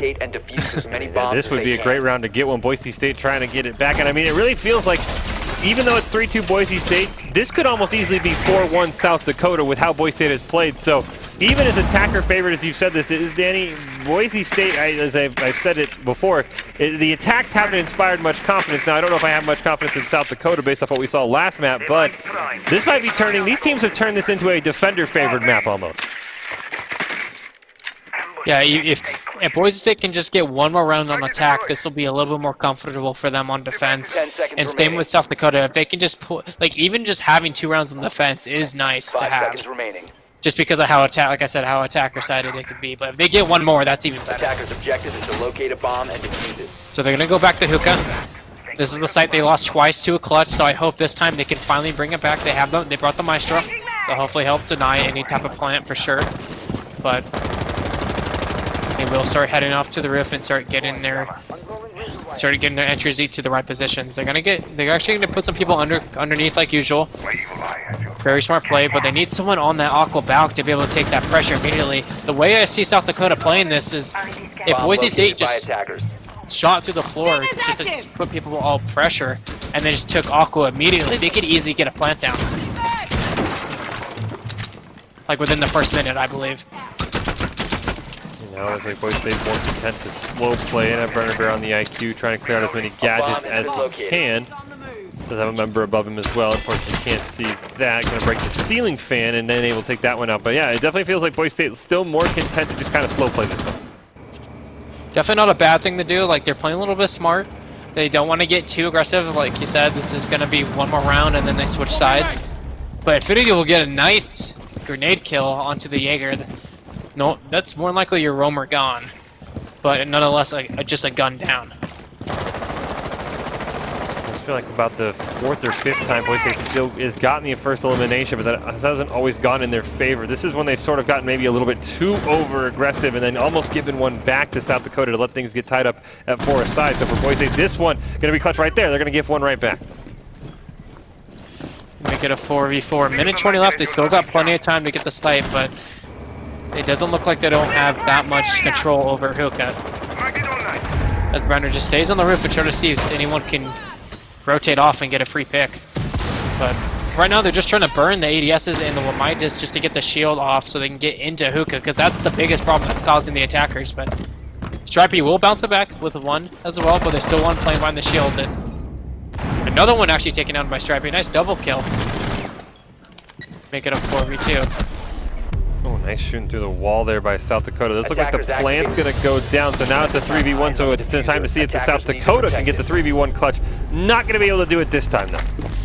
Very well done. A little bit cleaner. I wish they could have done it a little bit better the past couple runs, but I'm just glad on the last round of their attack, they cleaned it up and fixed everything that they needed. They were able to get it very well done.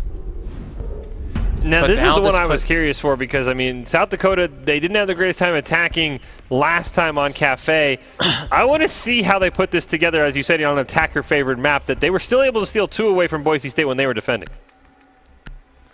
Yeah, the 4-2 split is always a good favor to have for both sides, so I hope they... I hope they learn from just what happened on Cafe, but they're going to have to adapt to how flexible this map is and how flexible roamers can be and how aggressive you are allowed to be as a defender. That's only worrisome for them. I'll be curious to see with it being on Hookah Lounge again, if you talked about how we wanted to see more sort of verticality play from Boise State shooting through the ceiling. I'll be curious to see if South Dakota is going to try that at all and try and maybe get a couple picks or something through the ceiling that Boise State didn't do a lot of times when they were on the first floor. They're going to bring the Capitao. Capitao is probably one of my most favored bands for this map, just due to the flexibility for the attackers and just all the positions that all the defenders can be in. It's just so strong. So being able to run that, take advantage of that is definitely going to help. And they don't have anything to deny. They don't have any mine disc. That's the only thing that can deny Capitao firebolt or smokes. So they're going to definitely have to work around that a little bit. I think the challenge for South Dakota definitely is going to be on this map, just playing a bit faster. It felt like last map they definitely would, they'd have about a minute where they just would kind of all sit on the roof and watch the drones fall into their death. So I definitely think for the Miners, playing a tad bit faster is something the Boise State's probably got to be ready for, because I think that's what cost them the last map that ended up going into overtime. ATS deployed and ready to go. I do like how the defenders are just setting up. They're setting up very quickly and they do exactly what they need to hold just to keep the site clear. But it looks like after setting up, Karma's going to start roaming. Very smart to do so on a map like this. I wouldn't even mind having 2 roamers on a map like this just to be able to put more pressure on the attack. But they're all just going to go through main entrance and probably put one on the white window. Very interesting, honestly. I honestly don't know what to say about it. It's not the smartest play I've seen, but I think they need to start getting people towards the roof and maybe get in a penthouse to do a VIP control, just to be able to push down 90 hallway. Again, really haven't seen much from South Dakota so far. As you mentioned, they all look like they went in through main entrance. Now they're kind of all they're still just all hanging around outside. They really feel like they don't quite have this great plan of where exactly they want to go. Yeah, like they're finally getting on the roof. They did waste a couple drones, which is kind of not very smart indeed. They're kind of repeating the same patterns you saw in Cafe Dostoyevsky, but I just hope they just follow through and actually be able to just put pressure onto certain hallways and sites, because what they're doing right now is unethical as an attacker, especially on a map that is attacker-sided. Yeah, they're just once again looks like content to just hard, slow play this. As you see a first pick by Boise State, that's going to make it even harder for them to push, but they will get one back. That is lucky, but that was a risky drop from the Capitao. He had the diffuser for one and no cover until after he was picked off, so definitely not a good start. But due to them having the pressure of Aqua Belk, that is going to allow them to push a little bit more into Aqua, get into sight, but he's going to be unaware of this. Karma gets in one, and Brenner picks up the Ash, and now make it a 4v2, and make that a 3v2. As they do have the diffuser down, so all they have to do is just hold the diffuser, and they win.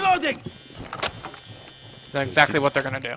You can see two members of Boise State holding the diffuser. You can see South Dakota once again just kind of content to almost what feels like just hoping for some Ubisoft server issues, as Karma's going to get another one, and now it's on to South Dakota to get the clutch, as Feudal Knight does get at least one back. Yeah, Legion for sure should be towards Jaeger just because he has the diffuser and he knows where the last guy is, but either way, Karma will finish it up. A triple kill in the round for him. And once again, it just feels like South Dakota is just weirdly slow when it comes to attacking. I mean, as you mentioned, they've kind of just thrown away those drones without actually either following it up or baiting a kill for a drone trade. It really has been throw your drones in, and then I don't know what the Capitao, he just kind of dropped in, and he was already pretty lit, so it's not like he was going to really win any gunfight if he hopped into somebody. Yeah, exactly. It's just they're not using the drones as well as they could be doing. They're not trading immediately. They did get that one trade in the beginning, but they're kind of doing a little bit of risky plays. It just doesn't seem like they understand what they need to be doing to take the site.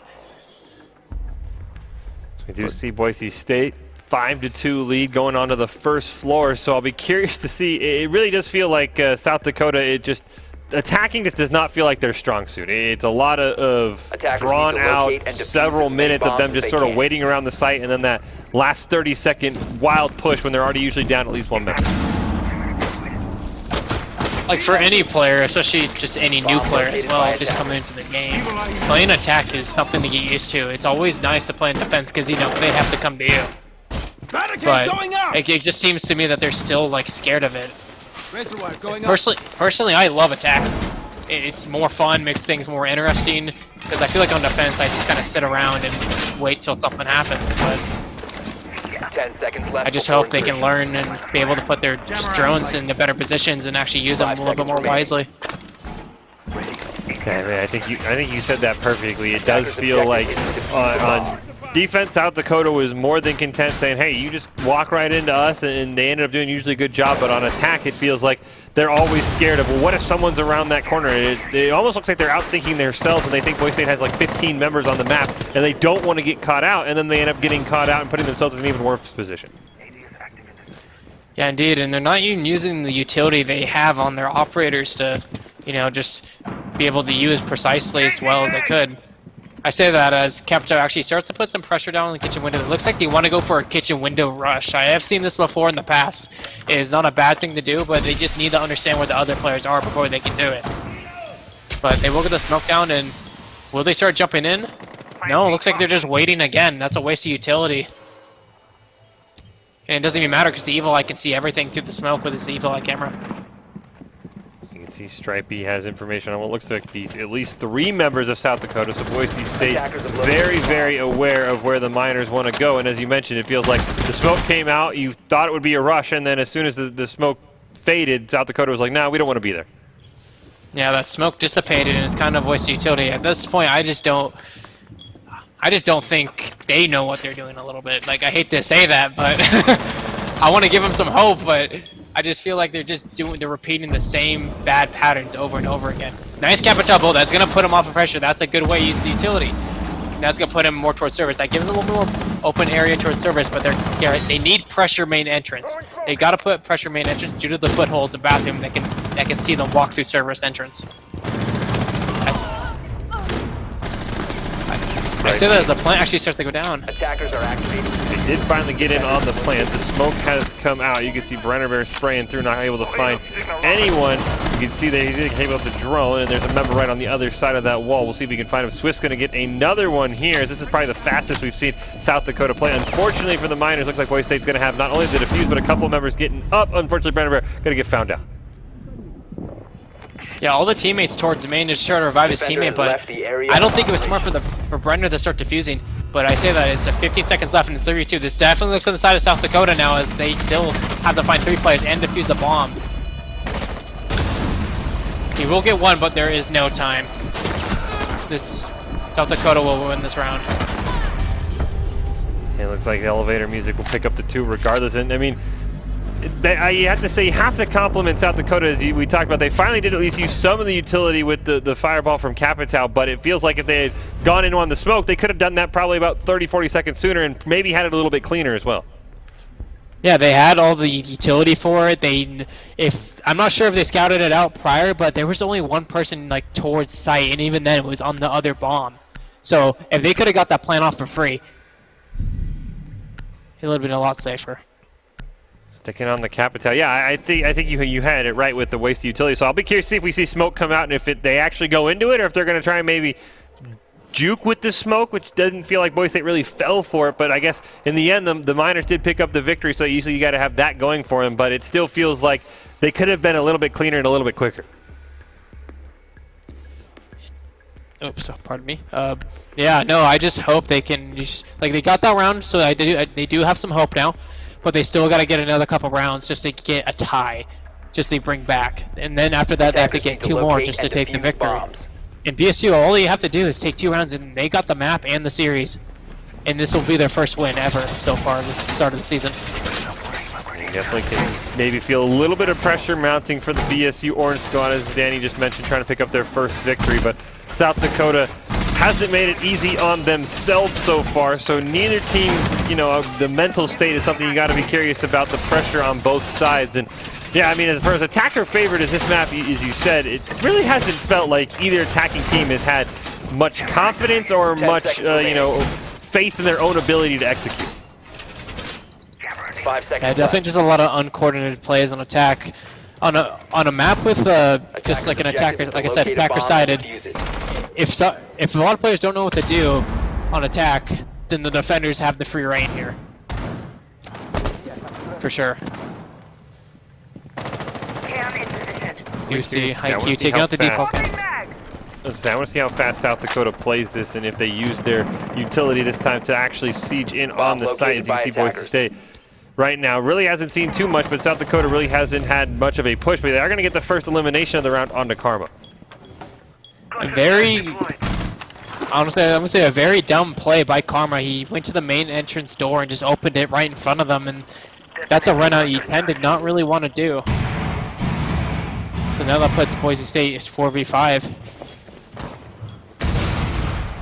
But Swiss uses her cameras right. She did throw one outside onto the hookah balcony, and that does show VIP balcony. If that's used properly, she can get some free picks and definitely free info for the team. Don't look like there was anything on the camera, at least from Swiss's point of view. Even despite that pick, it still kind of blows my mind how slow South Dakota is playing this round. Drone activated. Yeah, it's like they haven't even started getting VIP control. They are on the balcony of it, but they're just holding their angles. They're playing patient. Like I understand that you want to play patient. I get that, but on a map like this, it's best to take what's open as soon as possible, just to cut off any defenders' rotations. Buck will get spotted out. They're all on that balcony, just waiting just for someone to go in, but. The real challenge for them is just having to deal with those mirror windows where they are. They're going to have to send Buck or just someone underneath just to take them out, just so they can go in freely. 1 minute taken off the clock despite being up 1. South Dakota still hasn't really fired another bullet. You can see Boise State holding a couple angles. And it really still feels like the Miners are in a 5v5, or at least that's how they're treating it now, because they haven't made any sort of aggressive push sitting up a man. And we're still just starting to run out of time at this point. They did get the mirror window with the ash charge, so that's some pressure off. And you do see the smokes going out, and trying to burn out utility, make sure there's no ADSs so we can get a better plant down. But they're smoked off the B side, but there's no one in it yet. And it's just going to dissipate, and it's going to be a waste now. I hope he has one more so they can get a plant off properly. Smart fire from him, going to cut off the rotates, but he's still got to get the smokes out just so he can get a plant down. He's got to trust on his teammates to get cover so they can plant. And they're all just going to bombard the smoke and get in the site. They don't even know he's there. Are they gonna do it a free one? Is that gonna be no? That's gonna be a free one. The triple for Brenner, but they are getting the plant down, and that makes it a 2v2. Attackers are activating. One on the window, one on site. They're gonna have to peek this together if they want to bring this back. They do see IQ, and she's gonna go down. Now make it a 1v2 for the Capito, who's still out on the window. They gotta pick this together. They do not want to give him 1v1s, or else they will lose the retake. This is the mistake South Dakota made time and time again when they were defending. They're gonna go fight down. His teammate's gonna try and cover him, but Defender has left the area of operation. I think he's gonna get it off. 1 second left, still has to get it, and he does. Capito not being able to peek out, getting scared by the Valk running out the window, and totally forgetting, I guess, that the Legion was defusing the bomb. And that It puts felt like Boise he State thought on he was match playing point. South Dakota, where they would just kind of funnel to him 1v1. That's kind of what it felt like he was doing. He's like, oh, they'll just keep running into me. I mean, it was nice that Brenner did get that triple kill. That definitely helped a lot. They were unaware, even after 2 people died by him, of his position. That fuse looked like he didn't know what he was doing there in the smoke. He was just kind of chilling out, having a good time. That man was crawling through the smoke thinking nobody could see him. Yeah, I mean, that was the 2 mind-blowing plays, as you said. They 2 members went down, and they still had no idea where Brenner was. And then the Capitao, honestly, forgetting there was someone defusing or assuming that the guy was going to try and just kill him instead of shoot him. I mean, you could see in the replay the bullets got close, so I guess maybe he assumed that there was no one there because he didn't get a hit. But that was some weird play by South Dakota that's going to give Boise State pretty close to victory here to wrap up this series. Yeah, they just need one more round, and this will be it for the series, and this will be their first victory for this season. So definitely a lot of pressure on both sides. And defuse bombs. So they are going to go back to Hookah. They did well last time. They had the diffuser down, but that's also due to the fact that South Dakota was kind of just pushed all separate entrances alone without getting a trade, and even leaving the diffuser alone with someone that shouldn't have it. And even once again on that last map, I mean, South Dakota got a pick onto Karma, as you mentioned. That was a pretty big misplay. I mean, that was like 2 minutes and 30 seconds into the round, and they still didn't really even think about planting until the last 30 seconds. So doesn't feel like the Miners are very confident in their attacking ability. So if Boise State can survive an early pick, I would have to say Boise State has a huge advantage the later and later we get in, just having all 5 members in South Dakota starting to play mind games with themselves of where could they be and freaking themselves out. South Dakota definitely getting a little scared now as this gets really close for Boise State to win this, but like I said, this is going to be a hookah tick. They're going to need to take Aqua. That is definitely one of, it's either you take Aqua and you get that bar control, get someone on the big window, and you got a free plant, or you have to go for a hookah tick and put someone underneath by Cool Vibes, or just underneath with Buck and start shooting out the floor. That is one of your best bets, to just taking the site. Karma down. But if they want to deal with that, you go, sorry. Karma on the first floor. He's got to be careful because he's been the one who's been sometimes picked off with some interesting plays. So if he can stay alive, I like Boise State's chances a lot more. I honestly think even if he does fall down, I think Boise State can just pick it off easy like you saw in that last round, because they don't. South Dakota doesn't really seem to know how to trade out people or use the drones effectively. I don't think I've seen many drones at all this map from South Dakota. Maybe it's just the angle we're seeing with the spectate, but I really haven't seen the Miners throw money drones in, let alone fall. I mean, there's one. Oh, there's one. Hey, it got taken out immediately. Oh no, it's still there. Okay, now it's gone. You see now, like, they gotta take the aqua control, but Queasy does start off, gets a pick on the Brenner. That's a good start. Using that vertical, using that repel wisely to take out the guy in hookah. They're gonna do that just to make sure no one will stand near it. 1 minute, 25 seconds. They haven't put anyone in Sunrise Bar underneath hookah to just get some pressure on Cool Vibes, which kind of worries me. But if they do play this right and they get some smokes and fires going, they can easily get a plant going. And exactly what's gonna happen. Defender is approaching the kill zone. But Swiss is gonna run out. He's gonna get free 2-piece, and Karma's gonna get a third. Plant does go down though. We get it a 2v3.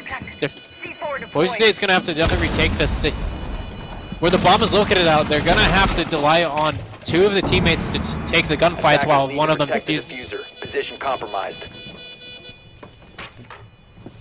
He here is just don't run in 1v1. I think if they double peek the angle, they at least have a better shot. Defender is exposed. Oh no! He's gonna go above, and that's the. Oh, come on! That's the game. No. Disabled the diffuser. He's choosing. Defenders win. How did South Dakota not see that he was outside? I think that was a lot of miscommunication. That's gonna be the win. Boise State will take their first win for the season. Congrats to them. Big congratulations to Boise State, and as Danny mentioned, the Orange Squad picking up their first victory of the season. Some interesting plays on both sides, to say the least, but I guess if there's one way to end it, it's a guy getting a 4K, every single one of them while he's outdoors as the defender. Yeah, just a lot of questionable plays by both teams, but more importantly, more questionable plays by South Dakota. They weren't using their drones, they weren't taking advantage of the trades, and they weren't getting control of any maps. Yeah, I mean, I think you nailed it. I mean, that was the first drone I had seen, and that was in the final game, and it immediately went down. And they were time and time again where they were up 5-4, and they were just like, nah, we don't want to push. We're just gonna all sit outside and hang around the poolside bars. So, hey, I mean, Boise State, they'll take those wins however they can get them. So a big shout out to them. Definitely still some learning to do for that Orange Squad, but it's still always nice to get your first victory, get it on the stream, and get it out of the way, so you don't have to worry about it down the road. Yeah, no, this is going to be the last. There's going to be one more match before the phase switches. So I hope they can get this next win in so they can get a good position into playoffs. So we are going to have that look forward for Boise State. We do have another competition coming up in a different shooter. If you're interested in some Call of Duty 2019 Modern Warfare, we've got the Rocky Mountain Warfare Invitational coming up October 10th with the Idaho Army National Guard. Going to be a duos Warzone tournament there. Check out any of the social media links on your screen to get more information and get registered. We've done a handful of events with the Idaho Army National Guard. They've all been a ton of fun. So coming up October 10th, 5 days from now, you get your shot at some awesome prizes that we have from the Idaho Army National Guard. You can see them right there. They're pretty awesome. But hey, the awesome thing tonight is Boise State went 4-0, 3 wins in Overwatch, and then the Orange Squad picking up their first win in Rainbow Six Siege. I want to say a big thank you to Chat Production and then Danny for joining us to call the Rainbow Six Siege action. Always a ton of fun. Always nice to see the Boise State ended with a 4-0 night, not even dropping a single point around. 3-0, 3-0, 3-0, and 2-0 for the Broncos. That is going to be a night for us, though. Thank you so much for joining us. Have a good one and stay tuned because there's a ton more coming up on Boise State this week.